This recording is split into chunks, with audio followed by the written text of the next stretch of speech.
They are. Half the round, as you said, has now expired. They did get that opening frag, but not a whole lot has changed since. Dino is still in a very aggressive position in Office. Has this not been droned? He's just being held right now. No way! At the head of Cutie. TBD just letting Homeless get away with little things like this, and it's just going to come back to bite them here. Guz, 4 versus 3, and Dino finds another. He might. Oh my God, Dino! And actually no refrag from Houghton, who's going to play a little bit passive here on the B doorway. He will miss the shot. Modiga lands it. Impressive stuff from Modiga. Mint's going to have to 1v3 now. He'll get one. Can he get the cover and the planter? Yes! Wow. Beautiful angle from Mint. The only place he can be is, oh no, he's gonna go for default, is he? No, he's gonna go for neutral. It's gonna hit. There's aces down. There's still Rise and Corey. Last two alive. Rise will go for the plant. He's actually faking it to run on back.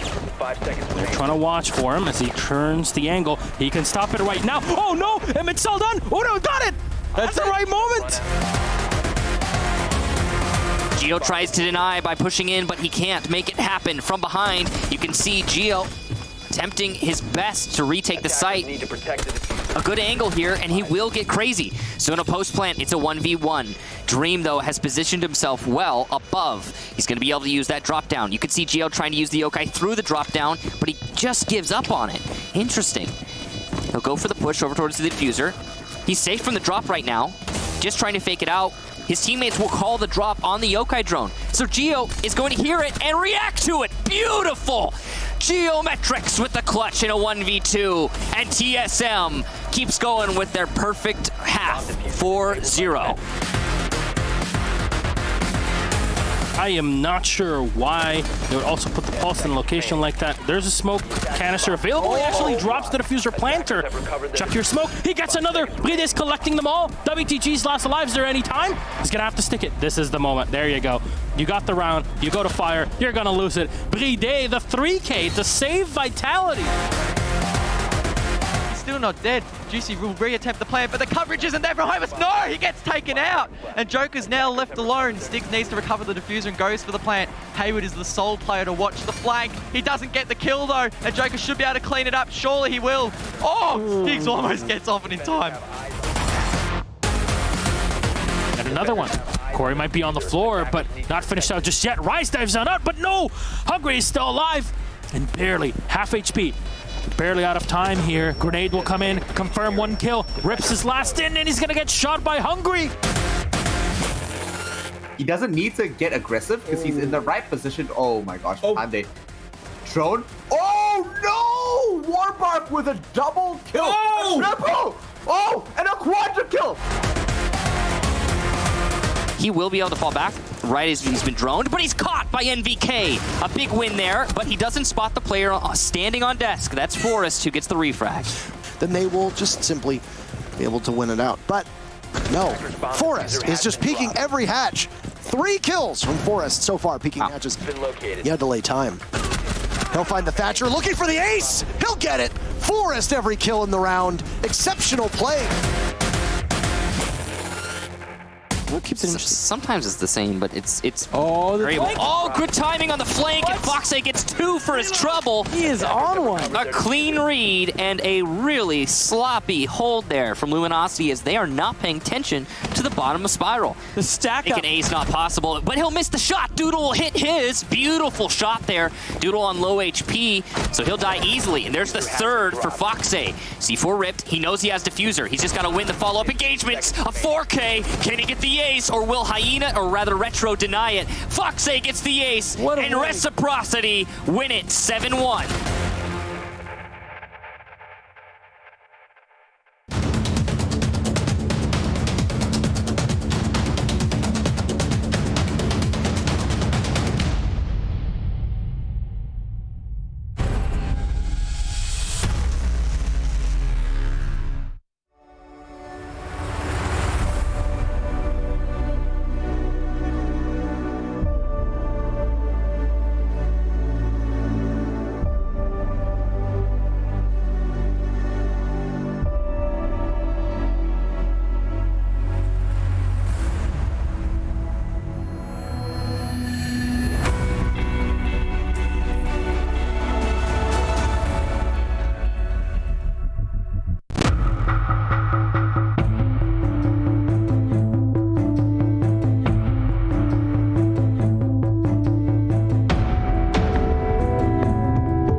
Welcome to the Road to SI 2020, the largest esports event in Rainbow Six history. The 2020 Six Invitational is approaching, and for the next 5 weeks, the entire Rainbow Six community is invited to join us in celebration for a Road to SI full of surprises. First, during every weekend leading up to the Six Invitational, you can play the all-new Road to SI in-game event, featuring a new exclusive map, the Stadium. This unranked playlist will have the same rule set as a ranked playlist. Only this time, every operator is playable, even the ones you don't own. Next, it's time for the Road to SI Battle Pass. This Battle Pass will contain exclusive Road to SI 2020 rewards distributed through 35 tiers, which you will unlock by collecting battle points. This is the only place to earn items such as the SI 2020 Finisher Charm or Signature 6 20 weapon skins. Everyone will progress and collect rewards on the free track. You can access the premium track for 1,200 R6 credits, which will immediately grant you Sledge's SI light set. Upgrade to the premium bundle for 2,400 credits and skip ahead to immediately unlock Hibana and Caveira's full uniforms. Moreover, Year 4 pass holders receive a 30% discount on all Battle Pass prices and a 30% boost on battle points earned. To cap it all off, 30% of the revenue generated by the Battle Pass will go to the Six Invitational prize pool. Fight alongside all the operators in Rainbow Six. Collect battle points, level up your Battle Pass, earn unique rewards, and join us as we embark on the Road to SI 2020.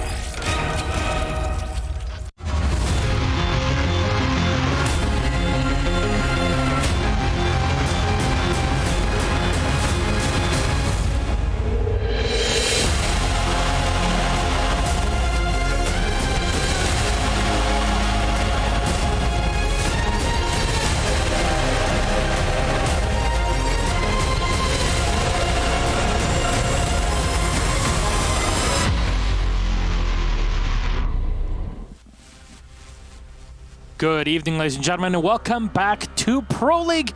It's both you and I's final play day of this half season. I'm Bassam Melchfinch. This is Devin M. Zobecker, the ever so illustrious, His Royal Highness. God bless him. God save the king.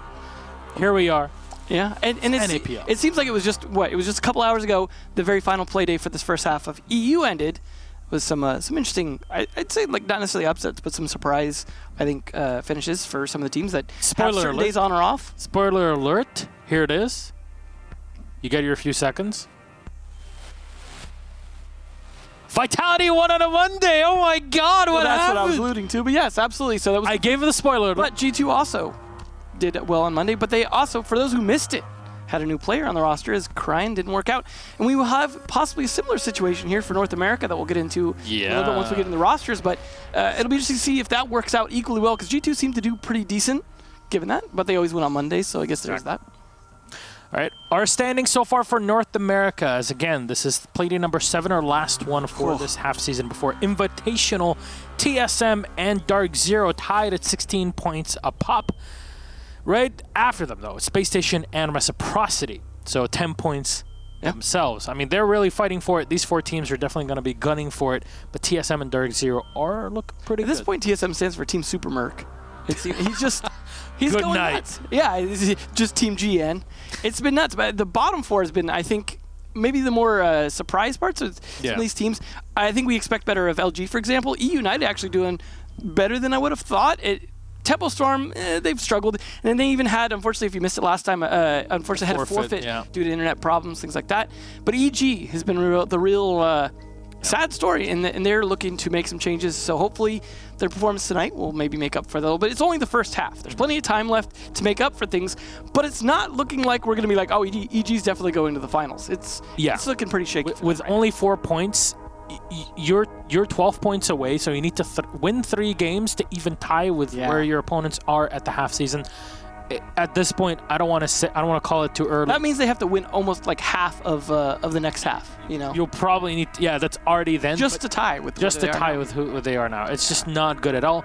But here's our matches for this evening: Reciprocity versus E United first, which means that we can talk about the first change that we had in North America. I don't know if we can really call it change, but Dark Zero TSM is the game after, so you see how we can break that tie. Yeah, that's the top two going at each other, and if they draw, that just makes the tiebreaker even harder. Yeah. EG then against Tempo Storm, so kind of the fight for the bottom, and then Dark Zero, why am I saying Dark Zero again? Space Station Gaming versus LG.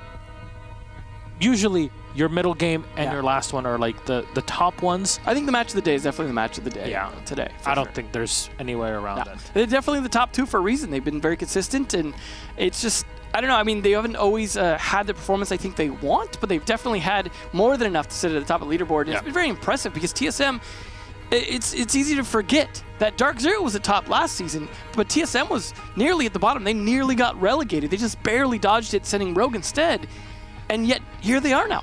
Like a completely different team. They're just amazing. They're so good. I can't wait to see TSM playing at Invitational, and you will see them playing there as well. However, one of the teams that will be joining us at Invite is Team Reciprocity with Retro, Laxing, Vertical, Fox, and Nyx. Everybody's seen Fox's ace a few days ago. That was a nice change of pace because Reciprocity seemed like they've struggled a bit, but that performance, especially by Fox, showed the Reciprocity we expect and we hope to see today. UMP, Long Barrel, Extended Barrel plus Red Dot Sight Gang reporting in. Fox is the umpire. There, he was calling the shots all right. There you go. So that's Team Reciprocity, our first team. They're opponents of United. And I'm not sure. I don't know if Alfama is here yet. My understanding is he will be starting in the second half. Exactly. So just a reminder for everybody out there that's been keeping up with United and all the bromance that we're seeing between Yeti and Alfama. Alfama has officially been granted a P1 visa, which is basically your athlete visa for traveling and living in the USA, which means he's going to be the first one ever in the history of Rainbow Six to get that sort of certification. But still not the first to come over from EU, as of course that was the two players in the Sonics. But I'm not sure if those visas were done in the same way. No, probably not, because they needed to be done in a different time frame, I think, as well. So potentially being like business visas, in this case, purely under athletic visa, which is something that exists. That being said, though, the sub here, sitting with the second highest rating on the team, Reed, has been... That's what you want from a sub, right? Like, oh, no, it's like you have the Sonics constantly being like, well, we don't have our players. It sucks. Now we're relegated, but now we finally got our players. Whereas this situation is like, we don't have our player, but it's like, we're doing fine without him. Like, Reed has just really stepped up. And really, for United to come in and be at that middle of the pack with how North America is right now. Very impressive. It's very impressive, and it's not a bad spot to be in. Best part for Yeti is he hasn't repeated the Noble situation yet. That's very good. That's good, because if you remember last time, Yeti was in Pro League, coming in with Noble from Challenger League, did fantastic at the beginning, and then petered out to eventually disband before the season even ended. Border will be your map, though, so this should be fun between these two. So he's been interesting depending on the bands. Every once in a while see like Thatcher bands and things like that, so it should be fun. See how Border is.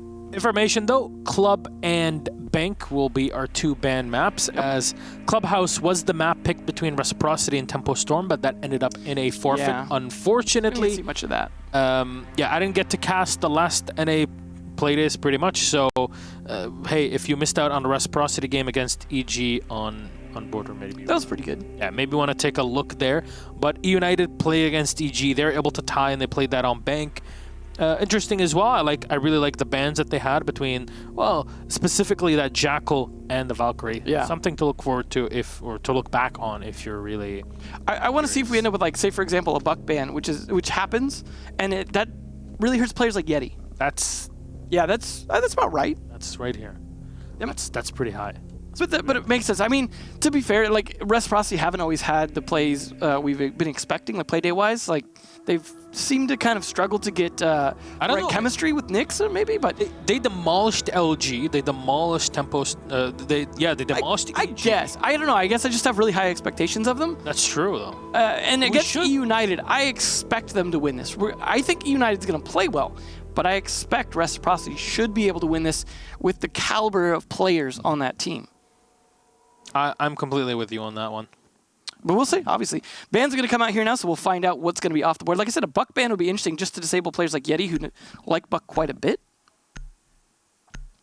But because it's not uncommon. Nomad, a very likely one, but Thermite.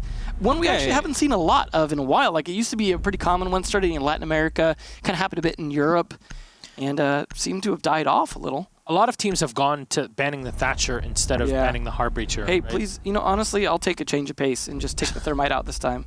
Capital, unfortunately, it happens. He's used to being singled out. But that means Nomad will be available, so likely going to be played. Exactly. Valkyrie, so it means a little less on the runouts. Now, there's the decision now for United. Do they ban the Echo and make it so IQ is just kind of not the go-to? I mean, they might even just leave Mirror just because it's so underplayed now. Probably not, but like you said, Echo's so strong. There you go. So they're just going to have to deal with it. So with Echo in play, I assume that we're going to be seeing the IQ still come out. Yeah. I wouldn't be surprised if United ran both the Echo and the Maestro. Very likely. I mean, Reciprocity run quite a bit of IQ in the past with Vertical. Yeah. So it wouldn't surprise me here to see that. And there's Laxing picking it up, actually. Nick's going to get to play Ashe because Canadian's not on the opposing team. So they will let him play that. Fox teasing the Ying, very likely to pick off of that, but he played a lot of Ying on Cafe, and it was surprising. It wasn't necessarily ineffective, but it didn't have the impact I think he wanted. So instead, going with Sledge, an operator he's very good at and has played for a long time very well. And that's going to be a great counterpick to the Castle that Reed sneaks in instead of the Maestro. So at the end of the day, he actually would have been better off with the Maestro. But they're just trying to hide a Bathroom Teller's play here, and that's what it comes down to. It's not, oh, we need to switch off Maestro. It's, we want to hide the Castle, surprise him, but Fox... Yeah, played him here. Well, I mean, we'll see how it goes down, but that really worked out well for Reciprocity. I mean, you could go between the Sledge and the Buck on this map. But I mean, specifically to counter Castle. Exactly. Like, although a lot of those Castle barricades are going to be a little bit deep. You're not necessarily always going to be running up to them. It's not like window castles. But there is one of them that specifically will be set on... Well, usually you'll have one between Army and Archives, and then another one that blocks the hallway through into the office. Oh boy. Yeah, I don't know about you, but even playing through the playlist over the weekend, it was just... It can be a little rocky. It was so rocky. Oh my god. I was like, play a few games, like, okay, well... And it's not always like, I've had some times where it's like running really smooth, but it's, yeah, it seems to be, at least earlier in EU is struggling a little. It looks like it might be now, but hopefully it smooths out sometimes, so. Gotta give the hamsters a break. Yeah. But now, Reciprocity are wasting no time as they realize they have every tool in their disposal to deal with these barricades. There you go. Like Nick's opening up, taking advantage of a nice long angle. He's not going to have the ACOG because he's running the R4C, but he doesn't need it. That's plenty enough of an angle for the Hollow to be able to handle. But man, we've seen what an Ashe ban against Nyx does, right? Yeah, and he's going to be a little more comfortable this time. We saw him playing on Sledge when it was banned against him, and I don't think he was nearly as comfortable on Sledge as Fox is. So we'll see. Hopefully they don't get too perturbed here. Fox is going to go for the old nade down the chimney, as I like to call it. Doesn't catch anyone right away, but that is going to force them to have to think about the position carefully. It's a cupola. A cupola? Yeah. I've actually never heard that word before. Cupol. It's a cupola. Sounds like a boss from Cuphead. There's going to be one window at least they can open pretty easily. And there we go. A nice bandit tricking from Forest is going to take out the Habana X Kairos. So Retro going to have to think about that. I'm not sure what happened there between the Thatcher and having... It looked like Vertical was just maybe too busy. Either than anticipated. Yeah, I'm really not sure. I blame Fox because he should have timed the grenade with that. Yeah, you really had all the utility for it. Regardless, it happens. Reciprocity end up losing a bunch of utility here, and Nick's going to be forced to open up the castle barricade.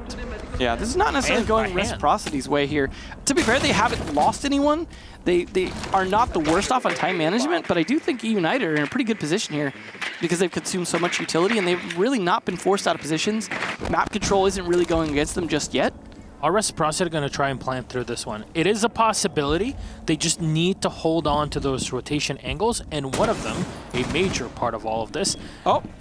Yeah. They got control of a bathroom at least, and just going to come right in. It's top floor control to worry about here.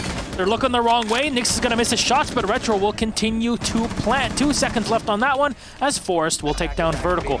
still won't be the end of the world right now for Reciprocity, as the position of Laxing is just so perfect right now. Reed, though, finds Retro on the floor. There's one shot from Laxing, just down one on the rotation, but from above, Reed will take down one. Fox holding on rotations from Metal Stairs, leaving 3 alive for E United. A dive in from Laxing. So now he has to watch from the open area. Yeti's going to go for the diffuser. Do they have any information on it? Fox is going to get shot from the side, pre-fires it to the workshop. They're close to it. Yeti!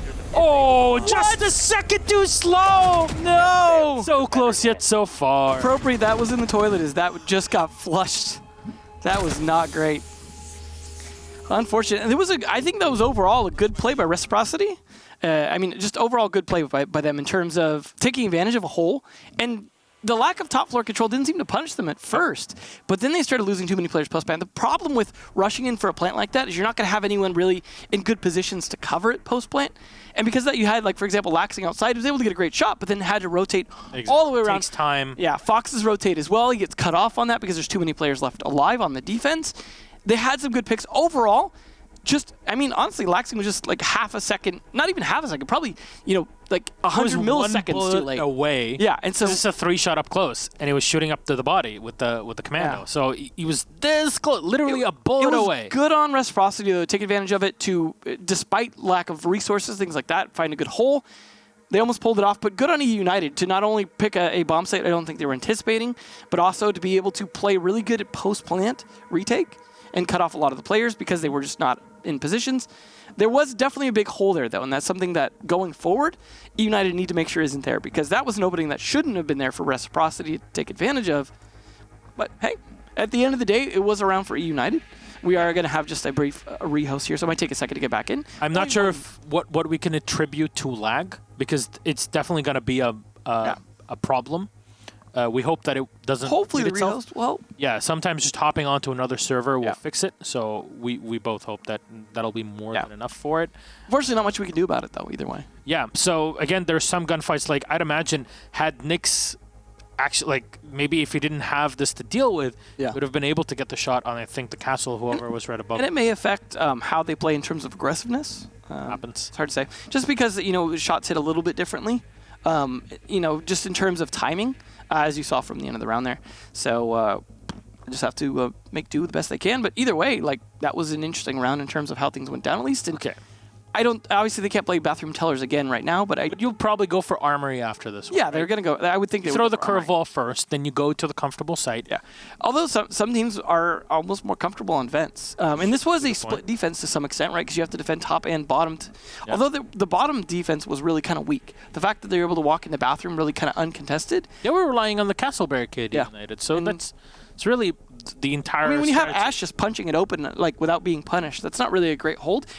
But to be fair, obviously United's strategy was to very turtle up.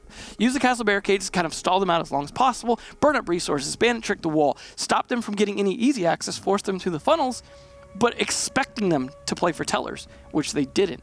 The bathroom is rarely planted in a lot of situations. It does happen, but it's a lot rarer. Tellers has a few more positions if you have top control that you could plant in that are easier to cover post-plant, whereas the bathroom has the doorway. And sort of the drone hole-ish, but not really. So, because the drone hole used to be a little more exposed, but then they moved something to cover it. So it's pretty much, the doorway. So post-plant, that's a very difficult thing to cover. There was the rotate into the bathroom, at least, that, was useful. But from workshop. It is. I can understand why it's you're going to lose it if you don't have top floor control after, because they could just shoot downwards and you have nowhere to go. So. Even where Nyx was standing in the showers, it's very difficult to get out of it. The angles that are afforded for the attack, for the defense. Yeah, it becomes a lead shower. Basically. And the only other place for you to sit is literally in that box shower right next to the bomb chassis. And even there, you can get shot from another angle closer to the window. It exposes. It's not great. In the end, it was a bit hectic, to say the least. Laxing's positioning, as you mentioned, was pretty good. He had the rotation cutoff done correctly. Had they not lost more players, he wouldn't have had to rotate as well and would have been fine. I think the best reaction in that case was, in my opinion, holding on to the hallway that Fox was in. So basically around 90, he went in, spent most of the round, inside of the break room. Yeah. And from there, you can control a lot of rotations. Your Ashe already opened up barricades. Luckily, it's only a 2-floor map. There's Yeah. there's limited rotations. It just comes down to the bathrooms difficult to cover. Basically. So between those two angles, between Laxing and Fox, you had control over top floor, but then you have to deal with the hatches. Yeah. You have to deal for, eventually, maybe they'll be pushing down from metal, and the hatches can put you down to better positions. East Stairwell as well has a lot of good ways to cut off them coming back in the lobby. So yeah, I know we're talking a lot about that last round. And unfortunately, we didn't really get to see a lot of what the defenders were doing outside of the bandit tricking on the. They weren't really Skyros. doing much. Yeah, because they were just kind of sitting in place outside of the normal. Like it's So. just like United were playing in textbook, and I'm very sorry to say this, but we didn't really have a major shift in metagame over the past year. So a lot of the stuff that you'll hear us talking about is like, well, yeah, we already know that. There's a lot of people that'll learn from them when we repeat them. That goes for all of us as I commentators. do see Castle starting to be used a little bit more creatively. Yeah. And I think that's interesting because, it's people using it in ways that are like there was the kind of the standard way of using Castle to kind of cut off rotations to funnel people. But now it's starting to be used, I think, a bit more to cut off angles, cover rotates, things like that, that we didn't used to see as much. But it has limited effectiveness because there's so many soft destructors already being brought to deal with things like Goyo shields and whatnot. So, and that is one thing that's shifted the meta a little bit is the shields. Even before Goyo, there was the new Mira-like shields that were brought in, and Goyo just added 3 more of those that sometimes ends up with 5 in a given round. So that's really the big meta shift is the is breachers, especially like Ashe and Zofia, but also the other soft breachers like Bucket Sledge because they're nades. Just factor in so much more now. So Castle actually has gotten a little bit of a buff in a way because now all of a sudden you have to consider more how you deal with those castle barricades because it's not as easy just Sophia them then. You have all these other things to consider on top of that. And Maestro cams as well. At least nowadays, some people might completely disagree with me, but I'm telling you right now, this is the right decision. It's the right mindset. I'll represent those people for you. That Zofia now is in an actually balanced position, whereas on release, the way that she had 4 Guzmot stuns and 2 impact. It will be interesting when Wamai's into. Was ridiculous. Yeah, that was true. There was a lot of nerfs over time. So much utility into Zofia. It was just insane. I don't know. Was she putting like that one of those extra Guzmots under her hat or under her? That's why I'm just scared for Wamaizen because Wamai plus Jaeger, it was the buff Jaeger needed, but combined with the shields and castle barricades and Maestro cams, it starts to become very difficult to deal with this juggle here. Okay, imagine this. We're going off on a tangent, but we literally had one singular round. Almost ready. So we're getting ready for it. But imagine this. Bank basement. It's a Thermite Maverick ban. Qaed's in play. So Habana's left allowed, which is odd already. Okay. Fine. All right. But you have Qaed. You have the you have access to Wamai, to Jaeger, to Ella, and to Smoke, or Maestro. Yeah. Depending on which one you play. The one thing you do have in your pocket is if you kill Wamai early, like Legion, you will get more benefit. Yeah. Whereas Jaeger, he can go off the roam because it doesn't matter. You still have a Thatcher, so imagine in another way, Habana Thatcher ban. Yeah. And you're like... Luckily, Wamai doesn't necessarily hurt Thatcher so much because if you pull the EMP in, most of the time it's still going to do what it needed to do. Obviously, as you can see, we're back in now. Hey, just what's up? To see if it'll help. And so far, at least we don't have the connection indicator, so maybe that's a good sign. As you said, they're going to go Armory Lockers next, which is not a huge surprise. Not going to go to Vents yet, which they might if they win this round. Oh, they're going to, yeah, let's be honest. They're not going to go Customs next. It's very unlikely. Showing a Vigil play, possibly, or 6 picking off it. We'll see. Nope, no 6 pick going on, it looks like. And again, because the players have restarted to jump back in, they need to reload everything again. So because of that, you're just seeing a little bit of extra delay before they start the round. Yeah. Defenders, protect your bombs So, defused by attackers. We will see the Vigil after all. Those Evil Eyes going to be instrumental in this defense here, which means they're going to be a priority to take out. Now, no Zofia. There is an Ashe to be able to take those remotely, and also some grenades from Fox. But they're going to have to make sure to take out likely at least one of those, unless it's just a heavy offices take. There's going to be Mute Jammer as well to try and deny a bit of droning, and that's going to help out Vigil quite a bit because Bandit can handle the walls, so Mute doesn't have to. which then frees up the Mute to help out the Vigil in terms of locking drones out of certain positions. Because this map is small, there are quite a few choke points as well then to take advantage of. Mute Mozzie obviously even stronger, but Mute on his own is already a very strong operator. You think about it, Mozzie gets 3 pests, but Mute gets 4 jammers. So yes, while you can jump over them, depending on where you position those, you can cut off still quite a bit. Yeah, I mean, a lot of people get past the mute jammers by just chucking the drone over it or jumping over, especially on border, there's so many spots to literally vault jump your drones into positions where nothing can catch them. So Yeah.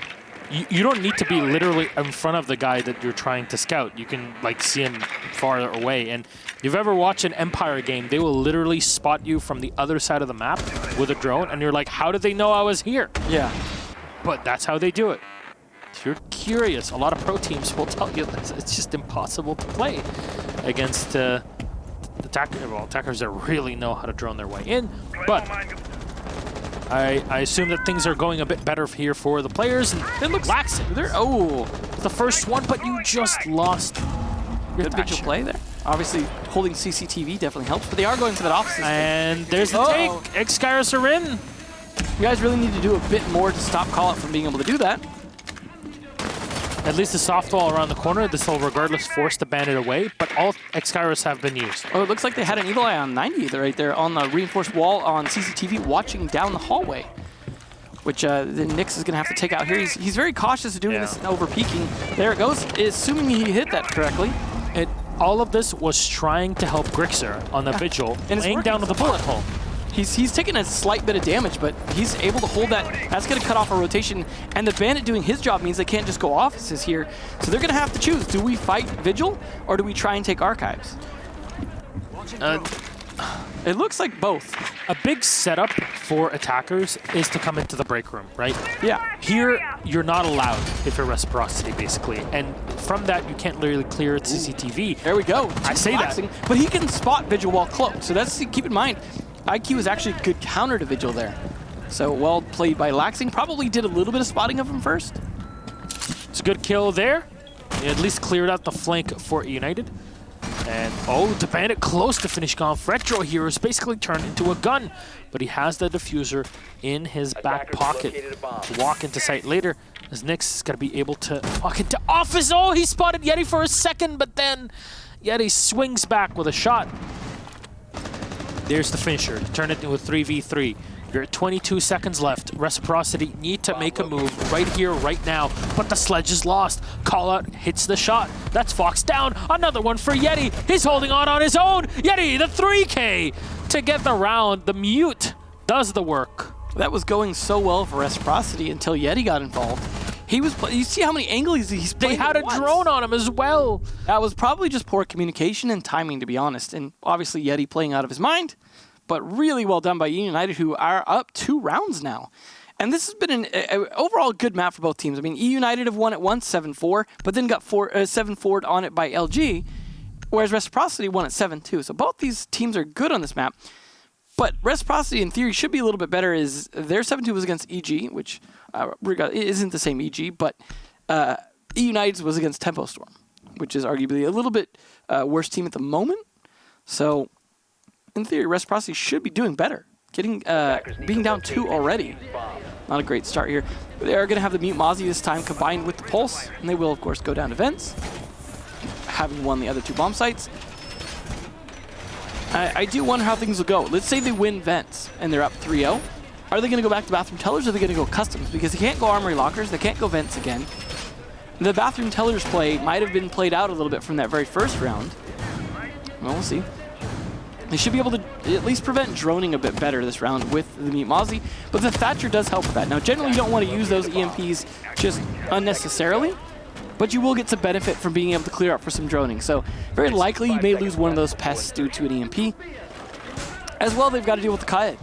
So, timing of those EMP uses is going to be crucial, and we saw with the Bandit tricking, things like that going on in Office, that so far their timing from Reciprocity has not been great in terms of clearing utility. They also could even benefit from small things like being able to stop Pulse from doing his job with an EMP. So Thatcher, he's quite the workhorse in this game. hopefully, I mean, we do have one alternative to Thatcher coming up, which we were talking about Womai earlier, but Kali also represents a slight alternative to Thatcher. I say slight because it doesn't work quite the same in many respects, but it definitely will be something we might see brought in addition to or as an alternative to Thatcher, especially when if he continues to get banned as much as he has been. But in the meantime, Vertical will be playing that role here. Your Retro taking out your initial default cam to deal with. Fox have taken a bit of damage. I wonder if that was from Grishter the Nitro! Oh, so close! Did it not do it? Oh no. Kala's trying to set up for a Nitro of his own, but he's going to fall back. You'll see Mozzie's hand is a bit odd right now as he's trying to hold on to that P10. Lax is really, I think he's looking for the pulse as well. He is. He's hoping Grixter gets on that heartbeat sensor soon, but Grixter's actually off of it looking for pushes. They're trying to bait him into it, and there's the Nitro Cell. Laxing would have been safe, I believe, since he was a bit higher up and he was sitting on top of one of those tables. But Habana at least will be able to open up the entrance into Armory. A reminder, this is a defense downstairs and workshop and vent. Yet another Nitro Cell, which means potentially there's one more left, and it is on Yeti on the mute. Something you can use later on. It's going to be soloing inside of the bathroom. Nix is giving out information. They want to deal with any utility being set on the floor. It's probably blocking their drones. And yeah, there you go. Destroy the jammers, walk in, get some info on the site itself before you head in. Yeah, they could be going for B-site plant as well. I mean, the more defenders you leave alive, and the more time they are alive, the worse it's going to be for you once you head into sight. But there's the kill. There's the call it down. And the refrag, though, from Forrest on a Fox. And Forrest is now top control, fully for him in Armory. Luckily, at least for Team Reciprocity, Forrest has taken a bit of damage in that fight, and Grixter has taken a little bit as well and finished off. So if they could pick off Forrest, then they'll all of a sudden have a two-man advantage.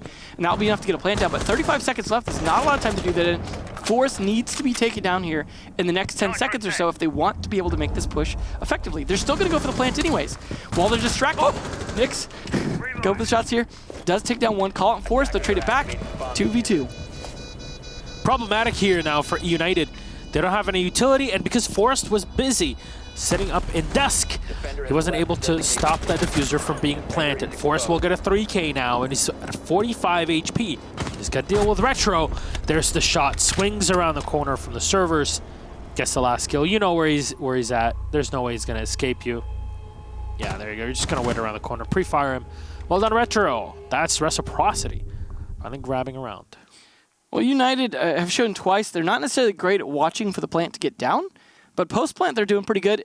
Overall, though, that round just not enough, as the Jaeger, as you said, was a little distracted at the time.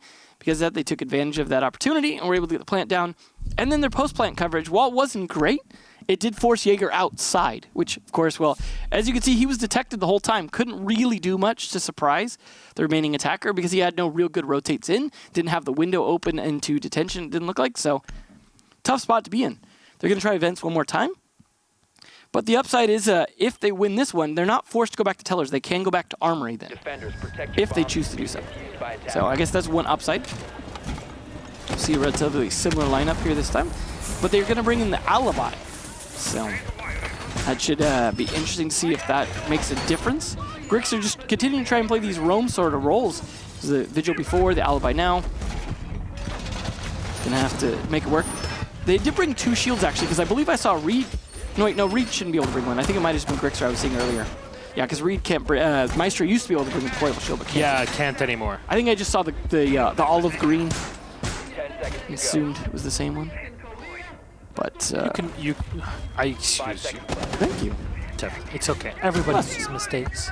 Everybody has those days.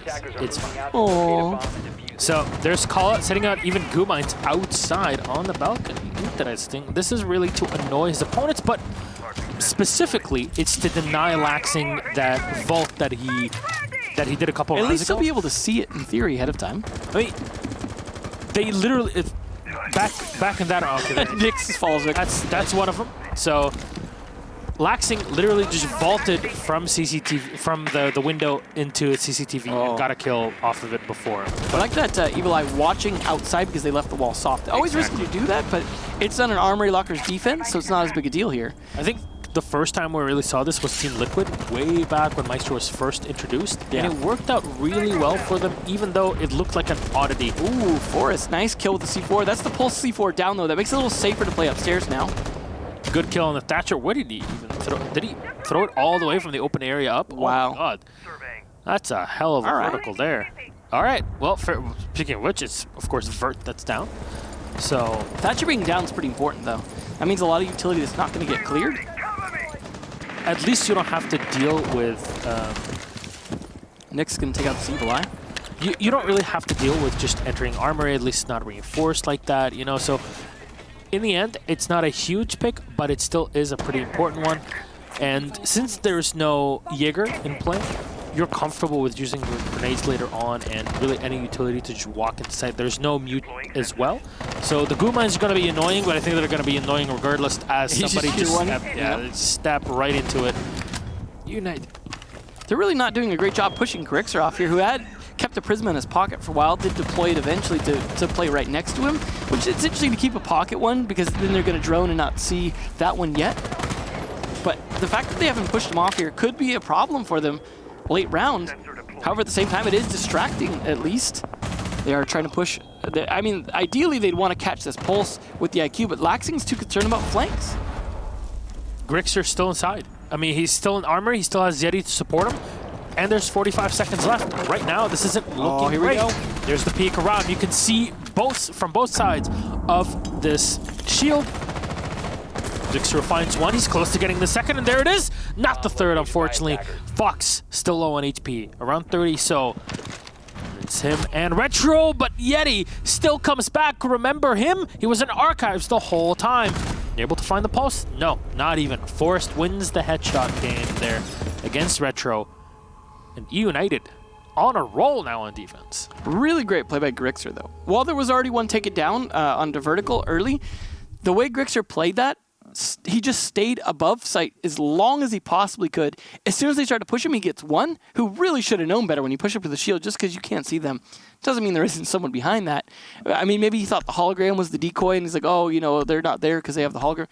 That was not the play. And then the rotate by Grixer around into the small office to get the shot from there as well. That was really kind of, honestly, poorly played in the soft wall from Reciprocity. They just did not seem to really have a good counterplay to the way Grixer was doing that. But also Yeti with a good pickup coming back in from the archives towards the end to be able to rotate. They had such poor map control over that armory locker side that it really came back to bite them hard. At the end of the day, E United up 3 here. Looking pretty good. Maybe this is where we see a comeback, but now they get to go to armory lockers, which in theory should still be the best bomb site. But, you know, not always. Definitely is also the most played. Overall, this lineup from Reciprocity, I don't think is necessarily doing what they wanted to. It's not a bad lineup. It provides quite a bit of utility, but it doesn't seem to be really countering the way that United are playing effectively. And maybe that's sometimes due to early picks, things like that, but overall, I'm just not seeing Reciprocity get huge footholds and be able to actually do something with those. I mean, when they're able to get map control, it's only because E United were not really playing those areas of the map. They're really not contesting those and just kind of turtling up. So Reciprocity, you're going to need to do something to really just shove E United out of positions a lot more aggressively. Good on Forrest there as well. Pick it up 5. Now, of course, the first round is not included in here because of the rehost in terms of frags. It didn't matter too much in the grand scheme of things. No. But in the end, having the Thatcher is a really big bonus. You're not really able to use it effectively, at least for half of the rounds that we've had played so far. Well, yeah, for example, they could have cleared the Evil Eye with the Thatcher and then had the extra Ash Breeze charge for the shield that they ended up struggling with against Grixer. Which they ended up having to deal with a grenade. Yep. And really, the way that they just tried to enter in and deal with Grixer behind that shield was just not great. Because he wasn't alone. He wasn't alone. There was 3 people roaming upstairs, and you saw the work that they were able to do. So overall, the pinch game for Reciprocity is not working well, but this is what they're trying to do now and work on. They're isolating a player in CCTV. Forrest is going to have to fight his way out of this. Laxing is on the rappel as well. This is something that we saw way back in the day, if people remember when Wilkie was on. And yeah, he's going to try. Oh, this peak. Get the hole in. So rarely seen, but I love this one. He's repelled into the middle of the square. For those of you who can't tell exactly where he's at, he's on that first, the very first indoor repel they put in the game. Wow. Forrest punished on his run out. Well done by Vertical, who's just, I guess, in an unexpected position for him. And with Laxing's pressure here, they're going to take control of CCTV finally. And no real damage done to Reciprocity. I like the response from Rec to just slow things down. And yeah, it is putting United a bit off balance. I mean, that was really the kill they needed to get some map control. Like I was saying, they needed to punch back. That was the start. Vertical fighting the second under Reed. This is looking like a round Reciprocity can win despite the damage on Nyx. So Vertical will keep some fire down, and Grixer will be tagged a bit more. You see the softballs that have been set up by the defense. It's just Vertical that's firing down. Maybe you can push players away. Yeah, you see, might be somebody inside of that desk area. First EMP will come out. Won't be a second. No, there you go. That's a complete walk-in with the Hibana X Kairos. There's one kill that goes the way of Reciprocity, but Yeti is on a mission right now, and there are the drones. 2 drones have been sniped, and unfortunately that means that they should know. Reciprocity, that is. Somebody's coming up close and personal. The Ash is looking close. Yeti! Oh no, he gets shot in the back! All of that for nothing! Now it's call out on his own. Diffuser's being set by Retro, and smacked is call out. Nyx finds the last kill, flawless inside of 90. Unfortunate there from Yeti. This is what I like about Reciprocity. They really slowed things down, and they were way more methodical. And they also punished, I think, the aggressiveness that United were starting to have. They were playing so much more turtle some of the early rounds, and I think that they actually started to lose a bit of their patience. Maybe got a little overconfident as well. You saw that, of course, for the first kill onto Forrest, who thought he was going to punish a player who wasn't expecting him on that run out, but it was really, obviously, Vertical who was the one who was unexpected. And that kind of continued. The plays, their rotates, things like that, were not necessarily well thought out in terms of knowing the positioning of Reciprocity, and they just rolled the man advantage on that round. We are going to see the very first Echo here, teased for Goyo instead, for Customs, so they actually are not going to repeat tellers, that's what I was wondering. So we're going to see all 4 sites come out from United, just get a taste of everything. This Echo, if it does well, could work out here. I don't know if I've actually seen Yeti play much Echo, so I'm not sure how that'll go for him. Now, of course, players aren't one-dimensional and can only play one role. It's just always interesting to see different play styles interact with different operators. Like, for example, Nyx, who's on Ash, we used to talk about how he was maybe a little too aggressive for an Echo player. Yeti himself can also be a very aggressive player. So I'm interested to see if he's just really going to be pushing that ACOG with possibly a deployable shield or something, or if he's going to be playing a lot more passive. He is going to be bringing barbed wire, though, instead of deployable shield, which makes me think he might be playing a bit more of a passive role. They do need to hold CCTV, though, so I would imagine he might play outside of CCTV, but with a Yokai drone inside there to be able to at least identify when players are playing inside. However, that should, in theory, be short for this world because Laxing should be able to spot it because they have the IQ consistently. Yokai drones are not going to be at maximum effectiveness, and that is something that benefits from Laxing bringing that IQ every round. But this is their last attack round, so they're going to see them open up jail right away with Retro using the X Kairos to have a rotate in. You need that rotate. You pretty much want to open up 2 things downstairs. You want to open up jail to put pressure on. Oh, nice job by with the pest in the castle. Yeah. But also you want to open up passport. Those are the 2 sides that you can kind of pinch from and control the customs area. But you need to control CCTV. So that's where the real fight's going to go down. But I have a feeling Reciprocity are going to work around everything first and feel out where they can find a hole, because they've been really looking for holes. And these pests are actually making it really, really difficult to do so. Yeah, and there's no rotation holes. There's no nothing that the drone can use to kind of skirt around all of this. Yeah, you got to be careful. You're trying to scan around for the pest. Oh, but this is the info that they needed. Fortunately, the drone is lost. This really slows you down. The Mozzie on his own and the barricade combination works well.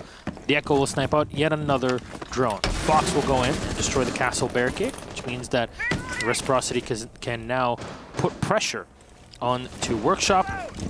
Camera's still there on default. This Nyx is... Oh, that's an idiot that got him. I know, and he has 3 flashes in pocket, too. Well, he's going to take it out now, but yeah, that was definitely a misplay. Unfortunate, but Fox is going to be dropped in the meantime. That is the big play. Nobody upstairs from Reciprocity to clear as they were looking for potential walk into site as they tried to do before. He's just bait now. Yeah, Oh, he gets picked back up by Vertical. Well done. but Yeti is still on his own inside of the workshop, and Nyx is trying to flush him out, but no breaching charge. You would have loved to have that, but the Echo presents himself. Yeti, no! He's lost now, and you're going to have to deal with that barricade somehow, probably smacking through it. Yeah. Nyx will just go around the corner from workshop. As a rotate. Goes all the way around it. Is there anybody on the metal stairs? Doesn't matter. Grixer's already come out of the desk area. Found one kill, but then traded off by Retro. Reed with a beautiful drop into the servers. He knows that there might be somebody rotating from here. Call it is going to walk out. They're on drone. He goes for it. There's the Habana down, and you know where the diffuser is. They're trying to shoot into him. He's still sitting in Visa on his own. Not being shot in the back just yet, as he's still just denying the attackers any space. Reed will find Fox in the meantime as Vertical trades off Forest. And it's a 2v2 with the Castle and the Maestro. Maestro always so great at holding things away, but the diffuser is so far back. Call it just has a bullet hole, will be more than enough for him to maybe win the round, but no, Laxon gets one. The Maestro keeps on firing. No! He's so far back there! Oh no! Honestly, Call Out won that round for him. The rotate around on the Habana, just killing Retro right there, dropping the diffuser so far away from everyone else. Didn't matter that they killed him at that point. That was very close to Reciprocity being able to bring the back, though, had they hit the Maestro through the soft wall. But he did the more important thing and hit the deck all the way down to the floor. That was what he needed to do. Had he been crouched, very likely he would have been hit in the head.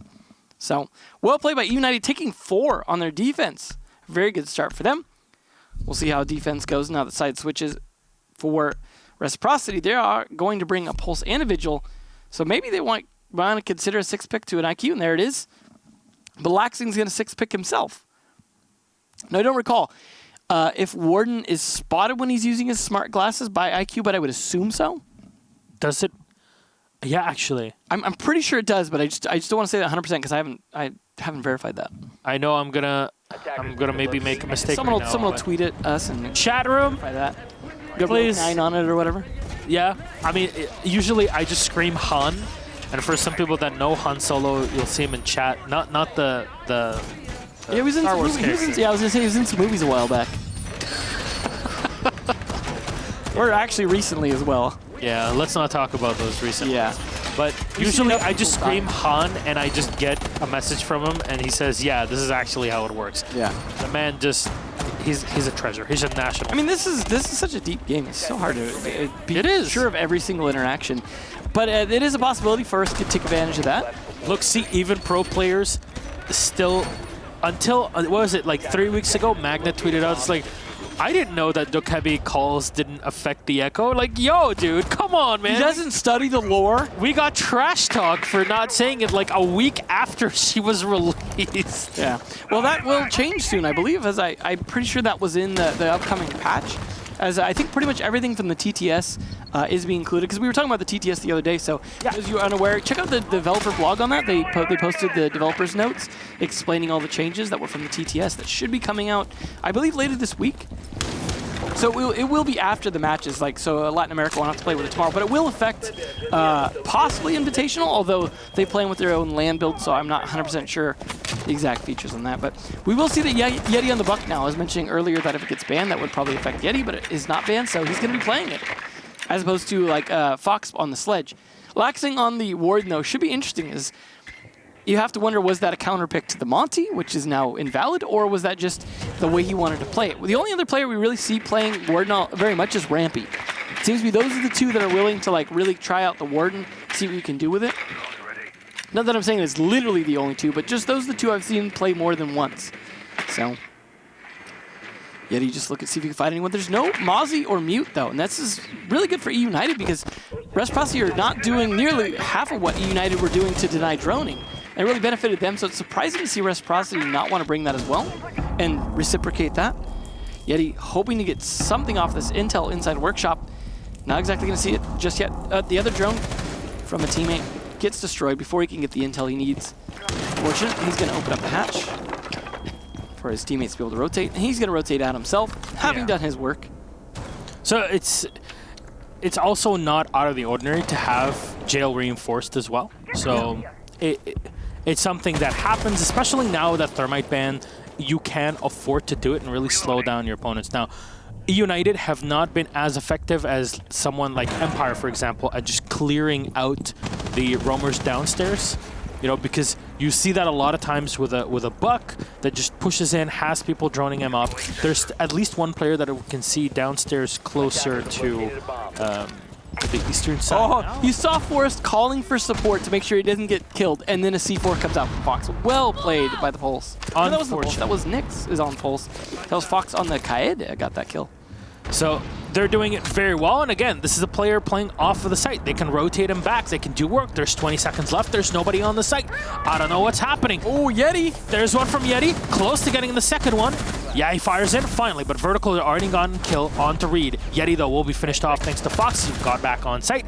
He's gonna get dropped, though, by Grixer. Not finished just yet, baiting the Pulse in, but there's the kill from Vertical. Call it on the floor versus Vert. What will Vert do? He's gonna go for the pickup on Fox. Oh, no! He should. They're running the corner on a sandwich, and he finds the last two! How? Oh my god, how? How did that even happen? That was really not well played by Vertical, unfortunately. Oh no. He just went to pick him up. Timing was just not He was there. just trying to be a bro. Well, E United now 1 point away from match point. This is looking really good for United, who should not have won that attack. Yeti did some work, though. Coming on in, getting those 2 kills really opened things up. But at the end of the day, there was such low health left for callout. A single bit of pre-fire from Vertical would have been enough to do the job, and it just did not work out. Just the timing, though. I mean, he gave his position away, too, by throwing the flash. So we'll see Laxing try the Warden again, teasing off of the Vigil. But the Clash is the real play here from Fox. Rather than the Kid, he's just going to, I mean, he's going to provide some form of electricity. It's going to be more of a hard denial. Maybe that will make a difference here. I mean, overall, though, Reciprocity played pretty well that last round. It was just down to the last 20 seconds where things, unfortunately, didn't go in their favor and the plant going down. But we'll see if Fox can make a difference in that with this Clash play. He's also going to bring the barbed wire, of course, to slow them down as well. But they've just got to not make some of these misplays. They've got to come back 3 rounds in a row just to tie it up here. Honestly, this is a surprising turn of events. I would not expect to see E United up so far here on Reciprocity. It's not been a great day for them. And, they can't blame the server lag this time because it looks like everything's been running relatively smoother since switching servers. So it's just down to E United really playing well today. They're going to be on Armory Lockers again, though, so the second try here. But if they lose this, they have now lost their chance of winning. So very strong possibility that the best we get from Reciprocity is a tie. Force going to be bringing out the G8. We've seen very popular these days. It does work. Angle grip definitely hits the right spot. I do wonder, though, once the patch comes in, if it will still be as popular with the ADS times, you know, being changed again. That's true, but all the guns will have the ADS reduction regardless, right? Yeah, for sure. It's just a question of whether or not that's going to make the G8 too unfavorable. Nah, everybody's going to be affected. It's just, you know what? If it means that people will just be juking and jumping around all the time, fine by me. We'll see. We'll see. Maybe we'll slow down the game a little bit. Yeah, well, that's something obviously to explore. We go through all of those tests. There you go. Call it.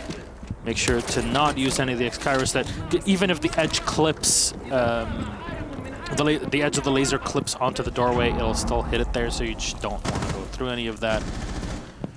Call it. Where is he going to try to use Kairos there? Well, one more to pressure onto Fountain. There's Nyx with a Bandit. I'm not sure if he's sitting inside a Fountain himself. Nah, it's going to get open regardless. Oh, nice nade spot here. Is it going to work, though? Nope. Gets nothing for it, but he is worried about this Clash now and starting to pressure him. It does a bit of damage maybe on the Maestro. I'm not sure.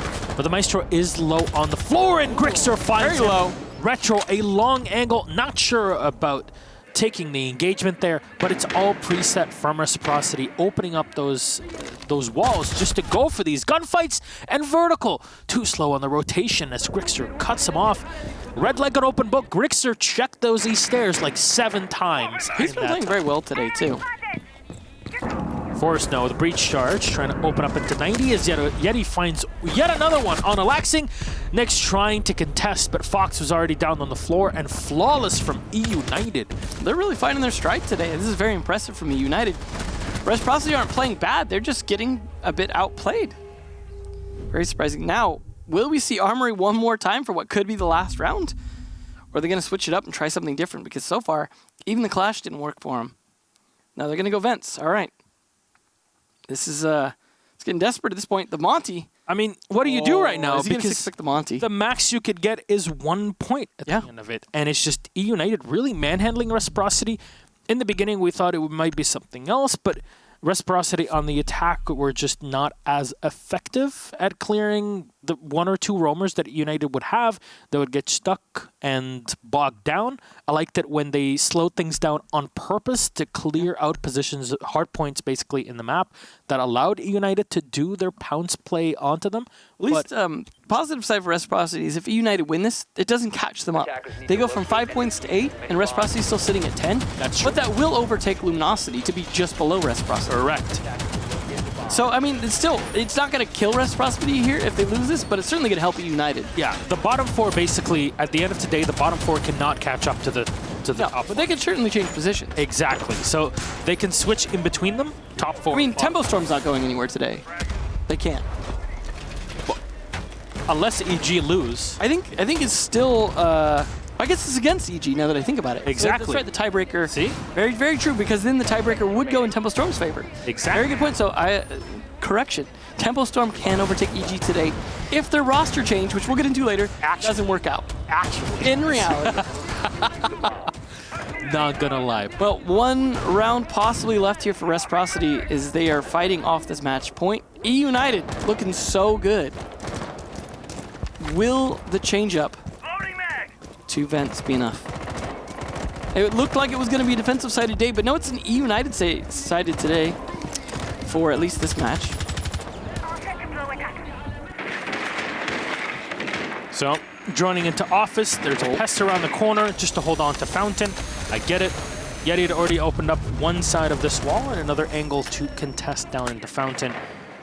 And might be a similar defense here from Reciprocity, at least the way that they spread out their players, because again, as you can tell, it is a fence defense. Yeti watching for any rotations up the east stairs. And you see there's 2 players there watching it. There's a drone trying to catch off the rotations. Words are difficult though. They are. Luckily, we have many of them. This is E United just trying to prevent Reciprocity from doing anything. I love watching Forrest try and negotiate both the mute jammers and the pests as best he can. He's working it though. Yeah, he's doing it well. Call it now. What's his decision? He's already used all of his Spyros. Nitro Cell sailed right next to it. Did so much damage to him, but not enough to finish the job. That is, Callout just really got a blessing from above right there. Honestly, count your lucky stars, man. Yeah. I mean, to be fair, he still can get wiped off the floor pretty quickly. But still 5v5 for the moment. Attacker's not in a bad position. They're starting to get a lot of map control. Forrest, if he can land these shots here, could also be in a great position taking out Vertical early, who hasn't had the best game so far. No, and trying to hunt the pulse. This is the job that United have. This is their task. Drone in. They're going to be able to find Vertical. Bullet curved into the drone there. Yeti's going to take down Laxing, though. And should eliminate one of the Nitros. I'm not sure if this is one of the ones that had already been used. And again, I talked about this where Mozzie positions for his pests are great because you really can evade them as a defender, or as an attacker, excuse me, and put your drones in a better position. Reciprocity, in the meantime, will collect those 3 kills. Trying to run around the corner now, clearing into 90. In a 2v4, you're really starving for anything, especially time. We're at 12 seconds left. There's an Evil Eye that's spotting them right now. Somebody just sits on it for a second. Reed comes around the corner, though, and he gets shot instantly. Vertical, stopping him. There's one lost, but the Doc is going to pick himself up. No finisher there. Retro with the cleanup. Call that down. Reciprocity, we're round 4. I honestly feel like we're starting to see a little bit of choke pressure on E United. Sometimes when you come that close to winning, you get to that match point, it just... I mean, that's classic choke mentality. You start to feel like we could just do this. All we've got to do is win 1 round. And sometimes that 1 round mentality loses you 4 in a row because you're just so focused on winning that 1 round, but not in the right way. And we're seeing E United just seeming like they don't have the level of control on their attacks that they had getting up to that 6. And I know it's a subtle thing, but you could see it those rounds where just they don't seem to be able to corner Reciprocity the same. They're not winning some of their gunfights that they seem to be able to win just fine previous rounds. So what they're going to try now is Nomad. They're going to try and control as much of the roam as they can. Will it make a difference? Hard to say, but players like Yeti need to make sure to stay alive longer. Because I think especially late round, Yeti's been very impactful. He's setting up a lot of rotates for them. He's getting a lot done with his skeleton key and his grenades. And I think that really helps, as well as just being able to frag out late round. Players like him dying early seem to really hurt the team. And players like Grixer and Call It seem to be stuck in more clutch positions towards the end, aren't always working out how they'd like. So if Forrest does a lot with his Nomad, maybe that'll make a difference, because you saw players like Fox trying to rotate around aggressively and keep pressure on United. So maybe that'll lock him down a little bit, but Vert's going to be the one on Bandit this time. Fox instead probably not going to be so run out happy, except for, you know, if he spots an opportunity. It just brings me back to year one. For those of you who may not remember, Fox was a player in year one back on, what was the name of the team? Starts with an L. In NA? Yeah, it starts with, it's like means crazy. I'm trying. Local? Lunatic. He was just the jump out guy. He was the guy that would just fly out of windows all the time. And he's toned that down a bit. Good kill from Forrest there, though, so already getting value out of the Nomad, taking down Nyx early. But that's just the Jaeger down. It's not the most important kill, but taking down a little bit of gunpowder early will give them some of that control that they seem to be lacking in the last 2 rounds. They also spot the player here inside CCTV. Now they just need to turn that into something. Yeti likely to try and pressure from below if he can get control. Nomad also trying to set up for any jump outs, if he can. They're just slowing things down a little bit now because they want to turn some of this control into intel and turn that intel into kills.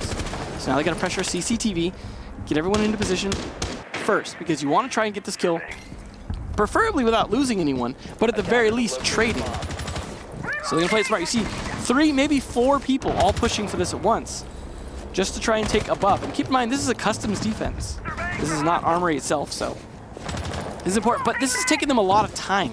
They still have about 2 minutes left. However, they need to make this kill soon. If they just continue to dance around CCTV and don't get a kill, it's not really going to help them here. They are, in the meantime, at least droning down below in the customs.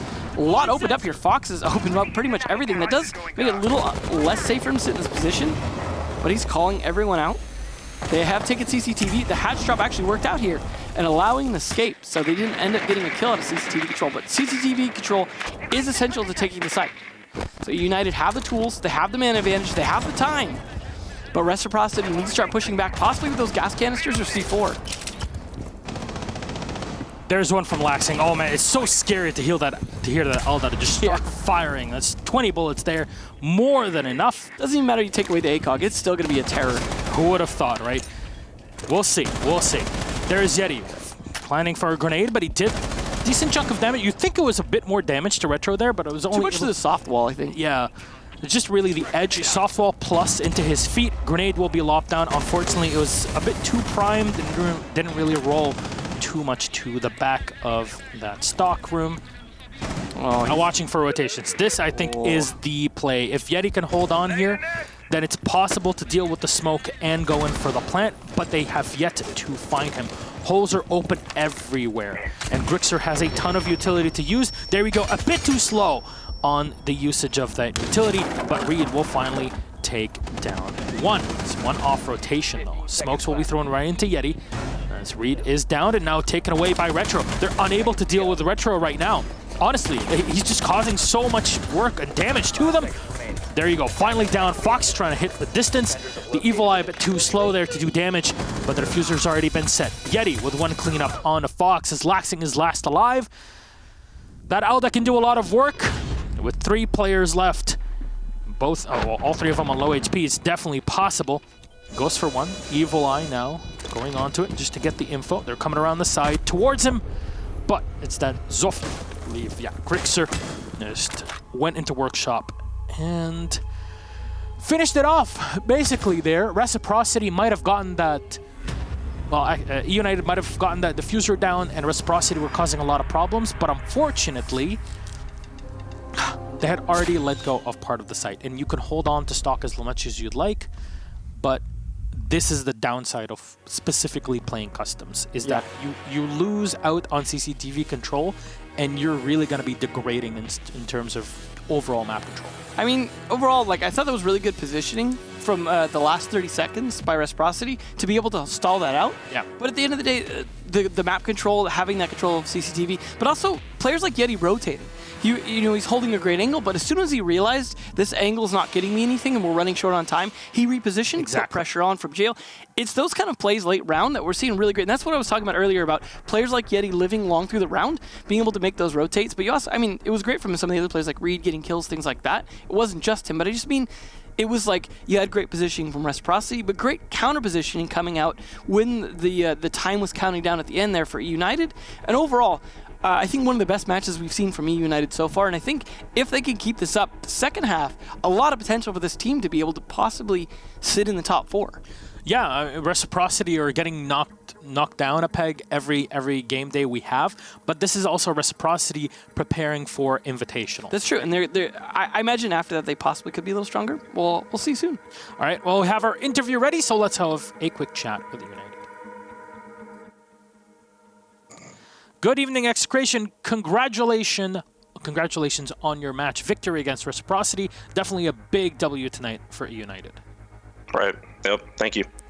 So overall on Border, it seems like you guys, your motto was map control. This is what I was looking at. This is what I could see.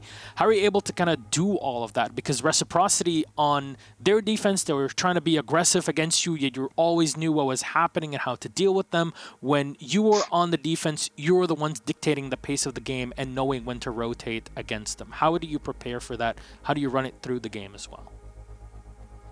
I think towards the beginning of the season, we kind of went away from what we traditionally do in terms of prep. And then kind of after the LG game, we kind of all sat down and kind of talked to each other, wanted to go back to what we used to do, especially in CL, and hard countering teams and just doing what we normally do.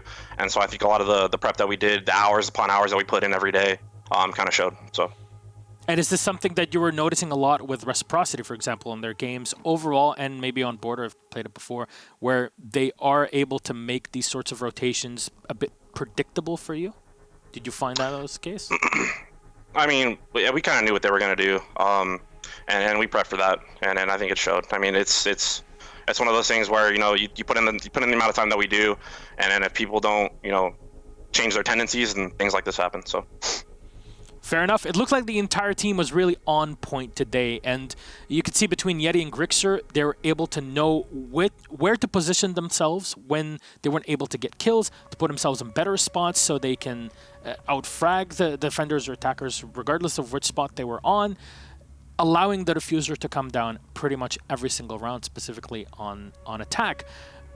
How do you really prepare them for it? Are there any drone spots basically that you use to put them in better positions? How do you run that communication between everybody? Because it looks like they were receiving all the info and reacting based upon it very effectively. Yeah, I think one of the good things about our team is that we have a really strong IGL on callout, and a lot of people don't understand what he actually brings to this team. Drone placements are another thing that we go over a lot, so it definitely helps feed us info.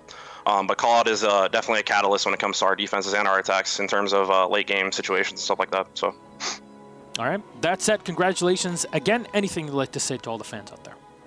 Just thank you for the continued support. I know there's a lot of doubters out there, especially with the votes that we've seen lately. But we're coming to take the Pro League by storm next half. So. Fair enough. But hey, it's a great way to end this first half, right? 3 extra points, and you get yourselves ready for the second part of the season. Again, can't wait to see you then, have a chat with you, hopefully, on that second half. Anything, good night, Execration. I will see you at the second half of the season. Thank you. Good night, everybody. I love when you ask in the interview why a team won, and they have a really solid answer. Like, we prepped a lot better. We played like we used to in terms of focusing on counter-stratting teams and actually playing against them and put in a ton of work, and that's why we won. It wasn't just, oh, we got lucky on our gunfights or like they made more mistakes. It was like we prepared and it paid off. And I think I just like that as a solid message for everyone out there, like especially with those who question support staff and things like that don't necessarily see what goes on behind the scenes. That's where it pays off. Reciprocity is not an easy team to beat. So the fact that you can prep and it pays off like that. Obviously, your players need to execute on that. But it's a big deal. Support staff are key. And as this game just gets deeper and deeper as the years go on, that's going to become more and more pivotal because there's always going to be young gunners out there. But you're going to need to study and prep and prep and prep. And, well, obviously, Reciprocity, you got to prep now, as you said, for Invitational, but they're going to have to take this loss a little hard, I imagine. Yeah. I mean, even G2 are looking for yet another person to join their... at this point, who knows? You know, they're going to need more people to help them out. Maybe it'll be necessary, maybe not, but that's support staff for you. That said, we just went through one game tonight. We still have 3 more to go. Our match of the evening, TSM versus Dark Zero, right after the break.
Welcome back, ladies and gentlemen. It's North American Pro League. We just had one spicy game. That was our start of the evening on Border. Surprising result. Even more exciting for a lot of people watching, because right now, Tevin. Yeah, this is going to be a nail biter, I think. Yeah, it's Playday number 7, of course, our final one in this half season, and we'll only be returning after 6 Invitational, the World Championship. I hope we get to see you there, at least have you watching from home. That's the minimum really. I hope you've already taken the week off work, and even if you're at home. It's a bit more than a week, but yeah, pretty much. There's a few days there in between for all of us to rest and for the players to rest as well. But yeah, that's for SI. Yeah. Just a second. This is definitely very important for these teams. Obviously, they have a second half to make up for it, but considering this is between the top 2 teams right now, this jockey's for a position to stay at the very top. So they have to, they have more opportunities to have bad games in the second half, and I'm still waiting for Merck to have a bad day. Well, let's see. Maybe today will be that day, Devin. So a quick look at TSM's roster. Again, the #1 North American team currently, but their opponents are hot on their heels, that's for sure. It's Bolo, Geometrics, Achieved, Mark, and Pojo. Man, Geo has been one of the most... He was a great pickup for this team. Really, this team really flipped around from how they played last season. Geo's part of it. Merck being able to play his part, it's a big part of it. Bolo and Achieved have found a great role as well. Pojo's always reliable. It's really gelled into something it used to be the Pitchfork, now it's the Hydra. It's just been quite the beast of a team. It really is. TSM are a team to fear, and I can't wait to see this team performing at Invitational because they're going to be there. Of course, alongside their opponents, Dark Zero Esports, Skies, Hot and Cold, Eclipse, Mint, and Hyper, and they have been on a roll as well. Both teams are tied at 16 points. They're 5-1-0. They won 5 games, tied 1, and lost none. Dark Zero's tie was against Reciprocity. TSM's tie was against Luminosity. I feel like of the two, the Dark Zeros had the rougher run. Most of their wins were 7-5s, which were a lot closer to being draws than I'm sure they would like. That's true. They did manage to pull out a 7-2, though. That was pretty good against Evil Geniuses, who've been playing a bit below how they used to. But Dark Zero, just honestly, in this matchup, just off of the 2 records, I think TSM should come ahead on this, but seeing them 2 fight each other should be a different beast than them fighting everyone else. I expect a lot here. Skies and Eclipse have had some time now to adjust the team, so Dark Zero had to go through a bit more changes, I think, than TSM did, and that's taken them a bit more time, but I think they've shown they've been getting stronger over the season so far, and I think they should be playing at tip-top shape today. Even though it took a little while to adjust, Skies and Eclipse were playing very well right out of the gate, but it took time to really gel with the whole team, I think, because they relied a lot on what Nyx had been and BC had been bringing before. BC's still there in a coaching role to support the team as well as, of course, B can. So it's taking time, but I think this really should be about as close as it gets, or one team just has an off day and then we don't. Which is sometimes what we actually have a lot of times, actually. It's surprising. But here we are. Villa and Coastline will be our 2 auto-ban maps. So these were played in the previous matchup between by these 2 teams. All right, we'll go playing on Clubhouse. I think that's a pretty good map currently in the metagame to kind of test out how good you are at dealing with Heartbreach. How good are you at Heartbreach yourself?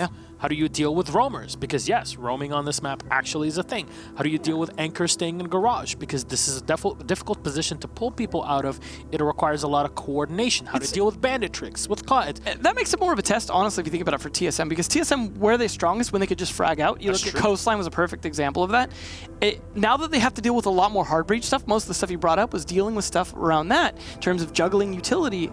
Are they going to be as good at juggling the utility game as Dark Zero? Because if not, then we maybe see TSM only win a lot of their defensive rounds on just being aggressive. And remember, Dark Zero is one of the highest technical teams out there. They're very good at using utility, at working together and making sure that the utility is used correctly. And you've got people like Skies that can frag out on hard breach. So it'll be interesting to see between these two. I do think this is a good map for Dark Zero to take TSM to. What do you guys think, though, at home? 69% for nice. With TSM? A lot of favoritism for TSM, but I mean, to be honest, don't underestimate Dark overall Zero. They've looked like the stronger team. That's maybe a bit more one-sided than I would think, but at the same time, I mean, if TSM continue to play the way they have been able to play, and Dark Zero don't have a great response to it, could be a TSM day again. But either way, even if TSM lose this, they are still doing quite well this season. And it's like to lose to the other team that's tied with you right now is not a huge loss, but it's certainly not one you want to suffer. I mean, still, the rate things are going, it looks like these two teams for finals still. Okay, let's just recap this for a second. Out of the 6 play days that we have had, we obviously have had 6 games of the night, right? 2 of them were ties between Dark Zero Reciprocity and TSM and LG. So both of the teams that we have today. And all other 4 play days have been a smashing victory for one side against the other. Yeah. So 7-3 TSM Reciprocity, 7-3 SSG Reciprocity, Dark Zero 7-2 against EG, and then 7-1 against Luminosity for Dark Zero as well. This is just...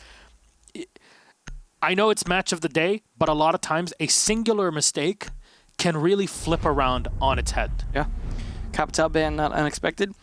What'll be interesting too as well is something to consider is that neither of these teams have played this map during the season so far. So neither of them have really shown what their current strats are on it. So that means there's going to have to be a lot of adaptation on the fly. There's the Thatcher ban. It's always fun. That means Maverick going to be that much more important, and the utility juggle we were talking about earlier, even more important. So Capital ban is definitely going to help a little bit here. But at the end of the day, Cash will be probably the most interesting site to watch in terms of how they play that out. Maestro going to be taken off. Now, Mir's not super great on this map, so we may see that stay and instead the Echo go possibly.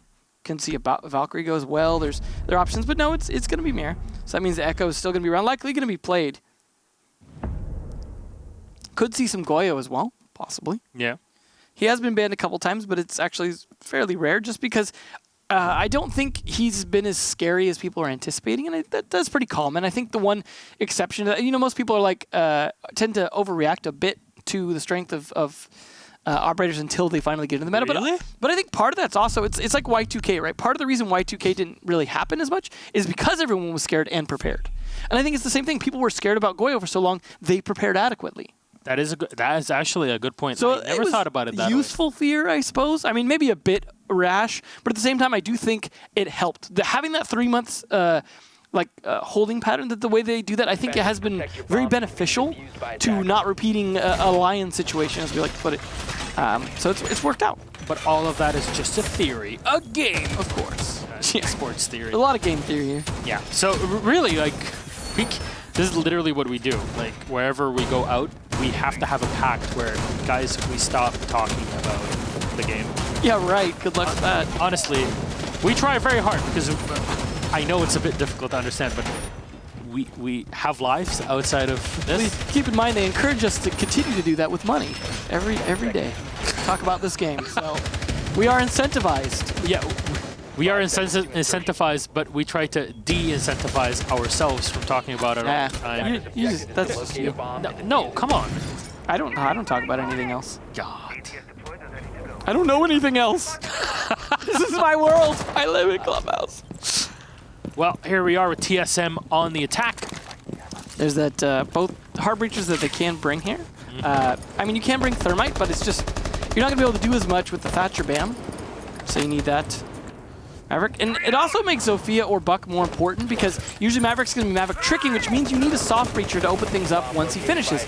And as we like to repeat, for those not familiar with Maverick tricking, what he's doing right now is Maverick tricking where you go across the top and the bottom. It doesn't need to literally be the very top and the bottom, but as you do so, it drops the reinforcement on the other side because it no longer has support to hang there. As you see that drop, now it is a soft wall. Yeah. It can be opened up by the Zofia or the Buck. There you go. Will be done by Achieved on Zofia. So see one impact lifeline and gone. And you can open up hatches fast as well. Yep. It's literally like 2 seconds. I mean, even with all of this, TSM are wasting no time, and Merc up close and personal right now, just holding on angle from construction, checking for any cameras. Of course, you can tell there is a Valkyrie in play, and there's a Nitro cell being prepared.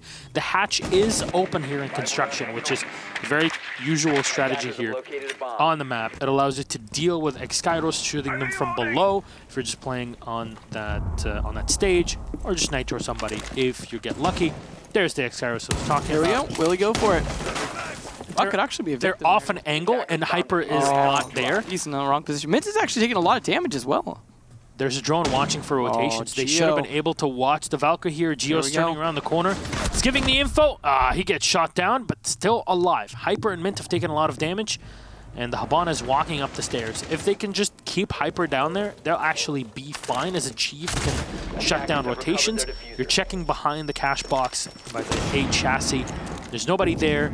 X-Kairos coming around as grenade will be thrown above the reinforcement. Just, oh no. The peek doesn't work out for Merc. Hot and cold, a great shot there as all X-Kairos will be used. And it does open up the entire wall. You can walk through it. You have to be afraid of nitro cells coming in from below or maybe being caught by that Valkyrie. And still for now, you would assume that she is still locked inside of the kitchen. Dertila wasn't destroyed through all of this, so this is the monstrosity that ends up being built around the corner. Yep. Great shot from a Chief taking down Hot and Cold, and not a moment too soon, Devin. We're at 20 seconds left, and TSM have to get in. Oh no, It's open. It's open. He can go for it. There's some stuns. None more left. Try to watch for any rotations. Nitro Cell comes out, but it does not hit. Pojo Man is a bit too far away. You know they're behind the reinforcement, and Achieved has gone off on the rappel. There you go. He's got all the time in the world. 4 now for Dark Zero to try and rotate into this.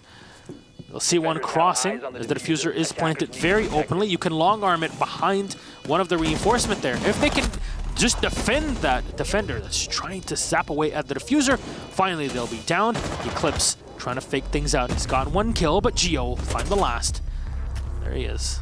Rotating back onto site a bit too slowly there, but yeah, the SMG-12 is going to help you for a bit, but when you're against 4, that Vigil is not going to be too effective. Overall, that was a really great execute. They weren't able to necessarily kill the players of Dark Zero, but the way they cordoned them off, as you were talking about, cutting off a lot of their rotations, just being in great post-plant positions to make sure that Dark Zero couldn't just retake. It was unfortunate they lost the fight against the Vigil, as he was doing a good job long-arming it, and they didn't really have a great counter to that long arming. They could have actually opened up a small hole or two with Maverick to kind of prep that, but because Merc died early on that peak, he wasn't able to do that.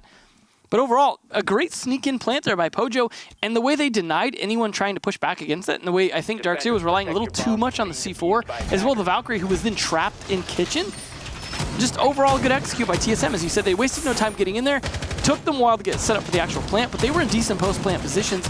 So there wasn't a scramble from TSM once they got plant down. It was just kind of a more calm, methodical approach. They did almost get caught off guard by Vigil being able to long arm it. And actually, had he stuck it, maybe it would have been a little bit better and just had someone covering for him. But either way, overall, that was a pretty good round for TSM and a great start. They're going to try cash again, though, just to see if this works out a little bit better.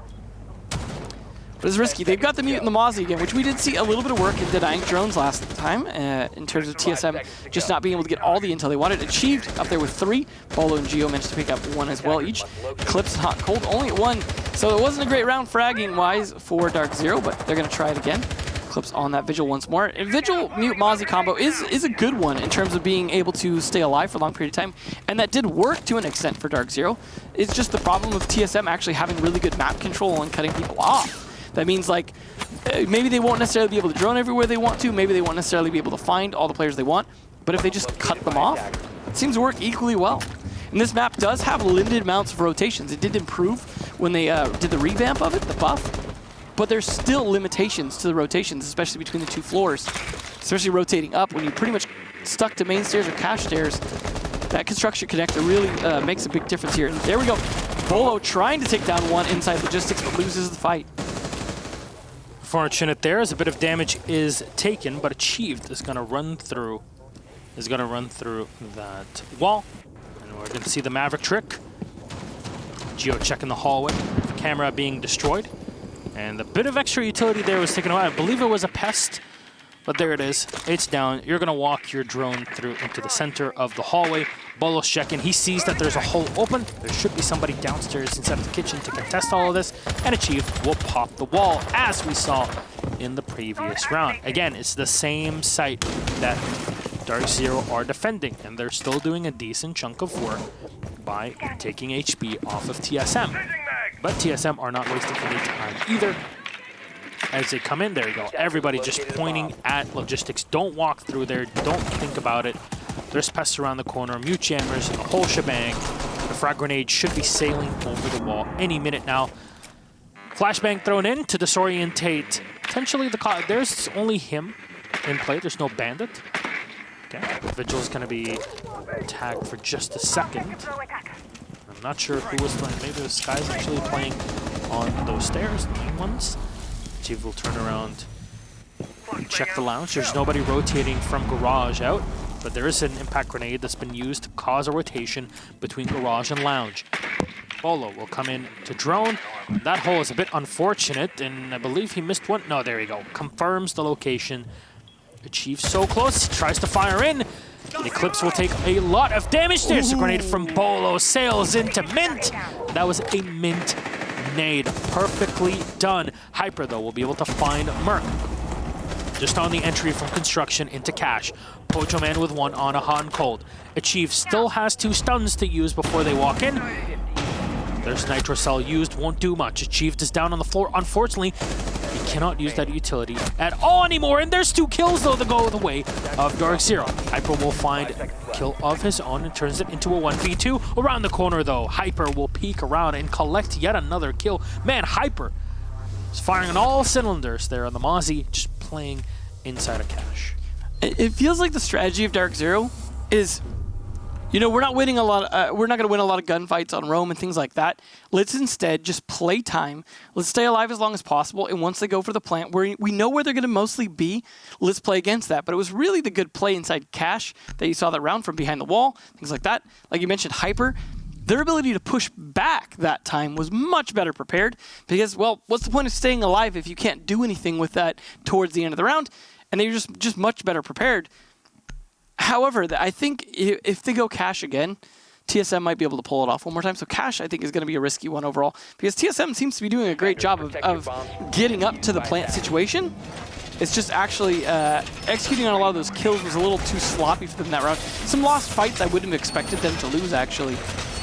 We will see them go down to church now, so should be a little bit of a different round as Dark Zero, again, should be turtling up, but it's in a way that, you know, makes more sense for the bomb site.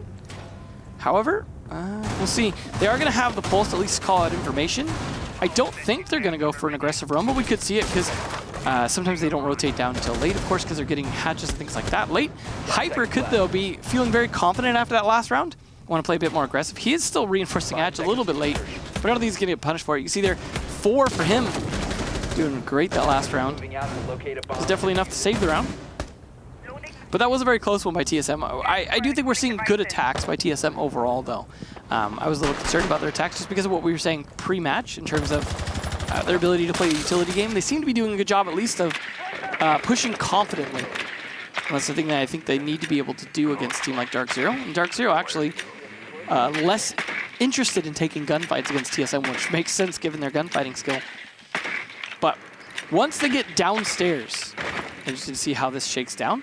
They are doing a good job, of course, making sure clearing upstairs. They don't want to take it for granted that just because it's church that there won't be anyone roaming. Because, well, chances are Dark Zero might want to throw one up just to see if they can, but they're not going to. So as soon as TSM's done droning all this, they can, of course, head down. The question is always, where will the attack be coming from? If there is a opening on the armory wall, for example, sometimes we'll see that be taken advantage of with the Heartbreachers that they brought. They have Maverick to open the hatches as well as Hibana, so those should get opened up. No problem. I don't expect a lot of really pushback because you can use the Kaed. You can, I mean, I guess the impact tricky with the kitchen is still something you're not really going to counter with Maverick. Exactly. That's really the only spot there. I think reciprocity. There was some point where Fox was playing the Maverick, and he was someone that would go into kitchen and deal with the hatch personally. You got to be brave to do that. It really is. It really does take a lot of bravery, but it ended up actually working really well for the team, especially since that, you know, Thermite ban was very common, and sometimes you'd have a Hibana ban, you have to kind of skirt around it, right? Well, they also left your favorite wall soft, so that will be interesting once they get to the bottom of main stairs. Exactly. That's very unfortunate. By that I mean the wall that separates the hallway downstairs between church and armory, and really it's hallway to armory. Well, there doesn't matter anymore. Well scored. Hits the Nitro, Bolos down.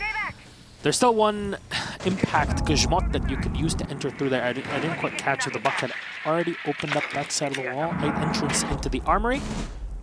But it's a possibility there. Let's go 1 floor down. Oh, there's a shot from Achieve, and it has been opened up. So potential is there, but the Nitros are possible still from Dark Zero with Eclipse.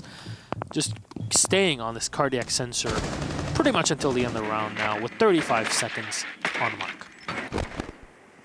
Well, 30 seconds is not a lot to work with here now that they're just approaching downstairs. They've got to steal some behind Generator, but he actually exposed himself. Hyper at just a sliver of health left. Geo needs to play this smart. He's a 3-speed as well. He should be able to win this fight. They're from the same organization as well, so same CTU.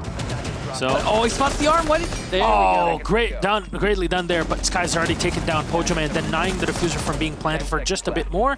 Gotta go in and plant. They're trying to fight it. There's the trade. There's the caught it down. Mint all on his own. He doesn't have nitros, of course, playing the smoke. He's gonna have to rotate into this hallway of death, but he gets 1 kill. Unfortunate. Merc just gets the plant at the right moment, peeks up to find. Mint. There's a good try there from Dark Zero, but TSM, unfortunately, they had so much manpower left that by that point, it was not going to happen. So far, the only round that Dark Zero won is when they were able to kill Merc early. That's been the key. Can we kill Merc early, please? Okay, well, then we're going to go ahead and win that round. We'll see how they do on Gym, though. They could go to Church again. Going to Gym is always a little bit risky just because while you may have a good strat for it, it's always kind of up in the air whether or not it'll work. Geo, are you really going to play Glass? That would be different, but it's not going to happen. He's going to continue on IQ. No 6-picks coming out from Dark Zero. The castle being played, though, is a big hint, a big tip-off that they're going to be playing Gym. Attackers need to so they should be well prepared for it. Now, they could have brought a sledge instead of a buck, knowing that there was likely going to be castles on the windows. But I got to imagine Achieved is bringing breach charges, which means it shouldn't be a big deal to open those up without expending the more valuable utility. As you see the castle barricade on the Gym window right there, and then the castle barricade on the Gym door. For those of you who don't watch a lot of Pro League, just now catching up, that is the standard for Gym defense here. This is pretty much the way you do it. You cut off the line of sight to that hot tub wall on the west wall there that's now electrified, thanks to the Kaed. That wall is important because once that's open, and then especially once bathroom's open, it becomes very difficult to be able to rotate around because that cuts off the doorway to logistics, the doorway to bedroom, the master stairs, as well as the Gym doorway. You suddenly control a huge portion of rotations on the top floor by opening a single wall. You open up the bathroom as well, and all of a sudden you've got lines of sight into the bedroom, as well as to the construction connector door in bedroom. That's a lot of control you can get. Yeah. So you can see why they expend a lot of resources trying to defend that. Playing Kaed as well for that is quite good because you can then throw your Electroclaws from a distance. So you don't have to worry about, oh, if I lost them, can I hit them from far? Because you don't want Bandit just sitting there. We used to see Bandit sometimes try with a shield.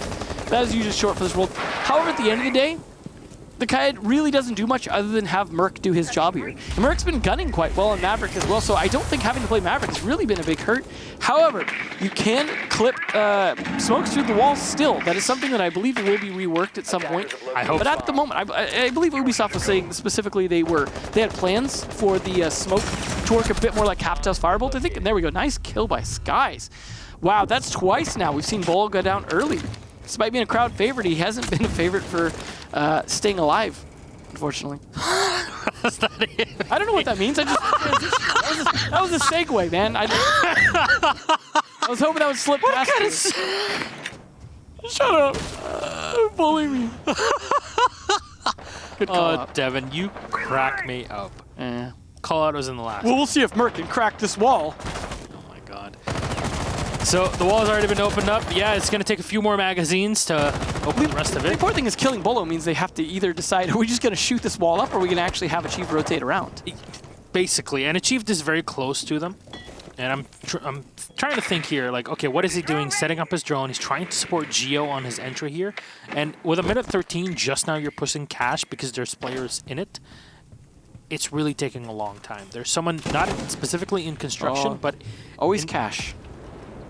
There's a rotation hole between logistics and construction, and there's the Legion sitting in there. Oh, no. See, that's what I was worried about. I was thinking he could place a breach charge on there, but it's like, your feet are exposed, your head's exposed. Good luck with that single life. He needed to use the lifeline. Yeah, unfortunately. Fair enough. Hey, the Electroclaw still can disrupt soft walls, so the electricity's in the air. You can feel it.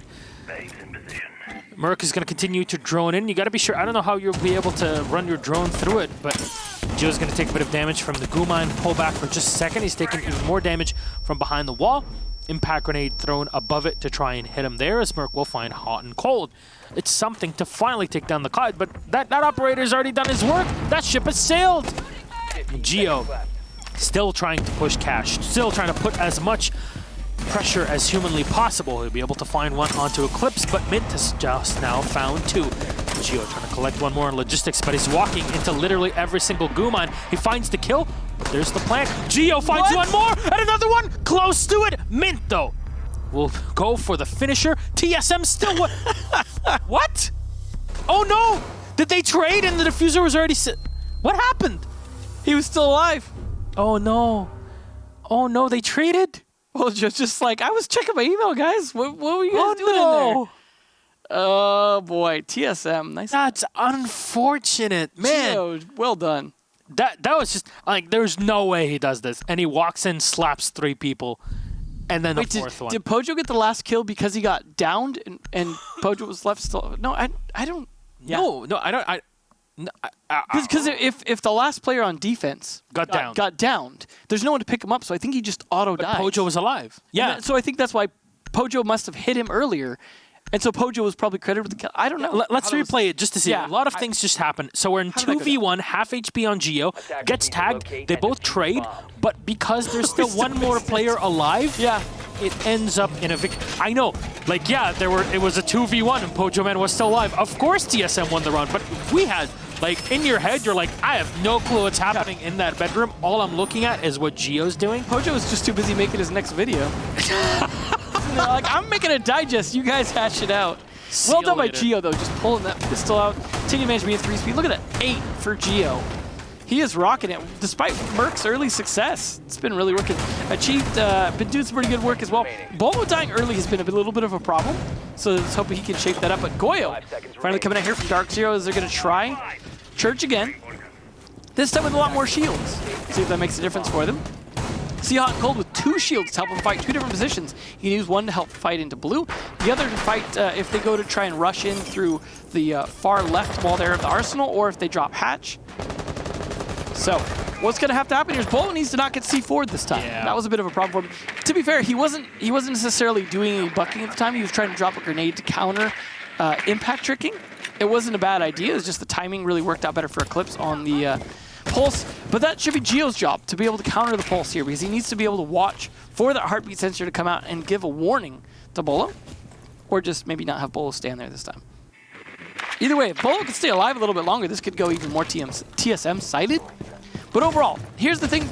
TSM winning on a defensive side of map right now, on attack, looking pretty good for them to possibly win on the second half as well. I mean, 3 rounds on attack is pretty great, right? Yeah, they even did pretty good on the round that they lost, so.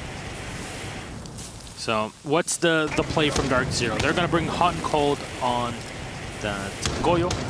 So, curious to see where those shields will be. This is good play from Merc. Wow, that's actually super effective. Oh my god. He can actually open 2 hatches with this. I just want to watch this. Can we just stay on Merc? I'm so impressed. I don't know why. It takes a lot of practice, honestly. Oh my god! Your timing has to be perfect. He actually opened 2 hatches with all of his breaching torches. Merc right now is my hero. This is how you're god of Maverick now. There we go. This is great. This is really great. It really takes a lot of effort to know, and a lot of practice to really get things down as a Maverick player. So, very proud of him. Yeah. Chiefs is going to open up that rotation we were talking about before. There's potential there. Breach Charge is going to open up a bit more of the floor. TSM right now, everything's going up. We just need to take care of some of those shields. As you see, this could be a bit of a problem later in the round. They have used both the impact lifelines there, and now they're going to have to possibly rely on Bolo's grenades. And Bolo hasn't always been long for this world, but they have opened the wall to be able to rotate as they need. Eclipse, in the meantime, is going to anticipate that. He's going to see if a couple of them start piling up on that position as he's sitting in the corner. You can see his silhouette, orange silhouette right there.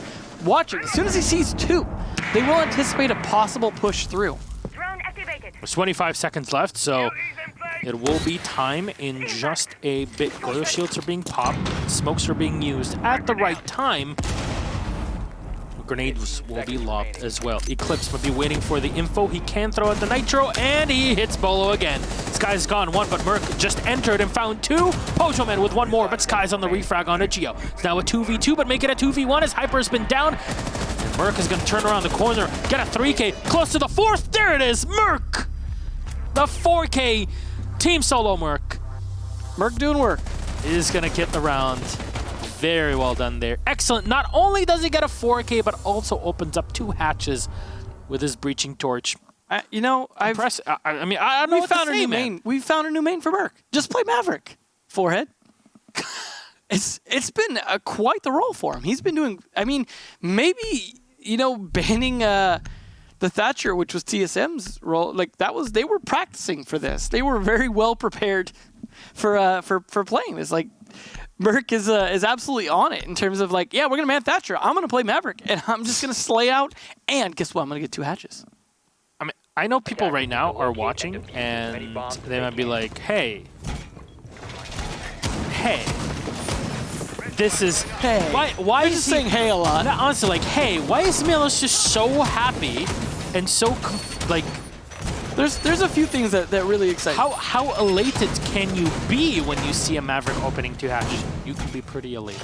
It's because Thatcher's banned and we can't talk about the AR-33 thing with grip, so we're gonna have Maverick.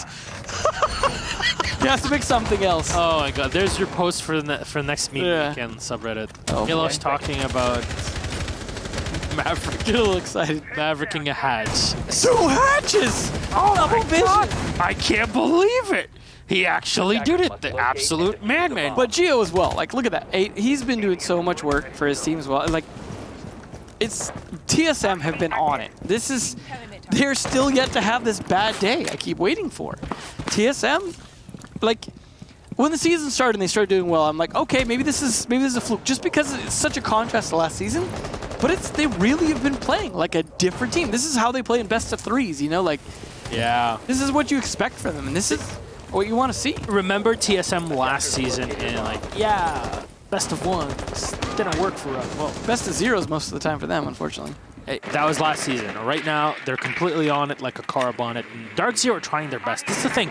The Dark Zero are bringing the right tools, and they're using them correctly. But TSM somehow... that's... He's going to die from electricity with low health like that. I cannot applaud you for that one there, Merc. Obviously, he got shot a bit first. It wasn't from just the electricity. He's doing it. He's doing it. Chief's covering for him. Bolo watching a flank as well.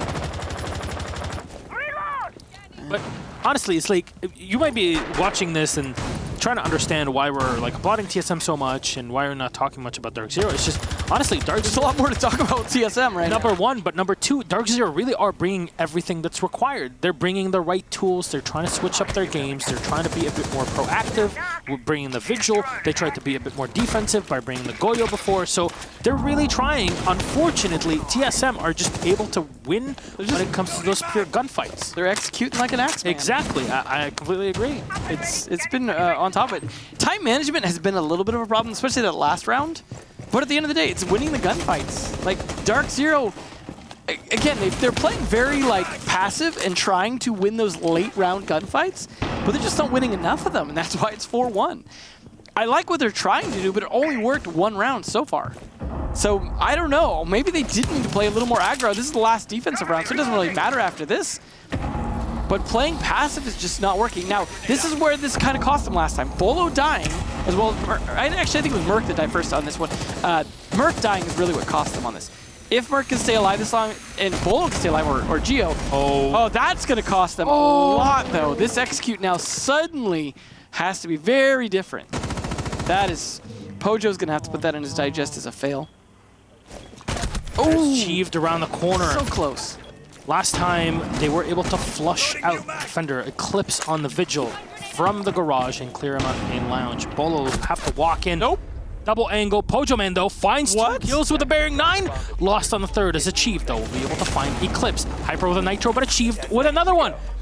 Mint already used all his utility. You can go and plant, and Geo finds the last one as he enters into cash. TSM are just collecting kills. There's...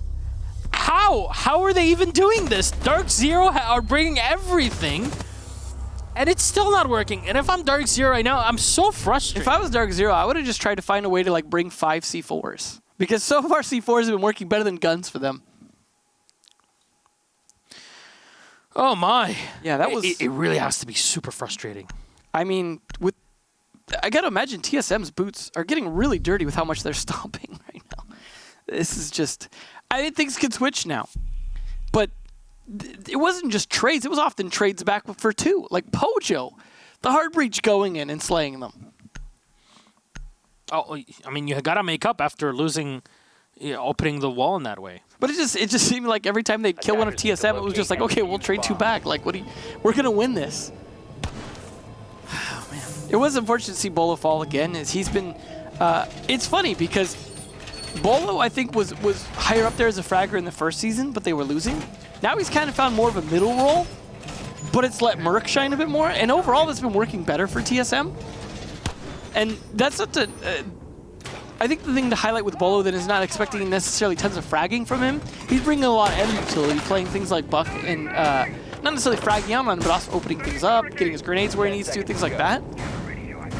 So we'll see how he does on Vigil. But definitely other players, Achieved, Merc, and Geo have really been doing work. Even Pojo up there for. Sky's definitely trying to do work. We saw Hyper as well with some good rounds. Eclipse, especially with some C4 kills. Mint always tries his best, but Hot and Cold, who used to be a really strong fragger, has kind of just really struggled in that department for a while now. I mean, he's going to be on the same role as Merc. He's going to make up for that. Right now, he's running a breadstick. So maybe you're going to need to, because that's also their round count right now. Looking like, I think there's a very, very strong chance that this goes to TSM at the moment. We'll see how this first defense round shakes out, though. Maybe TSM just all of a sudden going to play terrible on defense, and it won't be the same. Good job with the Mozzie Mute, though, denying droning here for Dark Zero. They're going to try and make sure that's very difficult, especially for the Shock Drone here. Now, the Shock Drone, of course, can clear out some of that utility, so it does have some advantage. It's also going to clear out some coup mines, as you see. But at the same time, not being able to jump means it can't get around the Mute Jammers or the Pests most of the time without an angle to shoot them first. So Clip's going to have to use this very smartly, as a lot of the Twitch players don't use it necessarily for clearing out utility so much as for droning quietly. There we go, he throws it right into a Pest. He thought maybe he'd get shot by the player on the other side, but instead now it's Achieved who's going to be running that against him. Very likely to just set it up in a flank position. That's a Pests have a 10-foot vertical. I'll be honest with you. That's a Kobe right there. You saw Achieved using it as well just a second ago. Rest in peace, Kobe Bryant. Of course, never forgotten. True legend. Now when we say Kobe, there's going to be a little hurt inside. It really will, honestly. But there's Bolo rotating up. As he'll take a bit of damage in engagement. The walls have been opened here to enter. And there's Skies just peeking around the corner inside of the garage. We'll find one unachieved. There's a trade-off. The Heart Breacher, one of the 2 Heart Breachers for the Mozzie. Bolo low HP, but there's the finisher from Hot and Cold. There we go. Good headshot to clean him up. Reminder, this is an attack onto Church. So right now, is TSM trying to burn as much time as humanly possible? They're a lot more aggressive than Dark Zero's been, though. Honestly, killing the Habana is a huge pick here, and at least forcing the Habana to use those X-Kairos to open up the wall from Jacuzzi. One more, actually, here for Dark Zero's. Gio's been able to find 2, and he's left alone against Skies and Eclipse. And playing Legion is not too shabby when it comes to trying to clutch around. There's one headshot, a 3K around the corner. Gio, one more Guman on the floor, trying to delay. Gio with the clutch again. Eclipse is down. TSM with yet another round. They're just walking away with this one. Oh my! Picking up Gio was the play. This man in these spots. How do you even do that? It's plays like that people want Legion nerfed for. I mean, I completely agree. As someone who plays Legion, and you too. I guess, yeah, I am good at Legion, so it's literally broken. Fair enough. But honestly, this sort of thing is just so powerful for Legion. He's just so good at controlling. But that was Gio's game sense. That was 100%. 100%. His movement was exactly what it needed to be. He got so low there at the end on HP. It was honestly like, I thought he was going to Well, he really shouldn't have won that, but he absolutely did. His hits onto the player in the hallway were just so on point on the edge, the pixel edge of that peeking head. It's like he anticipated. It's like he shot the ear off of that operator walking in. He also smartly read. Like, he saw a player just as he was crossing. He knew that that player would cross, anticipated him to be on the other side of the doorway. Well, TSM are on the cusp of Germany, Brazil in this game. Yeah, who would have thought? Gee, match of the day, maybe 7-1? Like walkover, man. Yeah. 2 ties, and we're staring down the barrel of a 5th walkover game. No game in North America. I'll check the other regions in just a moment, but no game in North America in those games of the day. If they actually win this, it'd be only the 3rd 7-1 we've had so far. The closest we have had was 7-3 SSG versus Reciprocity in terms of it's a walkaway victory. Otherwise, there were ties, 2 of them, and 7-2, 7-1s. That's it.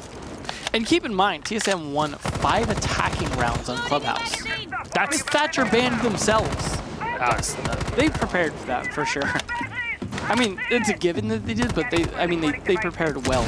I don't want to overhype it, but I'm going to do it anyways because there's no way you can overhype it. These 2 teams are playing an invitational, and TSM is going to be on LAN. And this is LAN is famously where TSM really shine. And if you're seeing them right now, this is Merc Unleashed, but Geo also Unleashed. Man, I cannot wait for SI to see how well they perform. North America, man, I mean, you're really going to fear them, especially this time. Yeah, they were looking good. At least Hot Gold was able to kill his counterpart, Merc, last time on the Maverick. So that was a good start. And honestly, TSM really shouldn't have won the last round because they overplayed their aggression, something that Dark Zero were being very careful not to do. But the fact that Geo was left alive to clutch it out. Achieved already started things off well. That's taking a very important player. Hyper on the Zofia already dead. And Achieved still had a camera there to be able to at least get some idea if he was going to get pushed. Now he's going to be able to rotate. He did lose the camera, but not before getting some good intel on that first. So again, TSM just continuing to slow down the attackers here. Now this is on cache though, so they are able to get a bit more map control as the players on TSM are not as spread out. Bit of info as things have kind of calmed down for a moment. It's Mintz trying to open the wall. In EU, games that are considered the match of the day have been way closer. We have had 2 ties through them, but mostly 7-5s and 7-4s. That said, we're back. Achieved is going to try to walk it up from Church. Bit of fire from Hot and Cold through the soft wall, and will do no damage as the 2 defenders were sitting behind that reinforced wall. You see the standard default wall. Eclipse top of the build on the roof, waiting for the right moment to dive down, and this Nitro cell potentially being prepped here. Achieved, this is what we were talking about before, Devin. Yep. They're gonna walk into sight. No, there it is. There's 1 Nitro, the second one as well. Though Eclipse will be able to find Bolo. 2, and actually turn it into 3. Yes, Skies will take down Pojo. 1 more for Skies. That's 2K for 2 players, and the last one for Skies to clean things up. Nitro cells do not connect at all, and Dark Zero walk in. TSM were expecting DZ to be way slower and sit inside of construction for a few more seconds. Yeah, it almost was the right moment. It was really down to the 2 news players of Dark Zero, Eclipse and Skies, just barreling in and pushing in at that right time, just narrowly avoiding those C4s. That was close, but that was really down to some good aggressive play. Eclipse, especially capitalizing on the F2, getting 2 kills very quickly, which is a little more difficult to do now with the magazine size. That means he's hitting his shots, though, not just spraying into the room. They did a good job cornering a lot of the players, but now he's actually going to switch off to the Nomad via 6th pick here. And we'll see Achieve sneak onto the Mozzie. They're going to try cash one more time. If it doesn't work out, guess where they go back to? Church, where they played very well. Although, like I said, they did overplay their aggression a little bit. That round they didn't. They played a bit more the way Dark Zero played, which was just trying to keep them pushed back and then wait till to push in. It was just Dark Zero had a bit more success on that push than I think TSM was anticipating. They will have a bit more drum denial here. They'll have that mute Mozzie, try and stall things out again. See if Achieved will get another free drone this round. Definitely helped out previously. While players are getting very good at avoiding drones, it doesn't help if you, avoiding pests. It doesn't help if you throw a drone into one because you don't get the indicator, obviously. This guy's looking good up there at 9. Hasn't quite broke double digits yet, but not bad for only having 2 rounds taken so far. But overall, Bolo's just the only one. We're waiting for him to show up a little bit in terms of the kills, but nonetheless, they're all doing their job, so not a big deal either way. He was trying to push them back as best he could on that view. This guy's hoping to get something through the window on the pre-fire. He's got that G8 that we were talking about earlier. Maybe rocking that. Skies has definitely improved on his IQ play from back what we saw in the day when we were kind of giving him a hard time about it. He's been playing very well on IQ these days, as well as on Habana, who Mint has taken over. Take advantage of these breach charges as well. Yeah, why not, right? This utility's still there, though. What is it, though, that they have set up there? Is it a pest that's trying to block? Possibly a pest for them to throw a drone down. Yeah. You put them near hatches. The thing is, if it's a thermite that blows it up, generally that'll kill most pests near the hatch. But if it's just a regular breach charge like that, I don't think it does enough splash on the other side to hit them. There is a certain distance you can put them away, though. Yeah. But if they throw the drone the other direction, it might be able to escape it. Hard to say. It depends on exact distances and angles. Fair enough. So there you go. It's a decent strategy, if you ask me. But yeah, because you know they're going to drone that hatch, like guaranteed. Clip's going to go out, and drone has achieved. We'll walk back into the bar for just a second. They might be looking for a peek here around the corner. Hot and Cold might be able to help him out, as Mint appears to be some more time burning. suspended. Dark Zero's the only one to take damage outside of Pojo, but Mint dropping right now, really probably the worst time, and he may not be able to get back into the game before it's completely over. And this is a big problem. Everybody Dark Zero is playing in the same team house, so it's a bit of a terrible spot for it. Yeah, it really is unfortunate. Achieved with the long barrel, a lot of damage done, and then finally one onto Eclipse. This is falling apart very quickly for Dark Zero. Their Sky's low in HP, and Hot and Cold as well. Mint returned, unfortunately, a bit too slow. You can spectate cameras, though, possibly. It is a possibility. He can still contribute. So, a lot of damage has been done here to Dark Zero players. Pojo Man has taken a bit of damage himself, but just trying to walk into Merc here. I mean, this is such a difficult position to play with if you're on full roster with utility. When you're in that 3v5, it is even worse, and there's just no grenades to deal with him. You can stun, but it's not enough. He can still fire back at you. And Achieved is watching. Hey, you want to push into billiards? I can shoot you from there. There's the headshot, and guess what? He's going to confirm that he has diffuser. So all is set and going very well for TSM to close out the game. Winning gunfights has definitely been the mainstay of TSM. There you go. This is confirmation. Diffuser. He's checking. There's nobody there. Nobody walked into garage just yet. He checks, and he finds the headshot. Skies is down. Achieved with one more. Hyper. Last one lost as Merc collects it. There's the GG. Unfortunate there of the timeout of Mint. But TSM victorious. That was pretty huge. Huge. Not just huge. The way they played that, so good. So I am so excited to see TSM at Invitational. Wow, we rarely see the Legion, but just, oh man. TSM, they are on one. Mint's got to be kicking himself. I mean, obviously he didn't I doubt he ult that forward or something like that. It's just probably a crash, but that's really not going to help in a round where, I mean, maybe they wouldn't have won it anyways, but either way, 7-2 against your competitive team. Now they have the tiebreaker as well. Yeah. So if going to the second half and not only tiebreaker, it's a huge tiebreaker. 7-2 means that you really have a lot of flexibility in the second half. The extra round differential. That 5-round differential might end up being what sends TSM to land. Let's say Dark Zero does tie with them and wins their match against TSM the next time. That round differential could factor in. All right. Well, we have our interview with TSM. Let's have a quick chat. Gio, congratulations. What do they feed you on this team?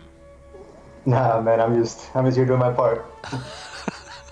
Well, you're definitely doing your part. I have to say, there have been a lot of clutch moments within this game. It seems like even when things are building up so much against you, TSM is always able to strike back.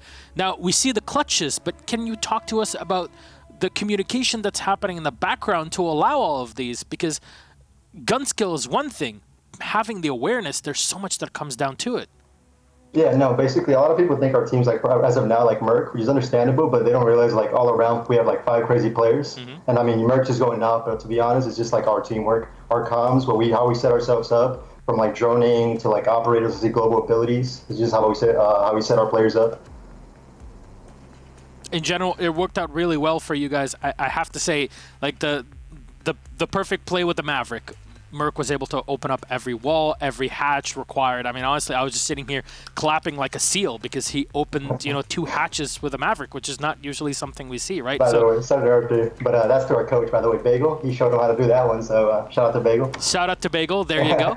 So honestly, that was extremely well done. Good play, good practice. This is something that's been showing so much from TSM, and we were talking about practice.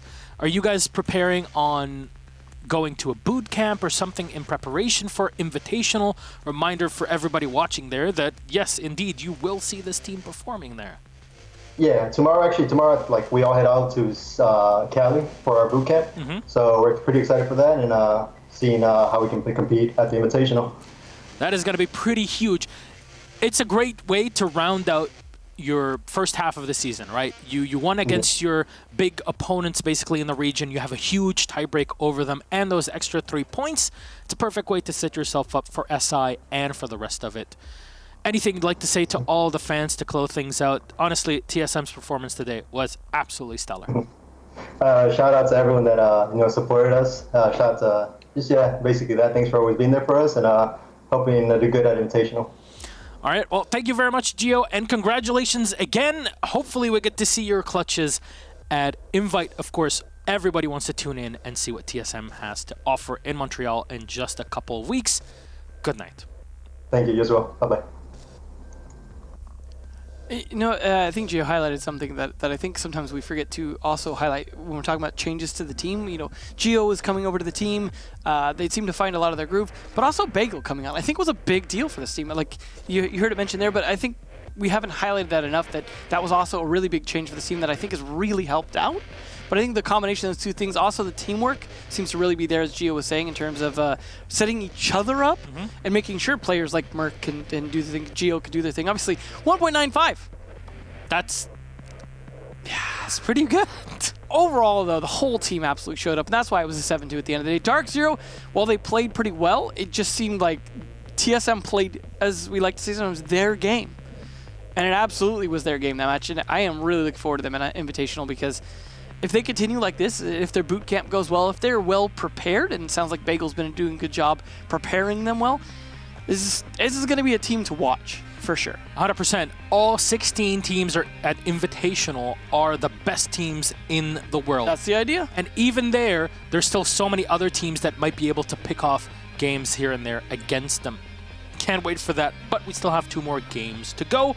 Playday number 7, game number 3, it's EG versus Tempo Storm.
Welcome back, ladies and gentlemen. Our third game of the evening, EG versus Tempo Storm.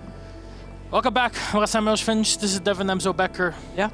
This is the battle of the bottom this round. 2 more games, of course, to end North American Pro League for this first half. Playday number 7. We still have 7 more to go after the 2 games end tonight. Thank God we have the invitation in the middle. Yeah. Because it's like, I would, whenever there's like any kind of drought on Siege, it's just like... We got a ton of content for Invitational. Yeah. You'll be seeing that over the next couple weeks. And of course, after the event as well. I think we'll have quite a bit to work with. We'll also have the next season of content in terms of new operators and all that stuff, I imagine, as well. So that should be fun. There's plenty to look forward to with a lot of opinions here and there. Of course, we encourage everybody to kind of talk about their thoughts and what they think about everything. That's how we get Speaking of talking about things and things to talk about, EG's roster. Yeah. Let's talk about the elephant in the room. Yeah. Elephant Gaming? Is that what it was? No.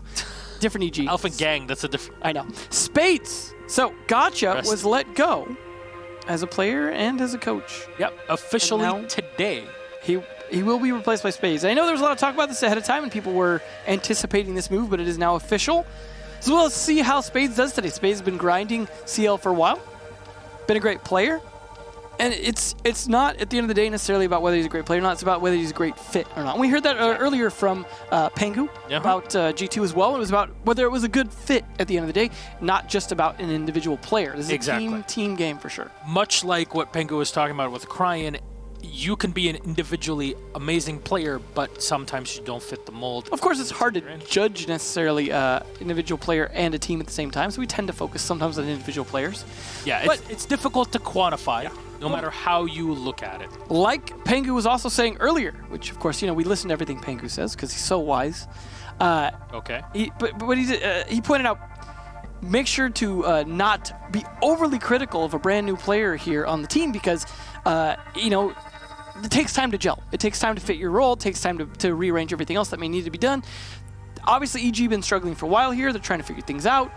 This should be a time when they can figure it out, but at the same time, this might be rough. This is the first match with him. Obviously, they've probably scrimmed with him. I doubt they went in completely cold. Of course. I wouldn't judge him too hard. I would give it at least till after Invitational, assuming they stick with him. Obviously, they won't be playing at Invitational, but they will be, the next half of the season. I think they'll be okay. That'll be enough time, assuming they stick with Spades. But this is going to be a lot of stress for him, I imagine, today. Yeah, basically everybody that's not participating in Invitational will be spending all that time boot camping, preparing on their own, doing their own... Speaking of other teams that will not be an Invitational? Yeah, it's Tempo Storm. Unfortunately, they weren't able to qualify. There's Dream Butters Creators. Filthy crazy. The only team at the moment doing worse than Evil Genius. There's a lot of dust kicked up in here. Oh my, that was... Yeah. That was sneezed in half. All right, yeah, that was a storm. Yeah. Very, very themed. Yeah, here we are. That was your transition attempt, huh? I know. I have my own moments, Devin. Smooth as butters. Here we are again. He's gonna choke. That's here, a real sooner dream or later. There. So Dream Butters Creators, filthy and crazy. I mean, honestly, the team right now is trying their best. Unfortunately, they were only able to gather 1 point. Keep in mind their last loss was due to a forfeit. Yeah. It's really unfortunate because it doesn't help your mentality going into it. Yeah. The map that they were supposed to play on against Reciprocity, Tempo Storm, that is, was Clubhouse. So that'll be automatically banned for. Yeah, at least they knew what the map was and things like that. That still got processed, so that's good because it still factors into them. Unfortunately, it really is frustrating because it weighs heavily on Tempo Storm that they couldn't show their plays because even if they lost, they'd have at least played the game and figured out or practice. How are we doing? Yeah, because doing it live is a bit different than just scrimming and preparing those. It's very different, absolutely. And obviously, and land's different, and other things are different, and yeah, it's all different, but the more practice you get in the environment that you're actually competing in, the better, right? All right. Where will they go? Maps. As you said, Clubhouse auto-banned, Bank as well.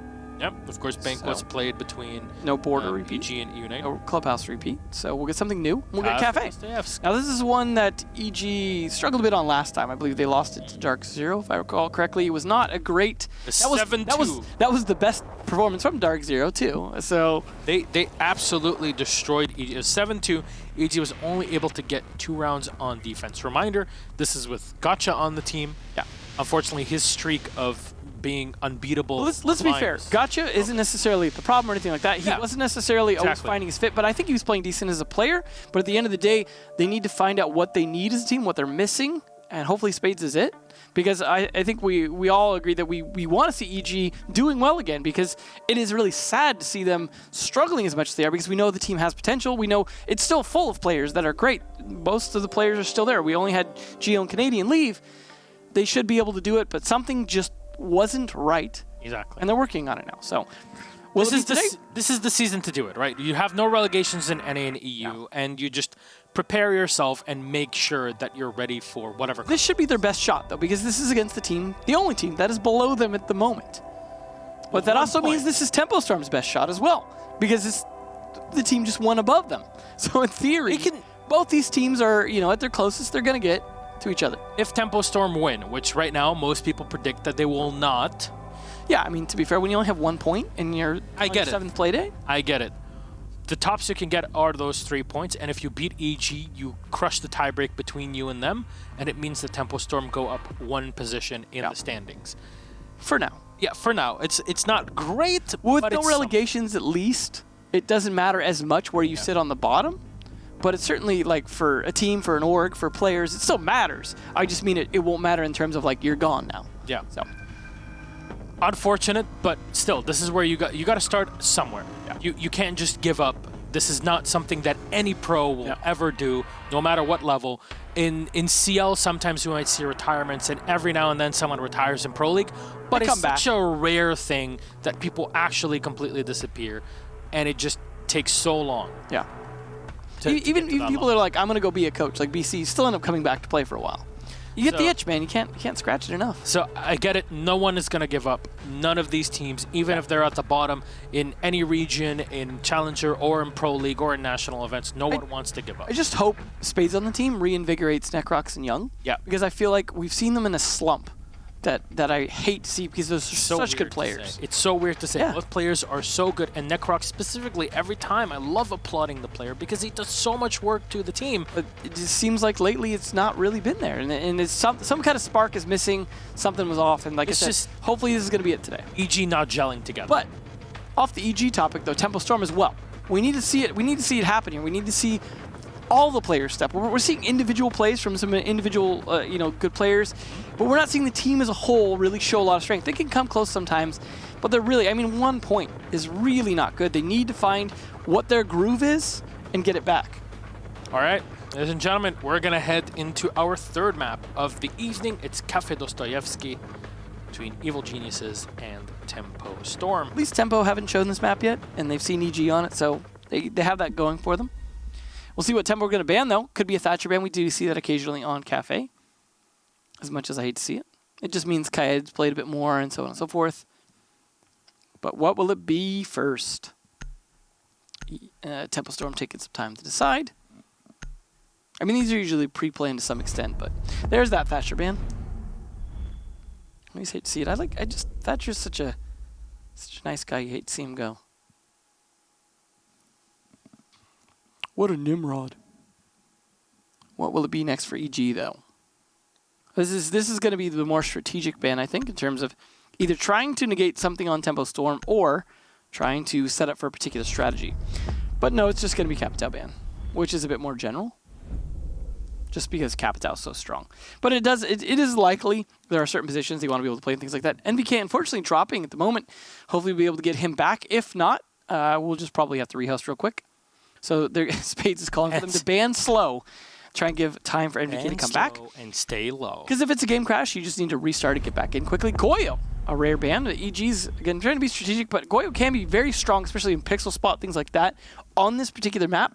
So that makes sense. You don't want to have to deal with the overabundance of shields. And with no Capitao to help you burn people on the other side of those shields out, you want some other way to deal with it and just ban him altogether.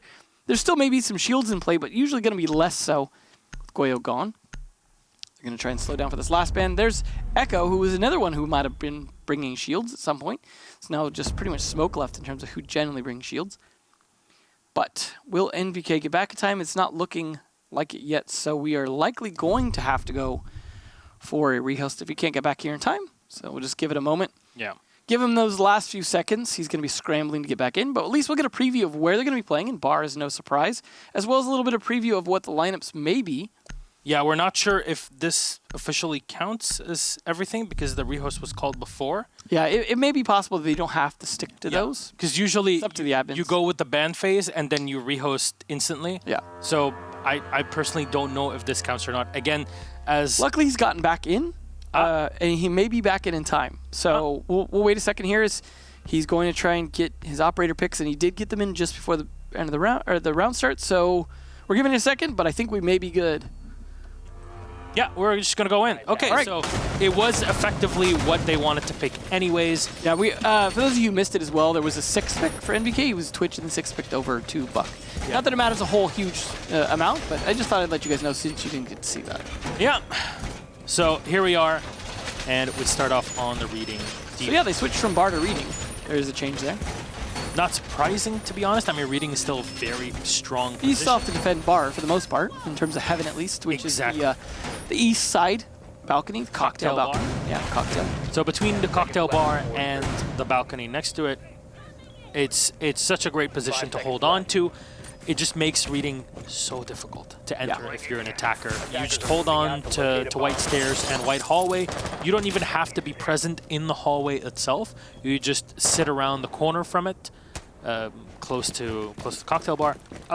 Even when you take it, though, you need to hold it as well, because it can also be useful for retakes. Exactly. Defenders? You rotate back, because you can just play against anybody top down, right? Yeah. If somebody on the attack wants to come in and walk up the stairs, which I know that's the thing weird to say, but it happens. As an attacker, though, then you can't also hold that solo, because you gotta watch your back on white stairs. You can't be staring down. So it's a really strong position. Holding on to any of the stairs is powerful, but holding on to red is way more difficult because you have to have the hatch that's right above you. Whereas with white, you're kind of safe. Nope. There's EG. There's a G36 for the Ash of Mo, and he's gonna scout around. And again, we're talking about white stairs. There's as far as spades, he's going to be starting the IQ, and I imagine playing a little more passive at first, just providing intel on the gadgets and things like that. Probably will not get as aggressive early on, unless they really needed him for that role.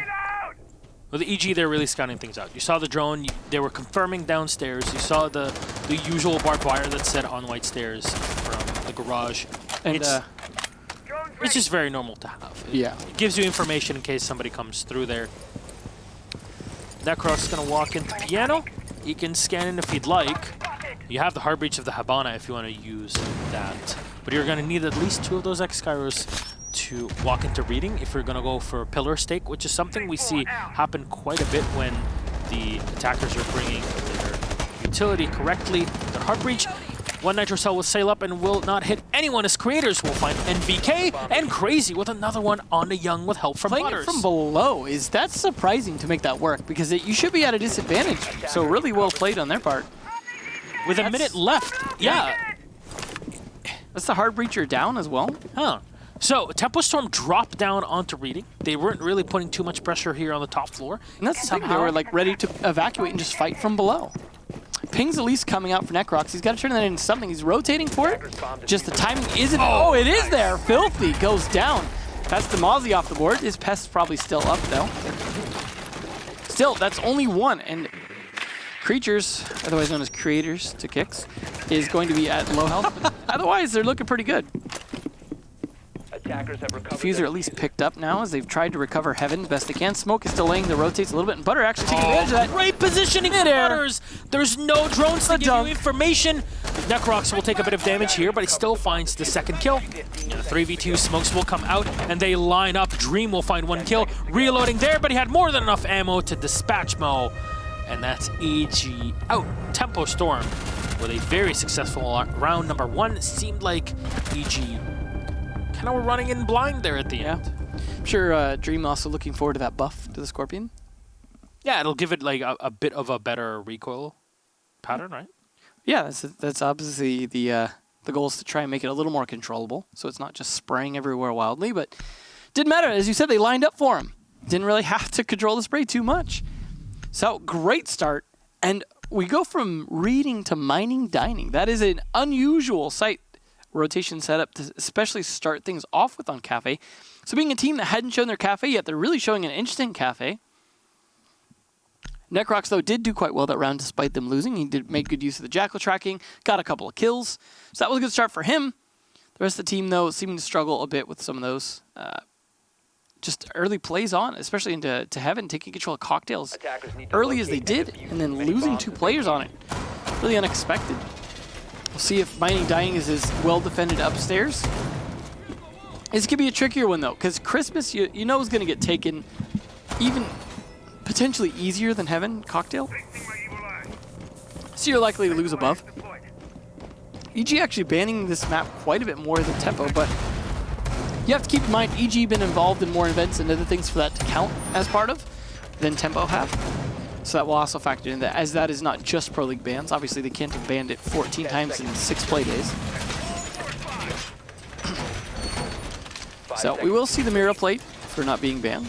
It is very useful over here on the Cocktail side, especially. Also missed a drone. Dream didn't see behind him on top of one of those Cocktail bars. So that will be providing intel on the setup that Dream is setting up. These are conventional, though. You're especially going to see that one on Freezer. It's very useful. Is your back is mostly covered to the window, and that they're usually not going to have an angle where they could pop that window from the window just behind him on the east side, Repel. So very likely to stay secure. Also, if you hang out on the east side Repel, you're very likely to get jumped out on from either the reading door or from the white window.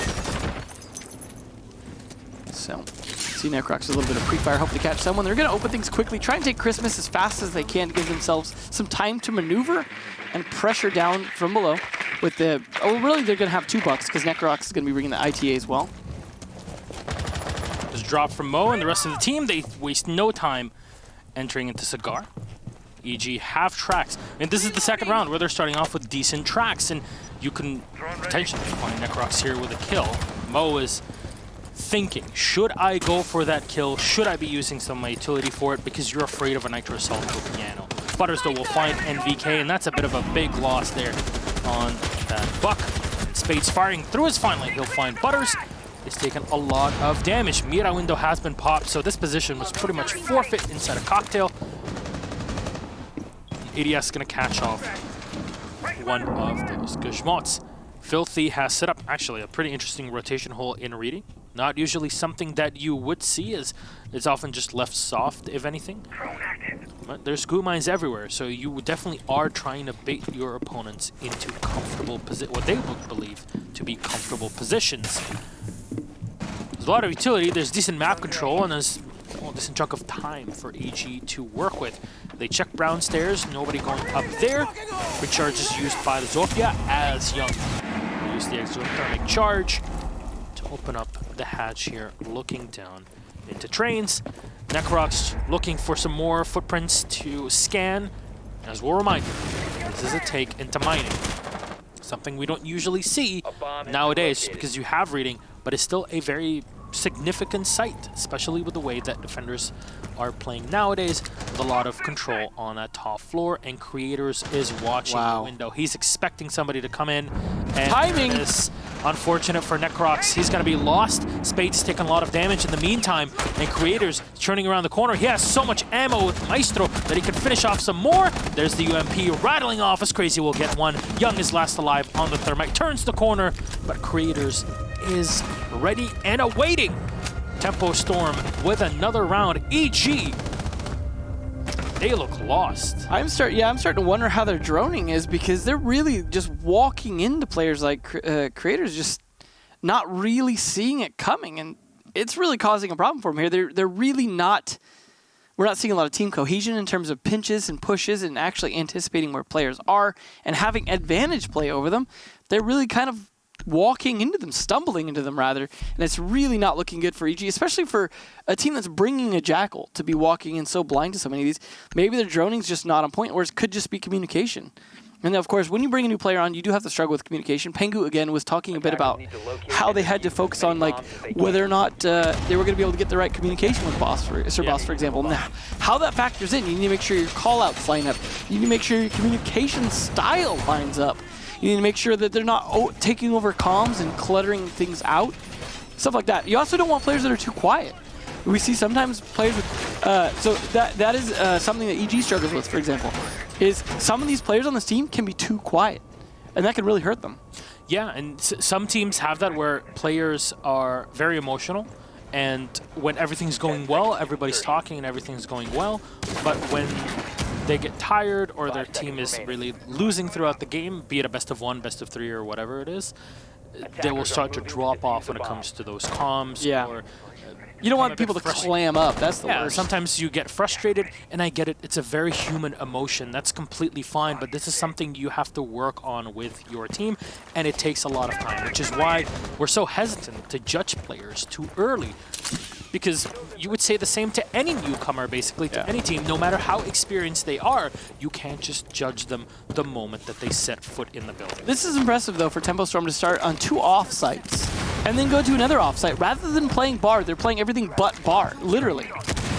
So I assume they'll go to bar next, possibly. But at the same time, like, the fact that they played everything else and played it well is impressive. If they can win kitchen here as well, that'll be the play. But so far, they've shown playing bottom up is actually working very well for them. They seem to be in control of stairs. They're able to fight through floors. Taking the top floor, I guess, gives them a disadvantage in that they can't play upwards. So EG, though, should be able to clear top floor without getting killed, in theory. They at least have a track on the Mozzie. Again, Filthy was killed by that last time that Necrox was able to get a kill. See if that will repeat itself, but very likely he's not going to get punished before the Jackal track wears off. And there's only 1 track left in the Inox. In the meantime, Filthy actually is going to be killed, but it's my Moat Digga instead who was just aggressing while Necrox was doing the droning for him. And Butters, though, finding frag back onto NVK and then traded again by Necrox onto Butters. So, advantage finally for EG here. They have some map control. They have a 1-man advantage. They managed to kill 2 players with Tempo Storm. NVK, while being one of the top fraggers dead, is not great. He wasn't also top fragging at the moment anyway, so maybe that won't be a big deal. There's Mo checking down right stairs. Is Crazy around the corner, and he wins the gunfight. Oh no! Aguman being thrown. Crazy's going to be able to run away into code check. Oh, this is huge. Creators is looking to heal up his teammate, and he will be able to do that. There you go. There's no push into him, and they're going to be safe for the second one. No pressure. Oh, no, that is not what you need to happen if you're EG right now. Unfortunate, but are they going to die for it? Yeah. I expect that. There's soft walls, though, and you have to deal with Dream. Yeah. He can turn around at any moment and slap you all down. Still with a Nitro Cell. There's a Legion in there. There might not be any goo mines down below you, but he's going to be looking. There's the smokes going out, though. But he's actually not going to push off of it. Nitro Cell comes out, and unfortunately, Dream a bit too early and premature there. Now, this is the drop time. There it is. Meantime, Necrox coming around the corner to brown stairs. He gets 1 kill, but Crazy with 1, not the second. That's space for it. Creators checking the corner, but Necrox finds yet another. Oh my, Necrox has just been hitting off so far this game, and he's putting 2 in work. This is definitely the best Jackal play we've seen from him so far. I mean, have we really been seeing too much Jackal play? He's tried to play a lot of Jackal. Overall, last season, yeah. I mean, Jackal play has definitely died down. Necrox is definitely one of the more consistent Jackal players. But it's definitely working a lot better. We saw it lead to kills on Filthy twice now. He also was fragging out that round. And, I mean, I wouldn't expect him to be top fragging for the team, but he is at the moment. Not because I think he's a bad player, but because that's usually not his role on the team. Spades, though, going to be 6th picking. We'll see. Reading, they're not going to go to bar after all. They just really don't want to deal with how prepared teams are to take bar. Gridlock going to come out as the 6th pick. Defenders, protect your bomb from Spades. Going to be providing a bit more roam control. We saw how punishing stairs have been for them. We saw, for example, the Legion, as well as the Mozzie, or not the Mozzie, but the Maestro, playing aggressively on red stairs. So I can understand the reason you'd want to control the stairs a little bit better. We'll see a shield come out from Dream. He's going to be playing on Elegant to try and probably play a little bit of aggressive roam when he can. Filthy, though, needs to avoid the Jackal tracks. He's going to need to be a little more conscious of where he steps. Maybe he should play Kavera at this point just to avoid getting Jackal tracked so often. We're going to see Bulletproof Camera come out as well, secondary utility from Creators. Provide the extra intel as they're not playing that Maestro. They did play a bit of it earlier, but just not wanting to use it for the site. They're really reinforcing and setting up a lot here on bar, so I don't know if they'll ditch it as easily as they did the previous time, just because they've invested so much with the castle barricades and reinforcements. You don't want to give that up too easily if you invest so much in it, because it means you could invest in the rest. Let's see if Spades is able to do a bit more here on Gridlock. At least he was able to find 1 kill earlier. I mean, personally, I like this. I like this a lot. I mean, Gridlock is such a powerful operator. This is probably Gridlock's most popular map as well. And it is. It makes so much sense, right? Because you have 2 staircases to walk, technically 3. So between red, brown, and white, you've got 1 for each. Yeah, you're good to go. You can shut down all of those stairs. You can use the tracks double up on a certain position if you want to also lock down a hallway if you want, around a corner. You've got possibilities, and this is what you're looking for. What an operator brings to the table, the more they do, the more the potential they have to really have an impact on the round.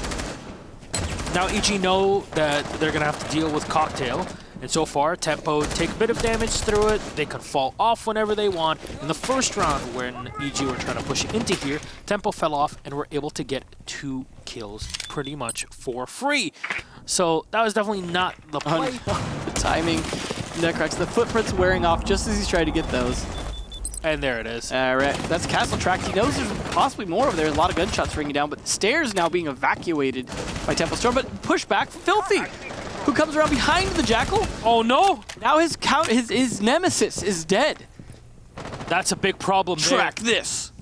He's still coming around the corner. The drone will spot him, but can he get the kill? No. NVK dropped down to half HP. Decent chunk of work there. Not bad. He gets 1 kill and half damage onto Dreams, and Necrox has been doing the most fragging, so that's really the most important kill, especially since Filthy had been mostly ineffective in rounds by getting killed early.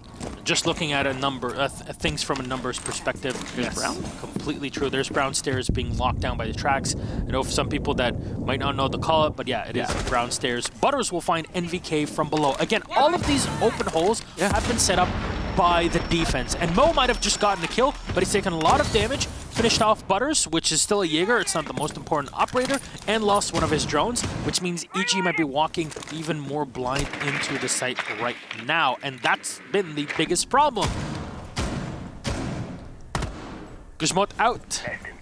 Young is watching, maybe for an entry into site right now. Throwing in his face is smoke. Huge health advantage for Tempo Storm at the moment. As I say that, it turns into a man advantage as well. Spades peeking through the hatches. Creator's gonna walk on up. Just mosey on down, and they're gonna have to walk in and plant. Dream's just gonna keep on firing. He's got so many bullets in the magazine, and Dream keeps on firing for the last 2. Good control there on the Scorpion that even at this range can get a bit hectic to deal with. That's a decent chunk of work. And Tempo Storm, yet another round. A 4-1, 4 rounds on, excuse me, 3 rounds now on the defense. Pretty good. 4 in total. Yeah, round 5. It happens. You confuse numbers. I mean, so far, Tempo Storm been looking pretty good on this defense. Like I said, they didn't show this map before, and I mean, they were definitely saving it up.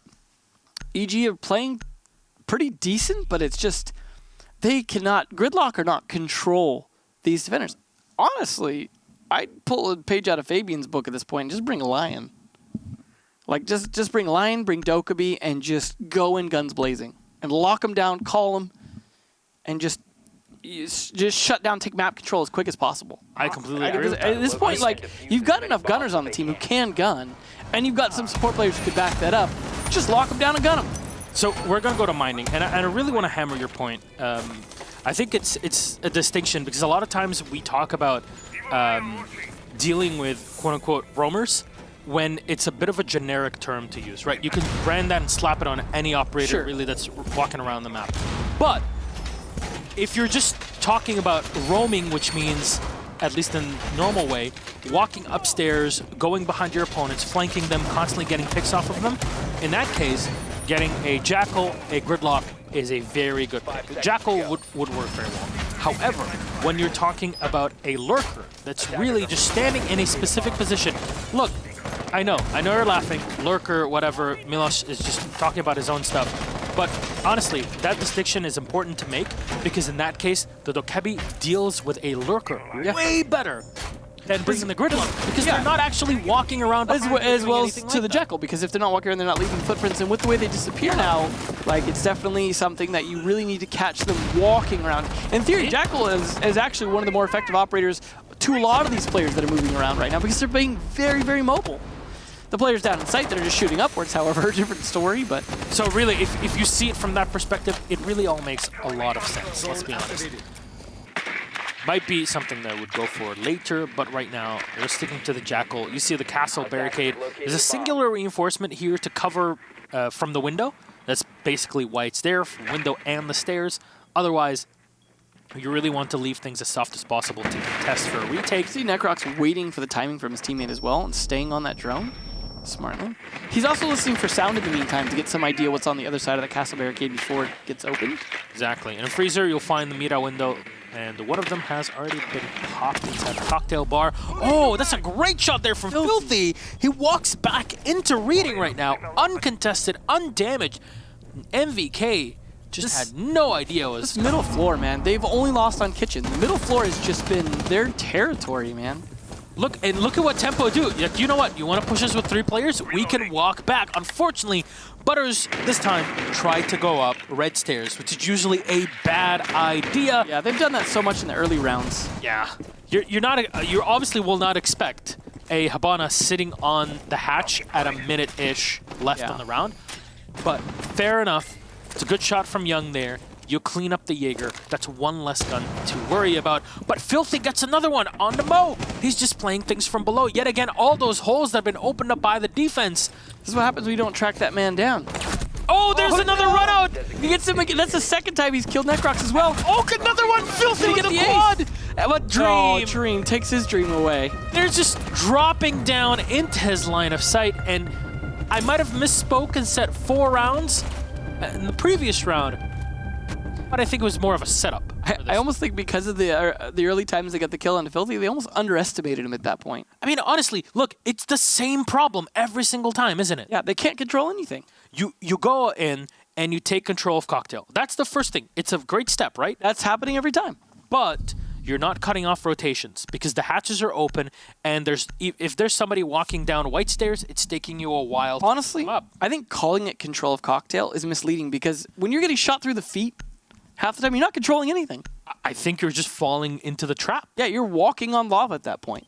There's so many holes that have been opened up by the defense Tempo Storm. Honestly, like, they have done a lot. I really have to take a moment to applaud Tempo Storm, and so should you sitting at home, because this is very impressive play. This is definitely the best play we've seen from them. It's not just EG struggling. Tempo Storm's playing just this very dynamic, like, honestly, we're gonna control the map starting at the top, but always be able to rotate back down and fight from that direction. We'll fight back upstairs. We'll fight through the floor.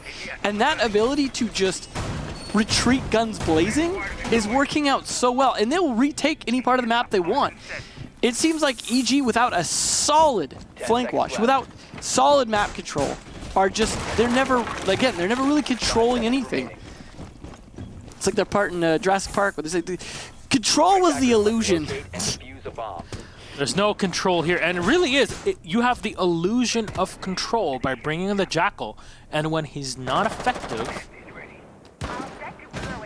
you really think that, okay, yeah, we can lock him down, we can find him, but you find the player, but then you can't do anything against them. The buck play, I definitely agree with it right now. You're expecting the site to come out, as right now, Tempo Storm are going through the rotation like it's butter.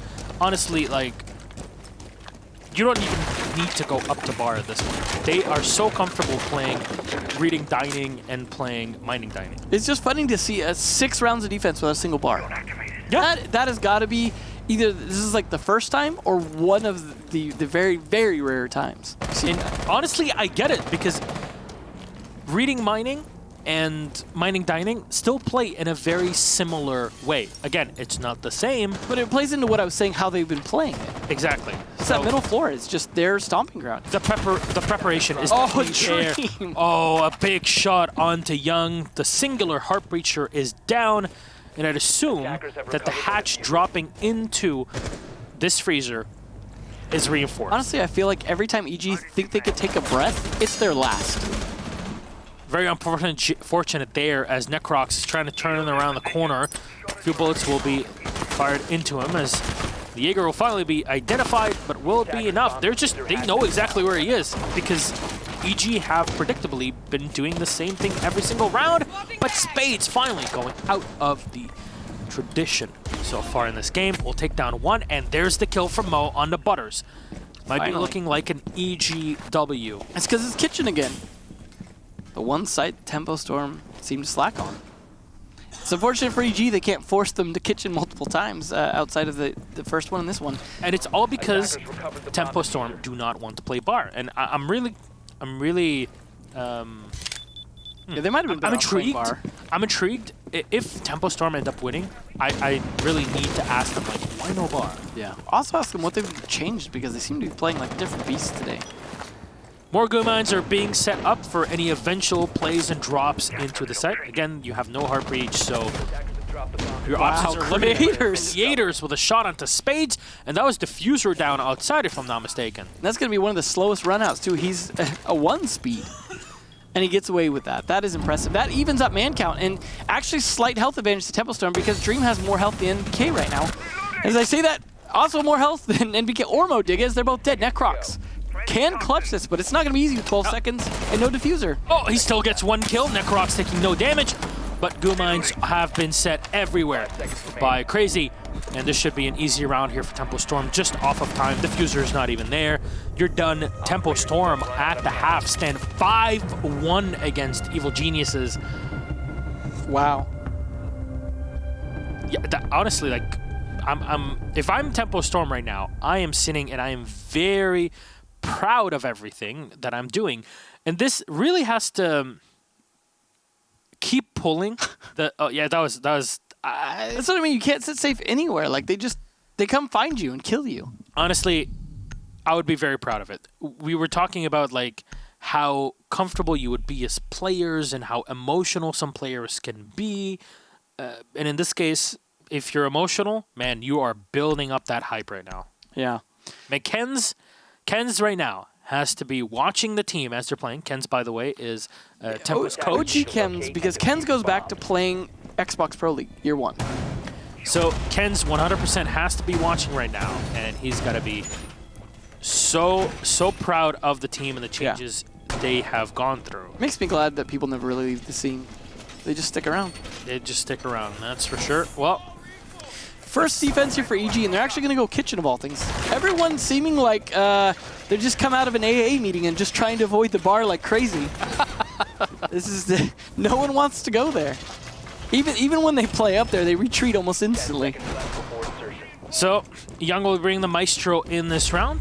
There's a Nomad for the attackers. Tempo Storm lost 2 drones here in the prep phase. So not great.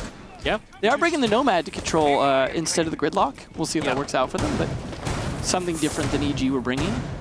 EG bringing similar defensive operators, though. I mean, this is actually something we didn't touch on. We completely forgot about Nomad as an operator. It's not as popular on this map as Gridlock by far. It's just because Nomad controls a lot of things differently than Stairs. Like, Stairs are Gridlock's specialty, I feel like, or just specific doorways. Whereas Nomad is much better on the horizontal level control on doorways and or even the stairs. Red Stairs, there are some good spots for air jabs, things like that, but I feel like overall, if you air jab someone on the stairs, a lot of times you're not in a position to do anything about it. Whereas you air jab flank positions. That is a good one. And that's really good post-execute, or post-plant rather. I always love hearing the music playing in here. It's very, I love classical music. Looking more like a symphony from Tempo Storm so far. That's a very soundly pleasing storm, to say the least. As Butter is going to walk on down the white stairs, there's a drone in front of him, of course, mirroring what Joystick was talking about: drone first, then kill. And that's the way you do it. Well, let's see if they get to the kill step. Not only are there drones that are ahead of you, but there's also drones downstairs, just in case on different levels there were some nitro cells being prepared for you. Overall, that's the strike to go for. Tempo Storm are also bringing a singular Heart Breacher. Unlike EG, though, they'll be bringing the Thermite. So opening a hatch is still going to be fine to drop the freezer, but you have the opportunities right now. I don't know if there's a reinforcement still set for EG to use later on in the round, but they have an opening into Bakery, a rotation hole, which is something that happens a lot as well. Just to highlight it on the stairs, on white stairs. This angle we've seen used a lot very well, and Butter's almost capitalized. There we go. Never mind, he does. Young again falling. A Maestro dying early is a really good start here. Yeah, and Tempo Storm inch things closer with around a minute left. Dream has taken a bit of damage on Brown Stairs, but they're wasting no time. Tempo Storm walk in, all of those cameras have been destroyed. You know there's one guy by the Christmas tree around the corner. Dream is droning to make sure there's nobody around the corner for him. There's one more for Filthy as Dream gets one more on Spades, the newcomer, to EG. Smokes can be used, but it's already a set of grenades to be lobbed into Castle Barricade. NVK gave his position away. So close, and it gets shot by Butters. Mo is the last man alive. He tries to contest with the entry in the garage. Flawless attack. This is just EG dismantled. Tempo Storm scout things out so well. There was 2 drones in front of each opener. Honestly, this is what you crave seeing. Plants crave electrolytes. We crave this sort of great team play and drone. This is, I mean, for a team that was only able to get 1 point so far, they are playing immensely well, and Tempo Storm guarantee 1 point at the end of the day. Of course, it's not going to move them anywhere unless they win. If they win, then they push up. I think within the next 5 rounds, unless something drastically changes here, I think we're seeing the bottom of the leaderboard move. And for those watching here, and I really want to try and avoid this, like what happened with Cryan, for example. A lot of people saw how G2 performed, and they were blaming everything on Cryan. And sure, okay. I think Spades is playing fine. Yeah, and that's the thing. Like, Spades is definitely not a problem here from what we're seeing, especially as this is literally his first game. What is the issue is that cohesion, and it just seems like EG are off, one player on their own in each position, specifically on that last round on defense. Yeah. Also, some of the players that we expect to be fragging out, like NVK and Modiga, really are not. Like, not everyone's role is fragging, but it certainly is here for Modiga. He's at least picked up 3, but NVK's getting shut down a lot early, and that's really a problem, is you need NVK. I mean, ever since Canadian left, it seemed like NVK was on a tear in terms of fragging, and that seems gone today, absent. And Evil Geniuses were playing so differently on defense than what we saw from Tempo Storm. Tempo Storm was just aggressive. They never let up ever on EG, whereas EG just played passive that whole round. And what did it end up being? A flawless round for Tempo Storm. So I don't know if playing more aggressively is going to work better for them, but playing passively certainly didn't help them last round. That was actually the best round for Tempo Storm so far. Of course, it was their very first attack round, but Kitchen is going to be played for a second time here, and if they lose it here, well, they're never going to get a chance to play anywhere else. Now, Thermite being brought is helping them here. It's working out better for them, I think, than Habana would. Modiga finally at least trying to fight back a little bit on Butters. Not going to be a flawless round for this round for Tempo Storm. Could even be an EG round if they can keep that up. They are slowing things down a little bit. That is going to be 2 grenades off the board as well, some soft destruction. But Dream is in the meantime just they're gonna push right into sight. They're in. They're moving with a hell of a tempo right now as Creators will find 1 kill, and Dream is looking for the second. There it is. Crazy will find Necrox. This is all over the places. They just keep running in. Spades will find 1 kill as well as Mo, but Filthy is gonna be forced off of his plant for just a second. 2 players left, and you can plant here in relative safety by that bomb chassis with the Ash covering. Dream, all he's got to do, there we go, 1 flashbang out, rotation from Evil Geniuses to try and catch off their opponents. Nitro Cell comes out and somehow hits, perfectly played as Dream is in the meat locker all on his own. Flashbang around the corner, and he's going to try to pick up Filthy in the meantime just to cover for that sound. ADS destroyed with 1 more stun grenade left. He's going to throw it around the corner just in case. Slowing things down, and Filthy will go for the plant. There's 1 kill for Dream. Bo has taken a lot of damage, but Spades will find the kill. Onto Filthy, the pop-up from Spades! Beautiful 2K, the headshot required. Spades collects, I believe, at least a 3rd one in this round on the Valkyrie. That was a hell of a play there, knowing exactly where the Ash would be. Good prediction, good game sense. And finally, we see EG alive after Tempo Storm looked like they were about to walk away with this game. That was definitely intense one. I tell you what, though, the jockeying for position between those last 2 players at Tempo Storm, they took Kitchen so fast. Slaughtered a good majority of the Evil Geniuses players, but once they got down to 2 men, problem is they had to plant. That's really why they lost the round, is that, well, they weren't going to go hunting, which they shouldn't, but if they had had 1 more man left alive, I think they would have been able to get in a much more comfortable position. Plant would have gone down. Post-plant, there's limited angles to cover, and I think Tempo Storm could have won that. It was losing 1 more player. And that was the play, allowing Mo, I believe it was Mo, to just let him roam on the Jaeger. just let him do whatever he wants. Yeah. He got 1 kill. It ended up to be potentially the kill that won the round for the team. It was close. Tempo Storm got really close to it. Yeah. And it took a long time for EG to respond. It was really just the stalling out. Whether it was them repositioning or the Thermite getting downed, just you know they could hear that plant going down around the corner. They were just waiting for the right time. Thermite wasn't going to be long for that world, especially on such low health. Just wait for everybody to get in position. This is actually something that a lot of teams on retakes will make as a mistake. They will often just try to rush in and take gunfights immediately. No. Just leave it. You have the time. Yeah. Leave your rest of your teammates to get into a better position, and once they're in those positions, then you can work together. Yeah, especially since you know that with a one-man covering can only cover one angle. Exactly. So in that case, EG really played it well. They went for the long game, which is exactly what was needed. It worked out nicely for them. They're able to survive for a bit more, but as you said, yeah, they need 5 rounds to tie it, and even then, it's only a tie. Yeah. Difficult. Right now, it's we'll see how they do on reading, but it's still looking like I think Tempo Storm are going to take this pretty soon, just off the way they're playing. That was even a very close round, a very aggressive one, and they just seem still in control of these gunfights. The trades just didn't go as much in their favor that last round, and that was because they stormed into kitchen. Usually a lot of kitchen fighting happens from outside, so that was a very aggressive, different play here. Oh, this play here, gonna catch him just off. Oh, makes a little bit of damage, but still, Dream just makes it happen right there, and he's actually gonna take a short break while the smoke clears, just to reload. That's a huge kill. 1 player off plus a nitro cell. Yeah. That's what you've been looking for. Butter's just slightly off the timing, but he's going to find it here. Bojiga next to fall, least traded. But man, it is looking good for Tempo Storm yet again. Long angle for Young to find Butters, and unfortunately the Overwatch support from creators, I believe, was just not quick enough to help out against that Ella of Young. Again, a player that actually played Ella relatively actively, I guess, in the past couple of years. Still upstairs, and EG definitely trying to keep control of that top floor. They'll get some info as Dream is just gonna walk in. He finds one. They light up for him. Dream with the last 3 in the round. Oh my. Dream was on it. That Ash play, phenomenal. Unfortunate there. What the lineup though. Dominoes. That's our second 7-2 in what should have been the most balanced matches. And that's how it goes, right? Mitch on Ash. Ash has gotten a bit of a tan here, as you can tell. But yeah, that was actually like really impressive with the way that Tempo played throughout the whole game. Dream definitely with 13 kills. You'll see that he's done a lot of work.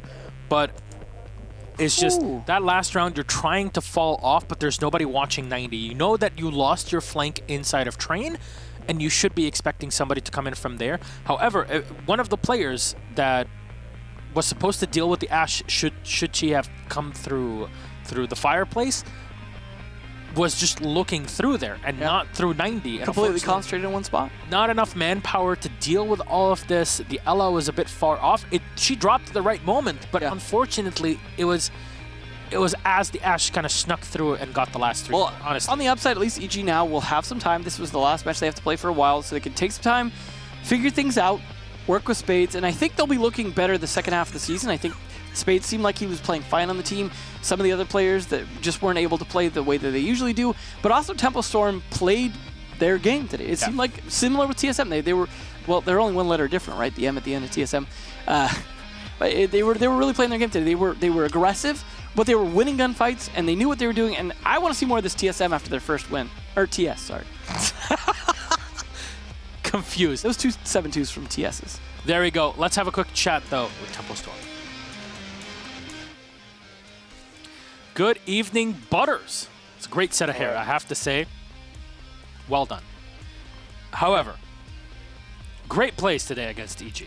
Honestly, we're sitting here, we're watching it the whole time, and it was impressive to see how far you guys have come through up until this half, because with 1 point coming in, it must have weighed a very heavy weight on you to be playing in this final Playday. But in the end, I really am curious, what did you guys change up in preparation for this game?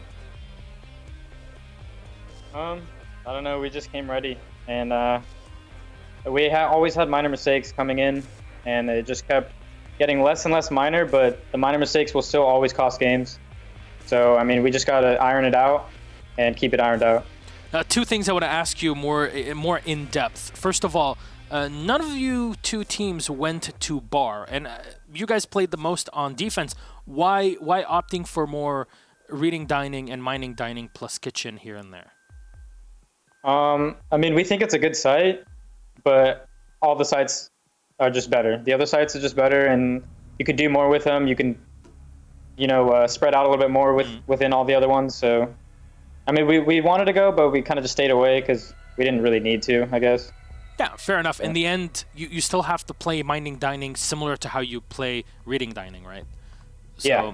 Understandable. That's one question. The second one would be, you guys were so good, because we're talking about that reading dining defense, you guys were so good at faking cocktail, basically, staying in cocktail for just a bit, and the moment you got pressured, you dropped down and found kills from below. First of all, were all of the holes that were set ones that you destroyed yourselves in preparation as the defenders? Yeah. We have underneath presence to help if they do push us, so we can stay up there longer. And if we do end up falling off, we could still hold those holes for when they come in. But if they take it, then we just kind of fall off and let them do whatever they want with it. And specifically, there's one round where Elysian was doing a lot of work inside of reading. And what was prompting these sorts of runouts to go out of reading, get a kill, then fall back in, and then wait for more information? We weren't really able to see where that info was coming from. If you could shed a bit more light on that. Just confidence in sound calls. I mean, everybody on our team kind of played with like the confidence that they should today, which we should have all the other games. But we're gonna keep doing that. Make sure we don't let people walk all over us. So. All right, well, it's a great way to end the half, right? With a victory and a victory over EG, nonetheless. You guys had their number the whole time. You talked about preparation. It definitely showed, and maybe your coach had at least a tiny bit of influence on this, right? Yeah. So shout out to Ken's, I guess. But anything you'd like to say at the end of this play day, because we won't be seeing you until the second half of the season, Butters. Yeah, I mean, shout out to the fans that stuck with us, even though it looked very, very bad for a while. And I want to shout out to also Tempo Storm, the org, and everybody in chat. Say happy birthday to Rainad. He's a big help, and I don't know. Thank you for sticking with us and believing in us. And we're gonna keep. That's the first win of many. So. All right, very hopeful to hear that, and very happy to hear it as well. Butters, congratulations again on your big victory today against EG. And hopefully we'll get to see more of you in the second half of the season after 6 Invitational. Thank you again and good night. You good night too. Well, he seemed a little short for words, but made up for them with other things during the round. But it's interesting that they think bar is actually the worst site. I mean, it's just not as good as I get it. Reading mining, you still have to hold on to that as pretty much being the best. Mining dining, there's Dream with a 1.8 rating, 13-3. Oh boy. Yeah, he was doing his work. 2-0 on entry as well. Not necessarily a lot of kills, but also never dying on entry. So yeah. So overall, this worked out really well for Tempo Storm. EG, even with the change, I mean, I say even with the change, but it's unfair to say that. It's unfair to judge a player so early, and I can't wait to see what Spades fits in as a role for EG. They both have time to figure things out for the second half. I expect more performance from both teams by then. All right, well, we have one more game to go. That's the last matchup of this half of the season. But before we go to Invite, it's SSG versus Luminosity. That's coming after the break.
Welcome back, ladies and gentlemen. Our final matchup of this Playday. Of this half. Of this half of the For season NA. for North America. Yeah, we went through EU a few hours ago, and here we are now in North America. Interesting results in both regions so far. Yeah. I mean, the last match hasn't happened yet, but I'm already excited to see NA go for now. Yeah, We'll still just have LATAM left, and that's it. Honestly, right now, North America is looking so strong coming into Invitational. Yeah. Honestly, and you can quote me on this because I don't usually say this, but I really do think North America really has a shot at winning SI this year. Like a really big shot. Even with Empire still doing Empire things, and G2 looking better. Have you seen Geo? That's true. TSM, yeah, definitely look like a contender. TSM, Dark Zero. Especially Honestly, the double limb bracket, too. a lot of people still sleep on Reciprocity, but Reciprocity, when they're hitting their plays on land, definitely should be scared of them. So I'm very hopeful. I would love to see better performance from everybody there. I'm hopeful, as everybody is. Speaking of other teams that we're looking for, SSG. Yeah. Let's snatch them up. Been looking pretty good. Bosco Rampy, Thinking Nade, Canadian, and Fultz. Looking at Fultz's rating, he's someone we don't talk about enough. He's honestly doing quite well. But this is what your flex support, like this is what happens with a lot of players that aren't the ones that are, like, you will talk about Canadian, right? Because it's the big name Canadian, right? Big bag Canadian. I mean, he represents a whole nation. Completely, completely understand that. But each one of these players had such a huge pedigree that, and their impact on each game is so huge that by the time you get to Fultz, you're like, okay, I'm really excited, but I don't know how much excitement I still have to input into this. And I know it's completely wrong, and no one should be doing now, that. We'll just start with Fultz. We'll just start with Fultz. Fultz is great, as many would say the greatest of all time. I don't know. This team is full of the greatest. Yeah. I would not be surprised if Space Station really went way higher up in the league than they are right now, which, you know, they're third place. If they were to win today, they would be 3 points higher, and they would be 3 points away from Dark Zero, 6 total away from TSM. Their opponents, though, are Luminosity, sitting at that 6th place with 5 points. A victory means that they are able to get 3, they go up to 8, and they would be able to tie against United. And they really haven't found their stride, though. Let me check. Yeah, they played against United, and they won 7-4. So overall, we could see a shift in that mid-tier between Luminosity and United. But right now, Space Station are trying to get as many points as humanly possible with Doodle, Hyena, Rexon, Slash, and Factor. People have been playing well on the team, I have to say, even though the stats might not reflect it. But LG overall have some really impressive games sometimes. Yeah, absolutely. You can see all of these guys just inching towards that 1.0, but it's just they're not really finding enough rounds as a whole. I mean, there's a lot of clutches, especially by Slash being played, and just so much effort. It's just they're always a bit close, but can't ever quite really show a dominating performance. And I feel like this is a team that's on the cusp of doing a lot better. Yeah. They just haven't broke through yet. And against SSG is going to be a tough fight. Yeah, because right now, LG have been performing pretty well against every single opponent except for the big dogs, basically. Dark Zero against Reciprocity, they haven't really had the best track records. They were able to tie against TSM a few play days ago on Villa, so there's that. Though, speaking of Villa, it'll be one of our 2 banned maps in the series. Coastline is automatically banned as they were played. So if Cafe gets banned, then we won't get a repeat. Yeah, all right, there you go. All right, no repeats today for NA. They're keeping it interesting. And a map that I don't believe SSG have played this season, and Luminosity did. Let me check. So, should be... I imagine this should be a pretty good one. I mean, Canadian used to be quite good at Bank. He's going to be bringing that. Overall, this team should be pretty good on this map. So, what will the... top bands be? So last time Luminosity played on this map, it was Playday number 2 on January 8th, so it's been a while now. And they played against Tempo Storm. It was 6-6 tie. So not the greatest result. Definitely. What do you guys think, though? 84% for the Space Station gang. I have to be honest, it's probably because of their hilarious videos that they put out on Twitter. No matter how much how well they do on Pro League, they are winning Twitter. SSG Clout gang right here, like above the camera when it comes to everybody else. no one can hit that level. I'm sorry. Yeah, their social media people are definitely tier 1 talent. Pam. Yeah, I hope so. Either way, it's been quite good for them as a team. They come off of winning USN as well for this season. Can they keep it up? They've been looking like they've had some struggles, but overall as a team, they're still fantastic. But Bank, what will the op bans be? Very likely to see Habana. Outside of that, can be a little hard to be sure. Could see a Thatcher as well, possibly. Just to put it all on poor Maverick. No, a Jackal ban. Something we used to see a lot more on Bank. Just when Jackal was like kind of the king of this map. That's going to be the map ban from LG. There's the Habana ban, as you expect. You want hatches to be a little bit of work. Have they been studying at the School of Bagel? Can they Maverick 2 hatches? Honestly, like, I know it doesn't seem to be like super impressive. It's a minor thing, but it's a minor thing that matters at the end of the day in the resource game that we find attackers in. Especially the time game as well.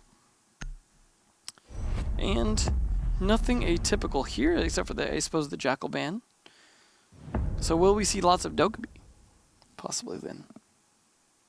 Definitely something that could come out on the roam control.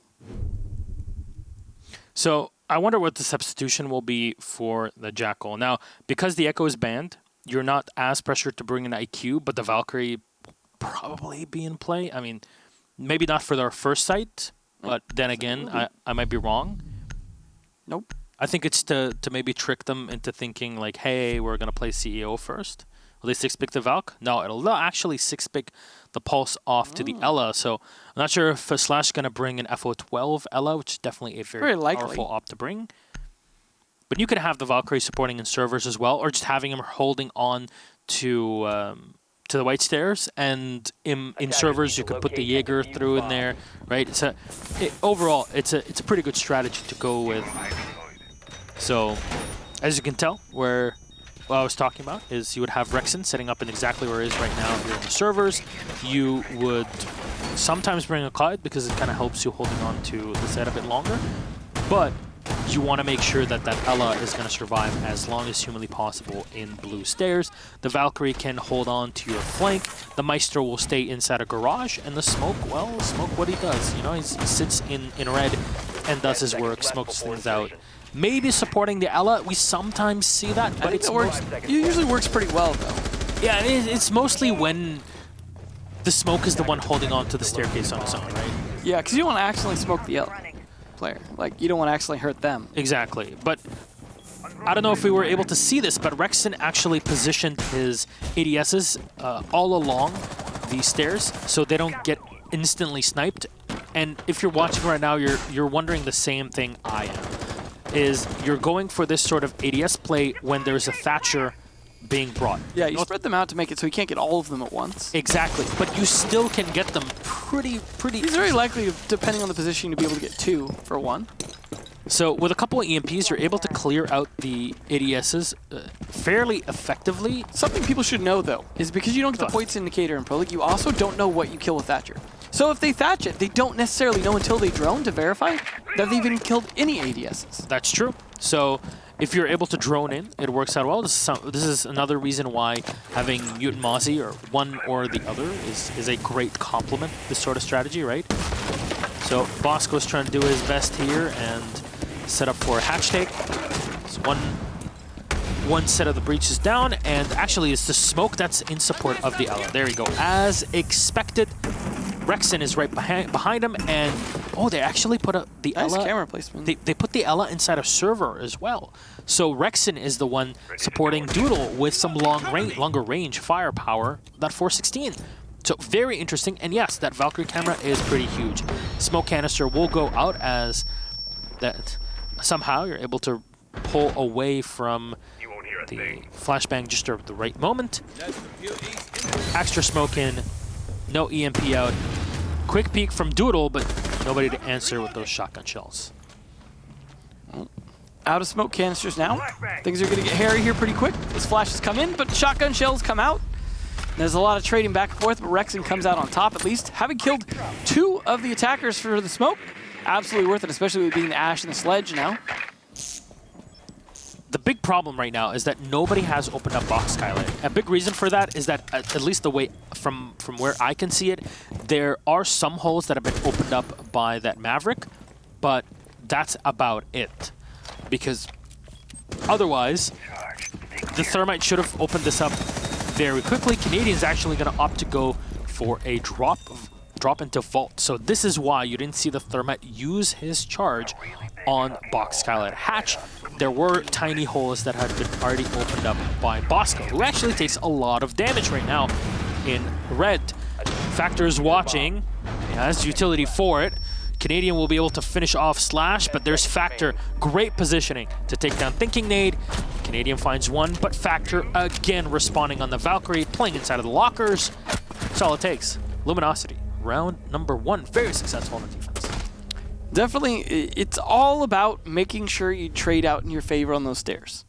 If you can take down 2 with you for 1, it makes it very hard to continue at that point, especially with how much time was burned, them trying to rotate over to the drop side. It was SSG, I mean, trying to make it work with what they had left, but because they weren't able to really control any of the positioning of the defenders downstairs, they were just dropping into a lot of compromised positions, and also Bosco taking a bunch of damage to the hatch certainly didn't help things. We'll see if the Nomad helps out here. And luckily, at least for the attackers, the defenders can't play the same site again now, so they don't have to worry about CCTV for 2 more rounds. So they should have a little bit better chance. But man, I would love to see a team really figure out how to take blue stairs without sacrificing people to shotguns, because it seems to be such a consistent problem for attackers. We're going to be CEO now. They're going to be bringing out that Mozzie this time. Bosco's going to bring in the Capitao, though, a very strong operator to attack the site. And Space Station's going to anticipate this as being the secondary bomb site, as it is for many teams. So, will we see Capitao on the window? Very likely. I do wonder if Canadian, though, will be able to successfully get a wall open to set up for a plant. Doesn't always happen. There's a lot of things you can do to try and trick that and deny it. The Nomad should help a little bit with cutting off some rotations when they control the square skylight side, if that is the way they're going to go. Also possibly even deny people running out of the janitor closet, something very helpful to have. If you're trying to thermite the wall, you want to have an air jab on that corner, so people can't just run around the corner and shoot thermite. What we've seen a lot of teams opting to do now is the diagonally thrown C4 over to kill the thermite. Very effective over top of the wall onto the east side, and kill whoever's the thermiting the wall onto the square skylight side. That Claymore as well, pretty typical, and also still manages to get quite a few kills on jump outs, despite it being typical and predictable. Players go for the jump out on that window and then pay the price. Fult's the one who's going to get it set up on the windows first, while Canadian drones things out with the diffuser on the roof. Rampy taking out the vegetation. He's actually going to open up a better position for himself. Good use of the hammer. It is a good position, just because it's a bit more difficult to walk up to him if you want to, take a shot, basically. Rampy's green thumb there. Fair enough. It's definitely not going to be the thing that wins you rounds. For anybody watching, it's like, oh my god, this is amazing. It's a power position. Yeah, it's changed my perspective in the entire game. Hey, if you got the extra hammer swings, might as well use them. There you go. Give yourself a slightly better tucked away position. In the meantime, though, Fult's just really waiting for everyone else to get in position before he starts pressing the windows too hard, but he does want to avoid a jump out while he's hanging out. Canadian, though, trying to get set up. He wants to open a wall. I love this drone in blue stairs. Yeah, that's a sneaky one. Hiding right behind the boxes, and he's managing to pull it out just when they need it and set it up in a new position to watch the bottom of square skylight. Thinking Nade's going to get set up. He has set up 2 air jabs. I imagine probably 1 to help with a run on Janitor while Canadian gets the walls open. Looks like they're not doing much to deny it. He's able to get 1 wall and now 2. This is really being uncontested, and then the pressure on the window is going to help with that as well. Bosco's position, that's what I want to see, is how he's going to use these Capitao firebolts and or smoke bolts to help support it. You see him on a drone right now. Rampy, in the meantime, though, takes down 1, as now Bosco's going to finally start to rotate into position. They've got the walls open, they've got the kill.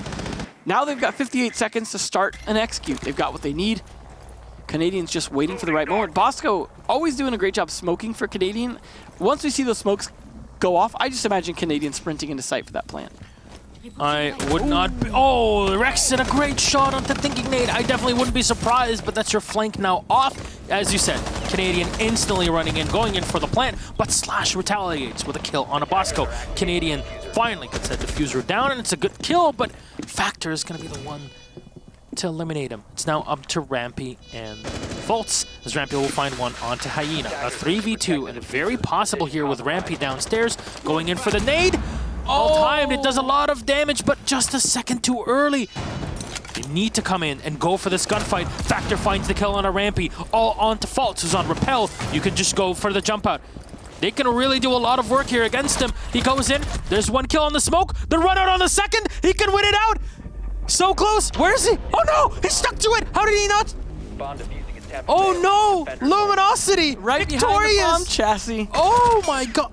I was like, oh, there's blood going out, but no, that was Canadian's body. So close. Oh my god. The double jump out didn't even work, but it was enough of a distraction. You know, Devin, in moments, there's moments like these where I wish I could stick my face into the monitor just to see exactly what's happening. That works, Because, huh? because honestly, he got the first kill on the run out. The second one, the Maestro was a bit too slow, and he smashed into a Claymore. Yeah. But then, behind the bomb chassis, it was all so well timed, just keeping him away. Well, you can't watch two angles at once, and you certainly can't watch the bomb while you're doing it. Impressive, I have to say. Regardless of the results of that round, that was good play from the Zofia. It's a nice try. I'll give him an NT chat. I'll get an NT in chat for Volts. Also, as an optometrist, shouldn't you be advising people to keep their face away from the monitors? Well, it depends on how long you do it. Okay. I don't want to get into tangents because a lot of people hate when we talk about other things for 10 seconds. Well, Goyle. Yeah, let's talk about Played here. Goyle. Got 3 Teller's Volcans. defense.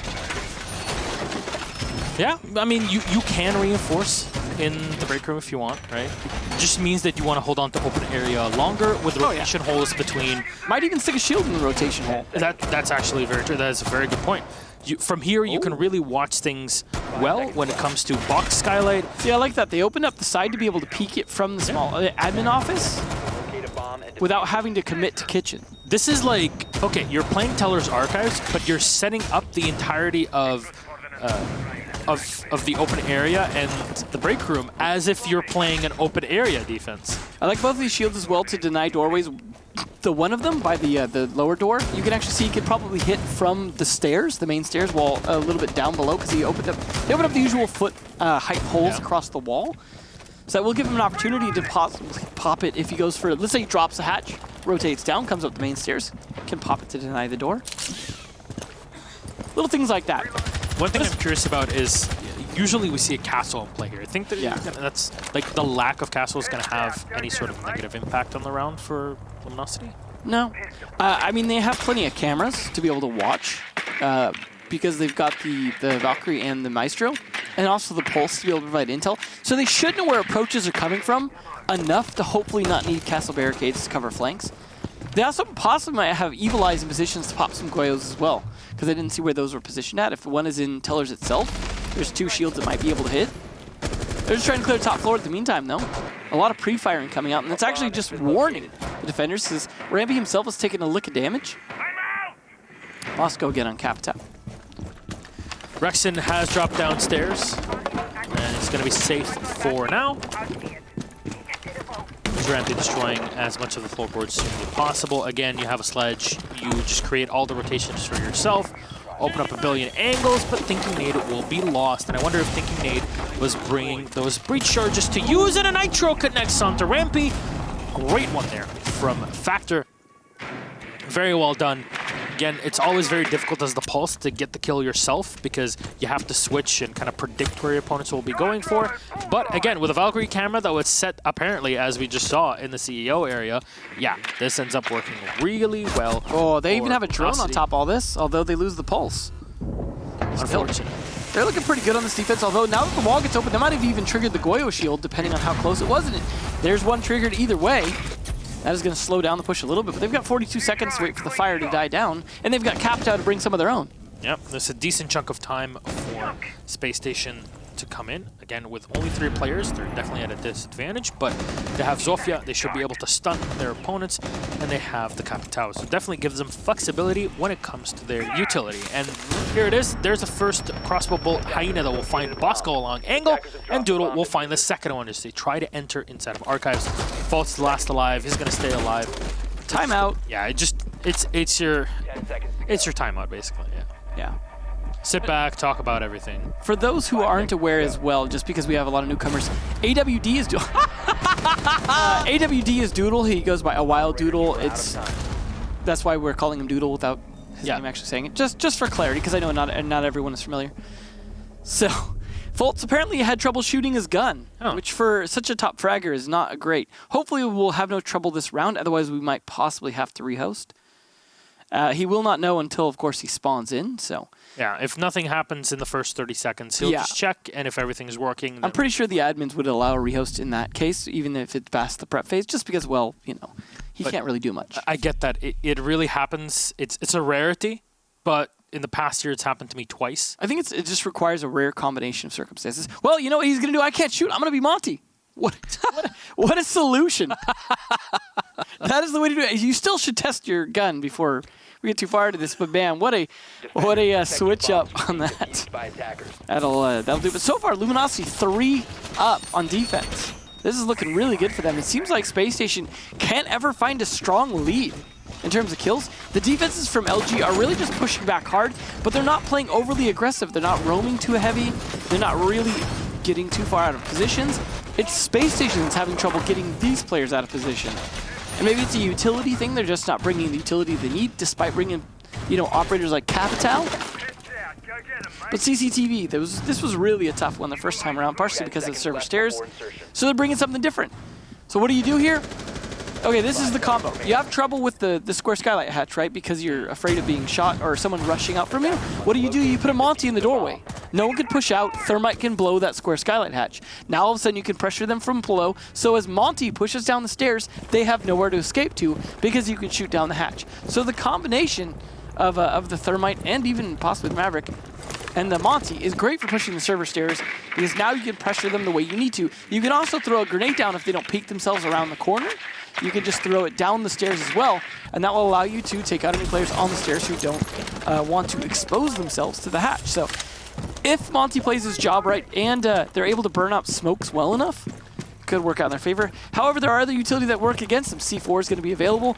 Also, the Grismonts from Ella could, I believe, correct me if I'm wrong, but don't they pull Monty off of his shield? Like the way the Echo Stuns do? Like off of his extended shield if he hits a Grismont? It does. It pulls him off. Yeah, it puts the shield back on. Oh, that was a waste. On extending it, basically. Doodle with a missed smoke. Way too early. Yeah, there's nobody here except for the Monty. It's just it really just allows SSG to set up on the other side of the map. I like that rotate being set up to help Bosco there.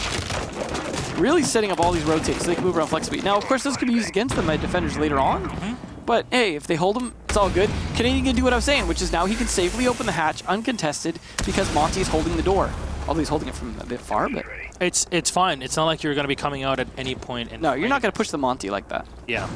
It would already give away way too much information off to the attackers. They know that they have to deal with you, and that shield really does not promote turning to... It does help as well to make sure that they can't drone as well to see what's going on as far as ADSs and other utility in the room, because chances are, like you saw, it's going to get shot before it can actually see anything. So that shield really doing double duty.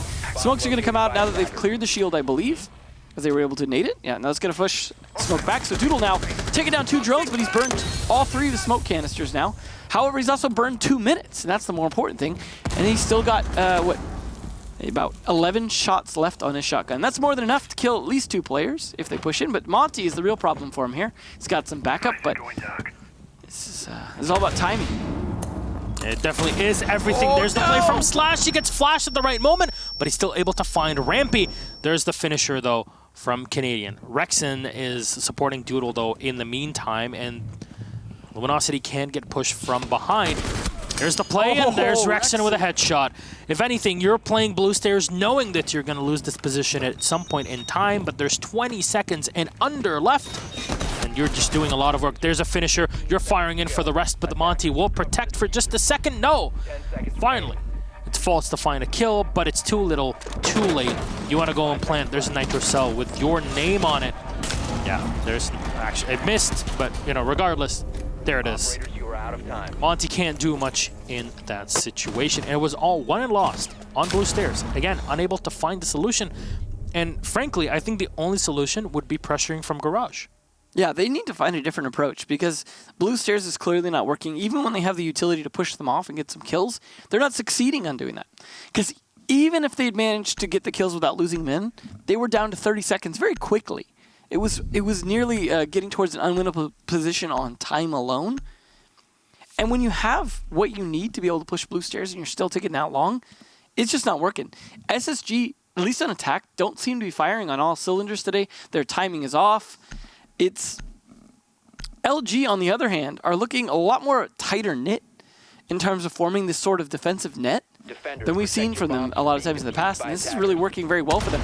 I mean, I don't know how they'll do inside switch. It could be very different on their attacks, but as far as defenses go, they look untouchable. Like, SSG cannot seem to find a break here. We almost had a win one round when he was defusing behind the bomb chassis, or counter defusing rather. And this is going to be that site again. So maybe we'll see SSG be able to pick it up on this round. They were able to get the walls open uncontested before, and that was a big win. That was a good start to the round. If they could do that again and just pull off the rest of the round a little bit better, this could be a round we see Space Station finally take. But it's not going to be easy the way LG have been playing it. They've got some cams up in the lobby to make sure they can see. They've also got cams up from the Maestro. And imagine, oh no, I was going to say that Hyena might be bringing a cam as well, but it looks like he's going to be bringing impacts for those rotates. Could also have a bulletproof camera, I believe, from the Jaeger now. Something he was rotated to instead of shield. Back when the old shield shuffle happened, just before Goyle. So, Fultz being cautious. He was able to stay on that window alive the entire last time on his rappel. But I think he's wanting to play a more active role during the round this time, so he's instead looking for some opportunities. And he's going to be able to clear these castle barricades remotely, as well as clear the soft ones. And it's going to put pressure and make the player inside the reception have to go prone and just rotate off, just pressure. That's all it comes down to. And he's waiting for some call-outs, it looks like. Yeah, just waiting for some info, maybe just checking that everything is working well. What a nice gun skin from Bosco. I think our definitions of nice are different, but hey, to each their own. It's your style. It's your, that's what the skins are for. Just rock it, enjoy it. That's all that matters. Flashbang in, and they won't do much here. Just to deal with any ADSs at the top. Burn them already if you want. And if anything, it pushes Rexen away from doing Fultz, so finally any sort of play. Yeah, this really pushes him away. Fultz on rappel for just a second will be more than enough because you get a bit of a higher angle if you're rappelling on those main lobby windows. And another one from Fultz. See, like, this is working better. He's much more active this round. It's great play now from Fultz. There's 3 players left for Luminosity. You haven't lost a single player. You have a ton of time. Man, Space Station have this round in the bag. This is the question of what are the other players doing right now, though, in terms of pushing this forward. A lot of rappelling going on, but this isn't a rock climbing competition. So there's Ramping out, has made his way onto Banana. Factor will fire into the hallway at 90. Will not find anyone. Hyena's watching and waiting. Somebody's going to come up Spiral at some point in time, and he wants to be the man on point and ready for it. Rampy's, in the meantime, though, crawling on his belly and trying to push the castle. Before he goes in and goes through those beepers, he wants to be sure that he's actually in the right position to capitalize on the barricade. He turns the corner. Those windows as well as soon as he wants to. He's waiting. There's an impact grenade that can be used to peek around the corner, and Slash will find 1 kill on a Canadian. Bit of damage done to Hyena as he tries to look to the right corner. There you go. Rampy is down, and we turn into a 3v3. Slash on the Maestro, playing it perfectly behind the shield as Fultz finds 1 more. A 3k on the Factor, but Slash takes down 1. Fultz again with a quad kill, and the ace from Fultz as he comes around the flank. LG unsuspecting. Well, that was the thing they needed to do. I said Fultz wanted to play more active role this round, and he goes, you know what? I will. I will kill everyone. And that's about as active as you can get. The man we weren't talking about enough, certainly going to be talking about after that round. Finally, Space Station find a round on the board, and it's on the back of the man who spends most of the round rappelling outside. Gets 2 from there, decides to come on in and says, you know what, I'll show the rest of you how to win this round. Fultz, what a series of plays. I mean, to be fair, a lot of those were trades off the backs of his teammates dying, because that was certainly giving positions away. I liked what Rampy was trying to do, crawling up with the sledge and then bouncing the nade. Only problem for him is he didn't know exactly where Hyena was playing, and the nade fell a little short, allowing Hyena to get the kill. And we're going to see the Dokkaebi come out so they could try and control where the roamers might be playing, because this is a defense where they're likely to be roaming a little bit more. So they've got to take that top floor, and they've got to do it swiftly so they have the time to execute. This Goyo shield's going to be up yet again here from Slash. Looks like they're going for a similar setup to as they did to last time they defended Tellers, which is to open up rotates on into the kitchen, set up the kitchen walls with some reinforcements, some openings. It looks like an evil eye as well inside of the kitchen to be able to provide some intel, and that will also allow it to peek out of the soft wall that they're going to open up, very likely to where Hyena is just shooting out right now. And that will allow some ability to watch into Square Skylight, as well as possibly turn to see, well, maybe a little bit into admin, probably not though, because I think it's on the pillar. We'll have at least some black eyes upstairs as well to be able to provide some extra intel. And then on top of that, of course, Factor going to be on that pulse, and then possibly, as we saw before, drones coming out, getting captured by Mozzie. So intel is the name of the game for this site yet again for LG, and it worked out for them last time. Hopefully Rampy could, Fultz could shoot this time. Looked like he could. I mean, that last round, yeah, that's definitely a telltale sign, if you ask me. Yeah. So, why did Fultz use one of his impacts here into open area? This is SSG realizing that when they were trying to push into Teller's archives, Luminosity had a strong hold all over open area, right, and the break room. So you deal with that first, you pressure into it, and you allow your teammates to drone in the meantime. It's a solid strategy. It only costs you 1 impact grenade, and I think it's a good way of doing things, since regardless, you're probably going to be coming into open area, pressing from it at some point during the round. Bosco comes in as the Dokkaebi. He might have some information over where his opponent is, because Rexon is inside of CEO. Yeah, they get the info. This is really aggressive for Bosco to be pushing in like that with a DMR. There's the call. They're trying to hear him, and Rampy's going to pre-fire. Just a bit. Nitro Cell popped up, but there's nobody inside of Janitor right now. There's Rampy around the corner, and the Nitro Cell will be used, actually baited. 2 of them will be baited out. And information from the drone will give Rexon's position away. You can still pressure him. You can still take him out. He's squirming on the floor, but SSG are very weary. They want to make sure that they don't get pushed off or baited into Nitro Cells from below. But look at this, no damage done to LG so far. They're just escaping constantly. They're escaping, but 2 Nitros have been used. There's still 1 more left. There it goes. There's 1 Nitro. Actually, oh no, there's has 1. one. Yeah. They bought all the Nitros. 4 of these players have Nitro Cells, and the last one that has it is Factor. There's a second call that just came in, and I'm not sure if it was enough to give away the information on Pulse's whereabouts. But Fultz is definitely trying to enter into sight now. In open area, he'll find the Maestro. As he turns around, though, a Slash awaiting. In Teller speaking on the windows. Checking the top of the staircase. There's nobody in box skylight right now as we near the end of the round at 32 seconds. Canadian gets shot once with the TCSG, and he's down to 25 health. Hold on to open area. That's the key. Bosco dropping down, and he's going to try to silent hatch drop this. Love to have an ACOG for this gunfight, as, again, you're just not going to be able to beat the TCSG, but it's finally out of ammo. 2 kills for Luminosity, with only 2 alive for Space Station. Rampy will find 1. He's trying to enter and fight, but there's a Nitro from Factor, the last one remaining. He'll find 1 kill, but it's Doodle that swings around the corner on the Mozzie. Takes down Thinking Nade. That was only able to collect 1 kill on the IQ inside of the office. There we go. Is looking the other way. So focused, so tunnel visioned. It happens. It's fine, and that is a perfect half. I mean, not perfect in terms of the total rounds, but man, that was pretty good for LG against a team like Space Station right now. I gotta say, we've seen a lot of unexpected one-sided matches today, and this is looking like it could shape up to be another one.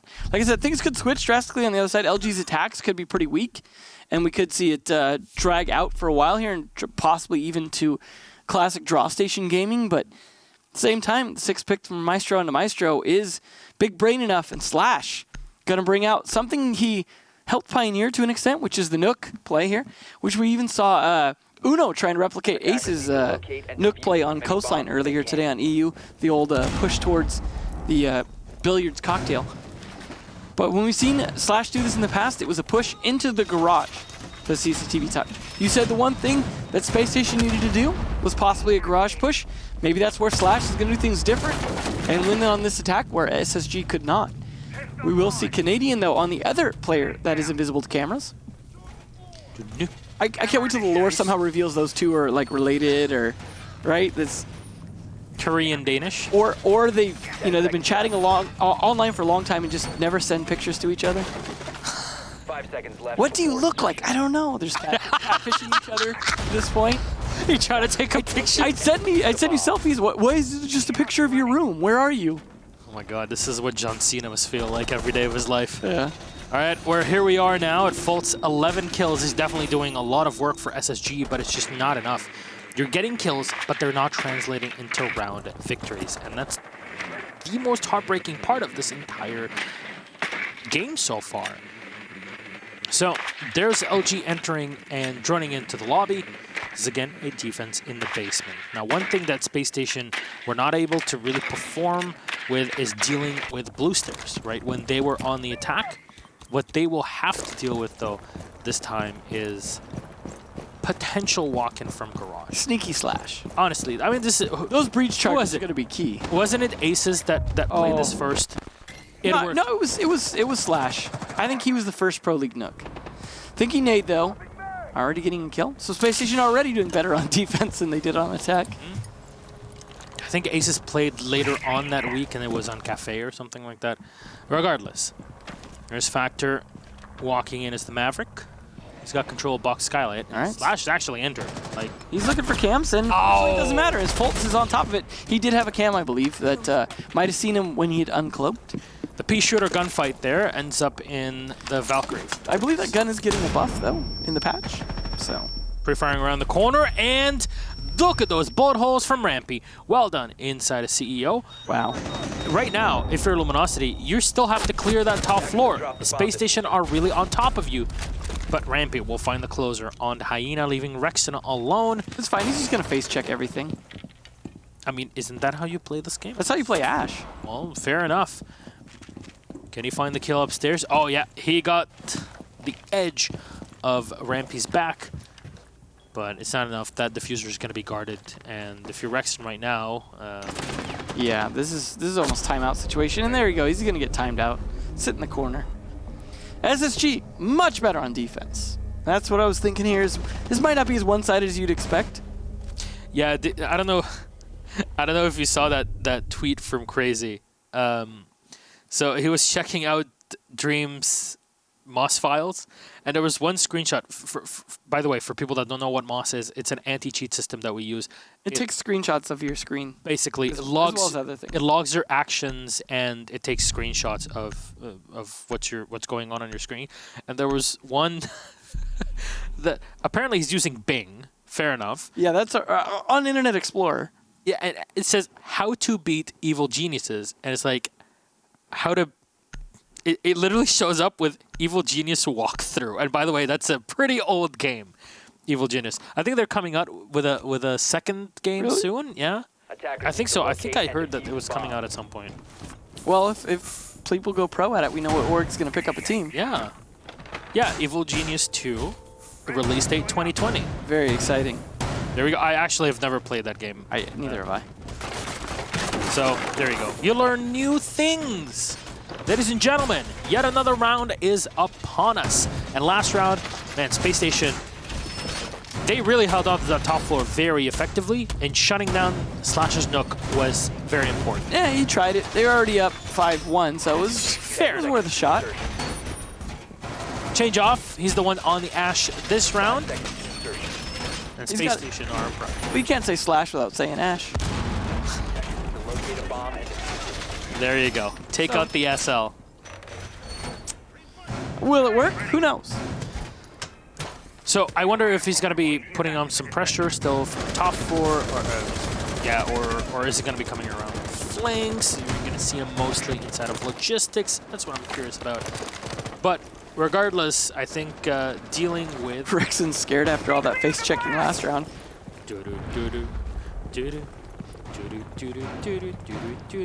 Yeah, up in garage.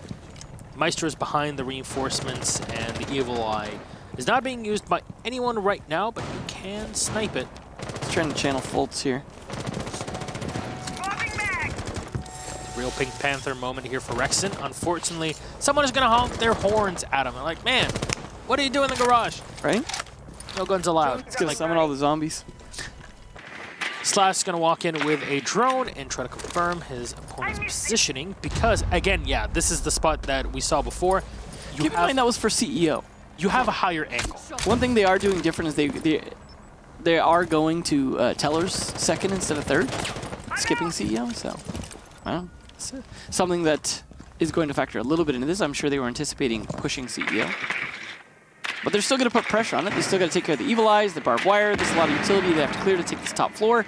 Doodle's also going to be working on that from the window now. Keep in mind he's carrying the diffuser though, so he needs to not drop that. But Slash is in. He's taking a lot of damage from Rampy. In the meantime, though, Evil Eye will be enough to finish him off if he gets into it. But Thinking Nate actually the first to fall. I believe the Evil Eye was destroyed by Factor with his breaching charge as he does one-shot it. But they'll be able to pick up Slash right now. There's still players upstairs here in CEO and playing logistics, so LG still need to watch for it and need to make sure they don't get Nitro from below. Factor takes a lot of damage. I say Nitro, but there's nobody that can have Nitros at least right now. Bosco looking for an angle, and Slash will present himself square. There's the shot. Onto the Ash. Factor will be the one picking up the diffuser right now, and everybody from Space Station watching hatches, but Canadian on the flank. There's one kill from Fultz and the other one from Canadian. 2 left for Luminosity with Hyena and Rexen, and both teams looking very effective right now on their defensive rounds. Rexen missing shots. Can he fire again? No! He loses the gunfight to Canadian somehow, and the last one goes to Bosco. Hyena's out. There's the play from SSG. Again, successful on the defense. Man, if you're Rexen right now, you gotta feel pretty shot down by the gunfight. I mean, when you finally saw Castle, you expected so much more damage on him. He was just barely touched. And he's not exactly a 3 armor. So, Canadian did some work. And they're looking very defensive-sided here so far. Instead of Tellers with Goyo, like we saw from LG, we're going to see instead CEO with Goyo, which will be played a little bit differently, of course. Slash actually going to switch off of Thermite, potentially here. If so, they're not going to have any way to get the wall open. So that is an interesting choice because now they have no hard breacher for CEO. Now, of course, with it being a win, you have to anticipate, unless you really think like, no, they're definitely going to go to CEO because they're bringing that, not CEO, but open area because they're bringing that castle. And we're totally going to, you know, breach it open with the Ash and the Zofia and the sledge. I don't know. I question the bringing 3 soft breachers for a site that really benefits from having hard breacher. It's the way Canadian was playing it, at least. But to be fair, SSG struggled on that CEO attack the first time, but it's also the only site that they won on attack. So you never really know. We'll see things at least different from SSG. They're going to have those 3 Goyo shields in play to be able to play some long angles, I imagine. It does help with defense upstairs because you can set up better defensive positions sometimes by being able to set up those shields to play behind. But the upside of having the extra hard breacher here in that Ash now can take out some of those shields and help out Sledge and Zofia in that regard. Fultz, though, still sitting up there in the double digits for 13. Been quite the beast this game. Win or lose for his team, he's still definitely putting in the work. Slash is bouncing up and down here. I mean, at least he got the ACOG. He brought the G36, but it took him so many bullets just to open up a wooden barricade here just to get that drone in. They are going to spot some of those shields. I don't think that was necessarily I'm not sure. Yeah. shields. Hard to say, though. There's the one in the center is definitely a Goyo shield. I'm not sure if they... Right up close to Banana. And unfortunately, we just barely missed if that was exploded. Yeah, the one on the left side It was, yeah, there is fire, so it was a Goyo shield. Yeah, definitely. I'm not sure that they brought anyone else that brought... So you can definitely create your... I just need to know, because, like... I know. So I brought it up before. It leaves no debris behind, so you have no way to verify after the fact, once the fire is gone. There you go. So we did confirm it. That was a Goyo shield, indeed, sitting by... I'm gonna petition Ubi to change that. Please leave some debris behind so I can tell. Some clues for Inspector Clouseau on this Pink Panther adventure. There's Slash. Oh, is that an open angle in the back? Yeah, just a certainly looks like it. Factor actually trying to identify, or at least maybe some black eyes are gonna be. There's a default cam down, but he spotted something upstairs. I'm not sure what it was. Fultz is gonna be docked up, and I'm not sure if he had taken a bit of damage. Though. Yeah, but probably. Docked himself back up from a grenade, I would imagine. Fultz is actually the one who's gotten a stim pistol, though, because he's overhealed. That's what... Well, more Goyos down. More volcanoes, as Kixon and Terra like to call them. It's a volcano. Yeah. Doodle and the rest of the squad trying to walk up the stairs. Last time we saw this, it didn't really work out too well. Oh, pre-fire around the corner as Bosco will find the kill. He could dock himself back up. And yeah, it's going to work out. He's expecting another pick first. Re-engaging, but Factor wins the gunfight against Rampy, taking down that Jaeger. Slash No going out to contest from the windows, which is exactly what you should be doing. There's the snipe on the Evil Eye and the Doc. Well, he's still alive, but Fultz will not anymore. Doodle, a good shot there on the Maestro, and Doodle with another one on the Thinking Nade. It's looking great here for Luminosity as Canadian finds himself the last alive. Doodle's been down. There's the Nitro cell from Canadian. This can really end right then and there, but no. Expended. There's 15 seconds. You're going to be able to plant right now. You're good to go. Doodle seems like he is alive in the meantime, and he's getting the pings. Canadian might actually be able to do this. Switches the Deagle, maybe a bit faster, but no. No. A second too slow, and it all ends there, potentially on the walk-up now. Top of Buck. Skylight turns to Janitor. He's going to try to contest from here. Is there any info to play off of? It's going to be really difficult. A bit of rounds thrown his way. That's a 90. And Factor finds the last kill. Luminosity secure 1 point. So far, the only attack wins on CEL. But at least they don't have to play it again. They can go back down to CCTV. So we may see this drawn out a little bit longer. But match point, Luminosity now going to hold Space Station back from getting those 3 points. And possibly getting the 3 themselves, if they can pull this off.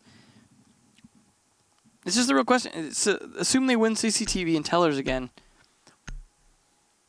That would be, let's see, would it be 6-5, and then it would come down to that last round, which would be CEO again, and it's anyone's guess how that would end up, just because CEO is the one that attacks have been able to win, but not every time, so. Slash is going to bring out Lion, again, 6 picking off Thermite. That is going to give them a little bit less hatches to open. Could be a problem. He could be going for a push inside garage again. As once again, the big problem was for Space Station attack was that server stairs, and I think Luminosity want to avoid walking into shotguns on server stairs. That's if Space Station are even going to play aggressively on those.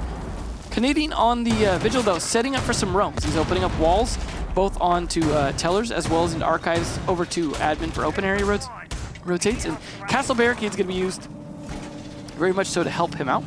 One thing I've noticed is, and maybe I'm wrong, maybe this is something they were doing before, but I feel like since Canadian has joined SSG, they're much more keen on putting up castle barricades to cover people playing around. Like, much like I was talking about the way he would use wooden barricades to help on roamers, I feel like they've also done for castle barricades.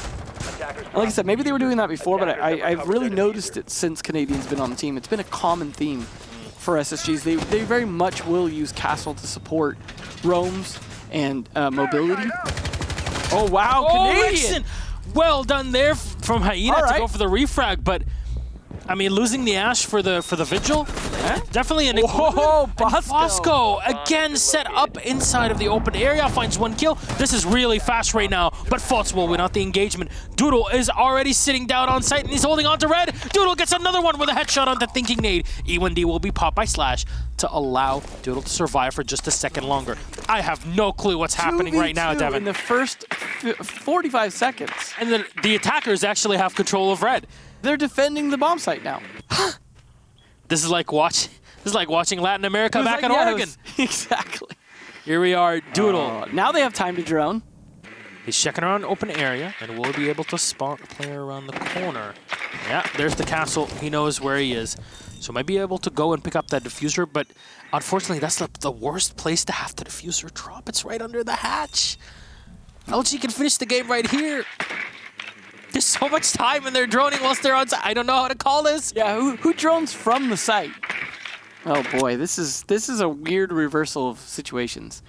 And Defender's the ones holding angles on. This is It's rough, no matter how you cut it. Doodle's going to be able to drone around the corner here into blue and get the Slash needs to get into the map.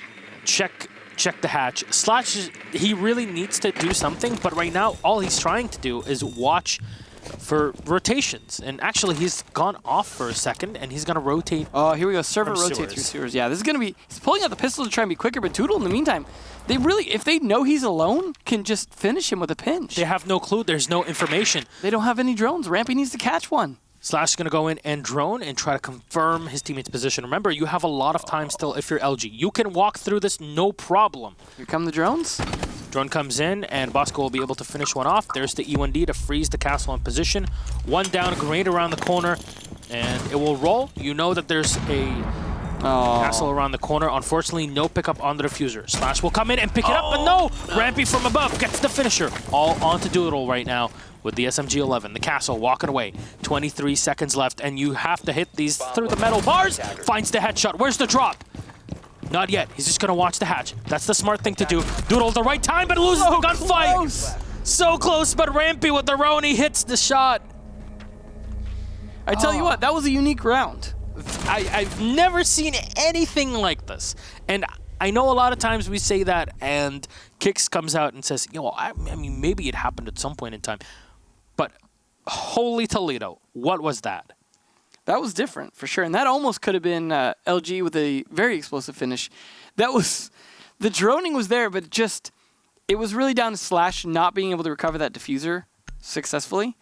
Had he been able to pull that off, I think they could have probably... Because they would have forced the Mozzie down by planting. Yeah, he could have just run away and went for a plant. But again... If only they had some smoke or something to cover. Hindsight's 20/20. Well, it's just down to... They weren't able to play. Hindsight. Is that going to be your optometrist name? Yes. Because optometrists always choose superhero names, right? Your secret identity? Yes. That's exactly how it works. So you're going to be much like Clark Kent, where you wear glasses as part of your secret identity. I'll do you one better. I'll wear contact lenses. Nobody knows who. Oh, you're they'll still not recognize you. Your eye color is different. It can't be you. Hindsight, man. They're not hating. Or is it Captain Obvious and what, Lieutenant Hindsight or something? Dr. Hindsight. General Hindsight. Fair enough. Well, I wonder what sort of hindsight Space Station are going to need to continue in this matchup. Reminder. Good transition. All it takes is one round for Luminosity. Yeah. And even if Space Station win the next two, they only get 1 point out of it. Again, if you're Space Station, every point counts. But OG have the opportunity to finish, which is a huge deal right now for the squad. As today, we've been seeing a lot of what usually you would consider underdog teams performing at the highest level and really able to strike back. You're learning. It takes time, but you're learning, and this is usually what you expect from teams that come into PL. Reaching hammer is going to be used. No, that's a quick strike on to the window. And trying to predict things here, Doodle, with the SMG-11. It's a bit difficult. Chucking in the drone just to use it as a distraction. He also covered for it by a lot of the pre-fires and opening the windows, so they weren't necessarily going to be watching for it. So, I mean, that was good. I guess he didn't die, but he didn't get anything out of it other than possibly getting a drone in. I like that they're opening up the wall to be able to watch downstairs. That's going to cover some of the main stairs rotations up. Doodle, though, watching kind of long lines of sight with the SMG is finally going to realize maybe I should be using the L85 to watch those. He's really putting a lot of pressure on the windows, but not really finding a lot out of it, and that's going to put a lot of pressure on the rest of Luminosity to do some work, make this happen. Again, this is not CEO, though. This is just them trying to take the top floor for tellers. And they're doing a lot of repelling for it. Very different style coming out from LG, whereas we saw Space Station tend to go in pretty heavily. Although, to be fair, they didn't win those attacks either. Slash having some trouble. It doesn't work. Jammer's doing his thing. Rampy finds one in the meantime. Factor goes down. That's IQ down. Doodle about to go down as well himself here, especially if he cooks that too long, but he's not going to. That got a bit too close for comfort. Rexon will be able to open up and watch both angles right now, and fair enough, but you do open yourself to a lot of fire. There's so many angles to deal with potentially, and there's one player inside of the elevator so far. It's just Luminosity are very spread out, and they weren't really able to do much with the map control that they afforded themselves early on, if you can even call it map control, because in that case, they were able to drop in and clear CEO. Nitro Self and Thinking Nade will hit the first one there on Hyena. And Fultz is looking for kills. He's hungry, but Rexon hits a headshot. It's definitely not something you'd expect. Just turns around, flat out wins the gunfight. Rexon and Doodle are super low on HP right now. You might have some utility left, but there's one player sitting inside of Tellers right now, just waiting for you to peek around the corner. I believe that's Canadian here on that. Ooh. Yeah, there you go. No, that's actually Bosco. So it was just playing the castle. That's one kill. Thinking Nade, the cleanup onto Slash. Now to Doodle and Rexon. They try to walk in and plant. They have the Diffuser. Do they have some cover? Doodle is trying to cover around the corner, but there's the 2K from Rampy. Walks around from the rotation hole. In Archives, and that was the shot needed. Space Station are one round away from tying. Tie station game. Can anyone figure out an attack on something besides CEO, please? I mean, I guess their attack onto CCTV almost worked. But yeah, very much looking like a tie here between these two teams. Unless, of course, Luminosity figure out an attack here on CEO yet again. Otherwise, we get a mirror match. But CEO has still been the weaker side, so this is entirely possible. This is how I said it could go down. Down to the coin flip here. Does LG win a second attack? Or do we go back to that draw? Depends on how badly LG wants to be interviewed, I suppose. Slash again. That's exactly why you would do it. Yeah, no, he doesn't want the points. He just wants to interview. Slash again, 6 picking off a Thermite. Like if you see Thermite, you just have to assume, oh, it's just Slash 6 picking off again. At this point, I don't know if it's really tricking anyone, but I guess it's leaving them guessing what he's gonna play. I mean, I questioned it last time for the attack here, just because Thermite's really useful, but at the same time, they did win that attack. So there is that to be said for it. Goyo shields again coming up here from SSG. They didn't really work out super great for them last time, in that they lost a lot of them very quickly. They were destroyed by the members of Luminosity. And some of that was because they also had the extra remote breach utility from Slash, I believe, on the Ash. Whereas this time he's going to have the Cap Tower, so he's going to be able to create some fire, but not blow up those shields necessarily. Doodle up there with 11, but Fultz and Rampy really doing a lot of work on SSG despite the round differential. So, Space Station, a little bit of an uphill battle in terms of them being behind and knowing that this is the weaker bomb site. That's the angle. Oh. Rexon, so close. Does do a little bit of damage, Thinking Nade. Yep, it was on rotation, I guess, setting up one of his Volcans. First, see Thinking Nade now being docked up to full HP. Doodle, you'll see him destroying a lot of these planters just because it gives you a better position if you want to go in and sit behind them. It allows you not only to be safe when you're droning, but also if you want to peek around the corner really quickly after getting off of the drone, this is what it allows you to do, basically. It's just a quick position for you to just peek around QE and potentially get a kill off of. So that's why you're seeing it. Well, it did spot the player just before Doodle's drone got killed, so he has an idea someone's playing in that hallway. He doesn't seem to know what to do about it, though. He's waiting for teammates to back him up. Diffuser's probably being switched and who's going to be carrying it. Diffuser control has definitely been difficult. Slash going to be playing on that Capitao with the LMG, something that he was one of the first to be doing on this map, and this specifically on Rappel. So I think it was likely we're going to see him do that, especially given his current position and the fact that he just shot his rope up. But it looks like Rexon was switching things out, possibly just in terms of giving him the diffuser. He was bringing it from the players in ATMs. He's opening up the wall here. Just making sure no one's going to push him right away with flashes, as he uses to open up more angles just to make sure that their positions are known. And Bosco takes advantage of it, killing Doodle. Nice play back there. Really good start here for Space Station with the early pick. No more grenades that can be used, as Doodle's also been playing very decently for the team. Again, SSG can only collect 1 point by tying 6-6.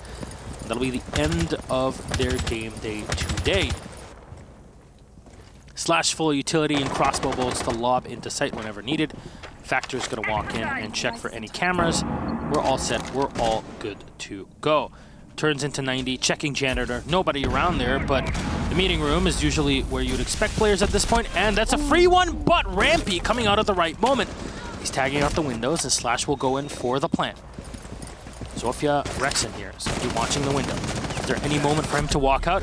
Yes, it's right now. Rampy gets one, faults with another on the Slash, denying the diffuser from being set. Hyena's the last in, but he's just going downstairs into blue and trying to check. Maybe he can get 1 kill off of the rotation. Not even that! Wow. Wow, that's a good night right there. Rampy with the kill on Hyena means the game ends up in a tie, 6-6. Well, it's unfortunate to see it because you always like to see one team be able to come out ahead, but at the end of the day, they both showed they're just as good at bank, but not at attacking it. They're very, I hate to say, bad at it.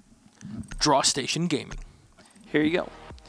Well, good 6-6 though, and a good close match. It was definitely by far the closest match of the day. I mean, literally as close as you can get, but the other ones were much, much swifter outside of the 7-4 at the beginning, 2 7-2s in the middle, and, well, LG showing like they still, they have some potential here to be a little bit stronger than they are, and it's just, it's not quite there to get the win, but they did get the lead first, and so looked pretty good. They got that match point first and denied SSG the possibility of even winning. I'm seeing a lot of potential here from LG. I'm really looking forward to their second half to see if they figured things out and really ironed things out during the break they have. I think between United, Tempo Storm, and the plays today from LG, there's still a lot of things that the teams have to show and have on offer. Evil Geniuses have quite a few things to work on. As Necrux was tweeting, it's only uphill from here. And who knows, maybe there's something better in the future. Our results, to recap it, at the end of our Playday, 7-5 victory for United against Reciprocity, 7-2 for TSM against Dark Zero, 7-2 for Tempo Storm against EG, and a 6-6 tie at the end of the day between Space Station and Luminosity. That was our last game of North America Pro League of this half of the season. And you won't be seeing these teams playing until after Invitational. Our standings, though, Devin. Yeah. It's, not much has changed in the top half. It's the second half that's shifted a little bit, but either way, Space Station at least inching ahead with 1 point there because of Reciprocity not being able to pull it off today. And so that's going to help a little bit, but it's 1 point. You know, that's not going to be a lot of times the big difference maker towards the end. But if it stays like this, that might be just because a lot of times you're fighting for second place more so than first, because a lot of times the first place player or first place team can tend to get enough of a gap to be safe. But the bottom half, that's where you don't want to be. Even without relegations, you don't want to be here, especially if you're a team that's has long history as Evil Geniuses sitting at the bottom now. They've got some time now to work things out. Most of these teams do. Those bottom four are not going to be at the Invitational, so they've got time. So we should hopefully see some shift after the middle part. Could also see roster changes as well, as there will be a window for them to make those roster changes. Yeah, and as you said, yeah, the bottom four might not be at SI, but our top four between Reciprocity, TSM, Dirk Zero, and Space Station will all be participating and playing at 6 Invitational. There's information aplenty everywhere. You can go on the ESL website and Rainbow Six website, and of course on Wikipedia to check out any information you would like about the tournaments. We have a double elimination bracket style, so there's a losers bracket where teams actually have to lose twice in playoffs to get knocked out, which is a bonus. It's very exciting if your team is going to lose as well. Like, I mean, you know, loses their first match. You don't have to be like, oh, I'm not going to watch anymore now, because they have a second chance, and I think that should hopefully give you a reason to watch the long setup we have going, you know? Even though it's a lot of matches, it'll still be something really exciting regardless. Ladies and gentlemen, thank you very much for watching. That's all from us for this half of the season. There's still one more Playday tomorrow night, but that is Latin America Playday number 7. A reminder of the matches, if you wish to watch them, which I highly recommend. NIP versus Elevate, Face Clan versus Team Liquid. That should be pretty exciting. This game of the evening. Black Dragons versus MIBR, and then Team 1 versus INTZ. Very exciting Playday, and that's our last one before SI, so can't wait to see what happens in the matchup tomorrow. It's Kixon and Taro on the cast. Thank you so much for watching. Myself, from Devin, everybody here in production, thank you so much for watching. We love you. Good night. See y'all. See y'all on Invitational.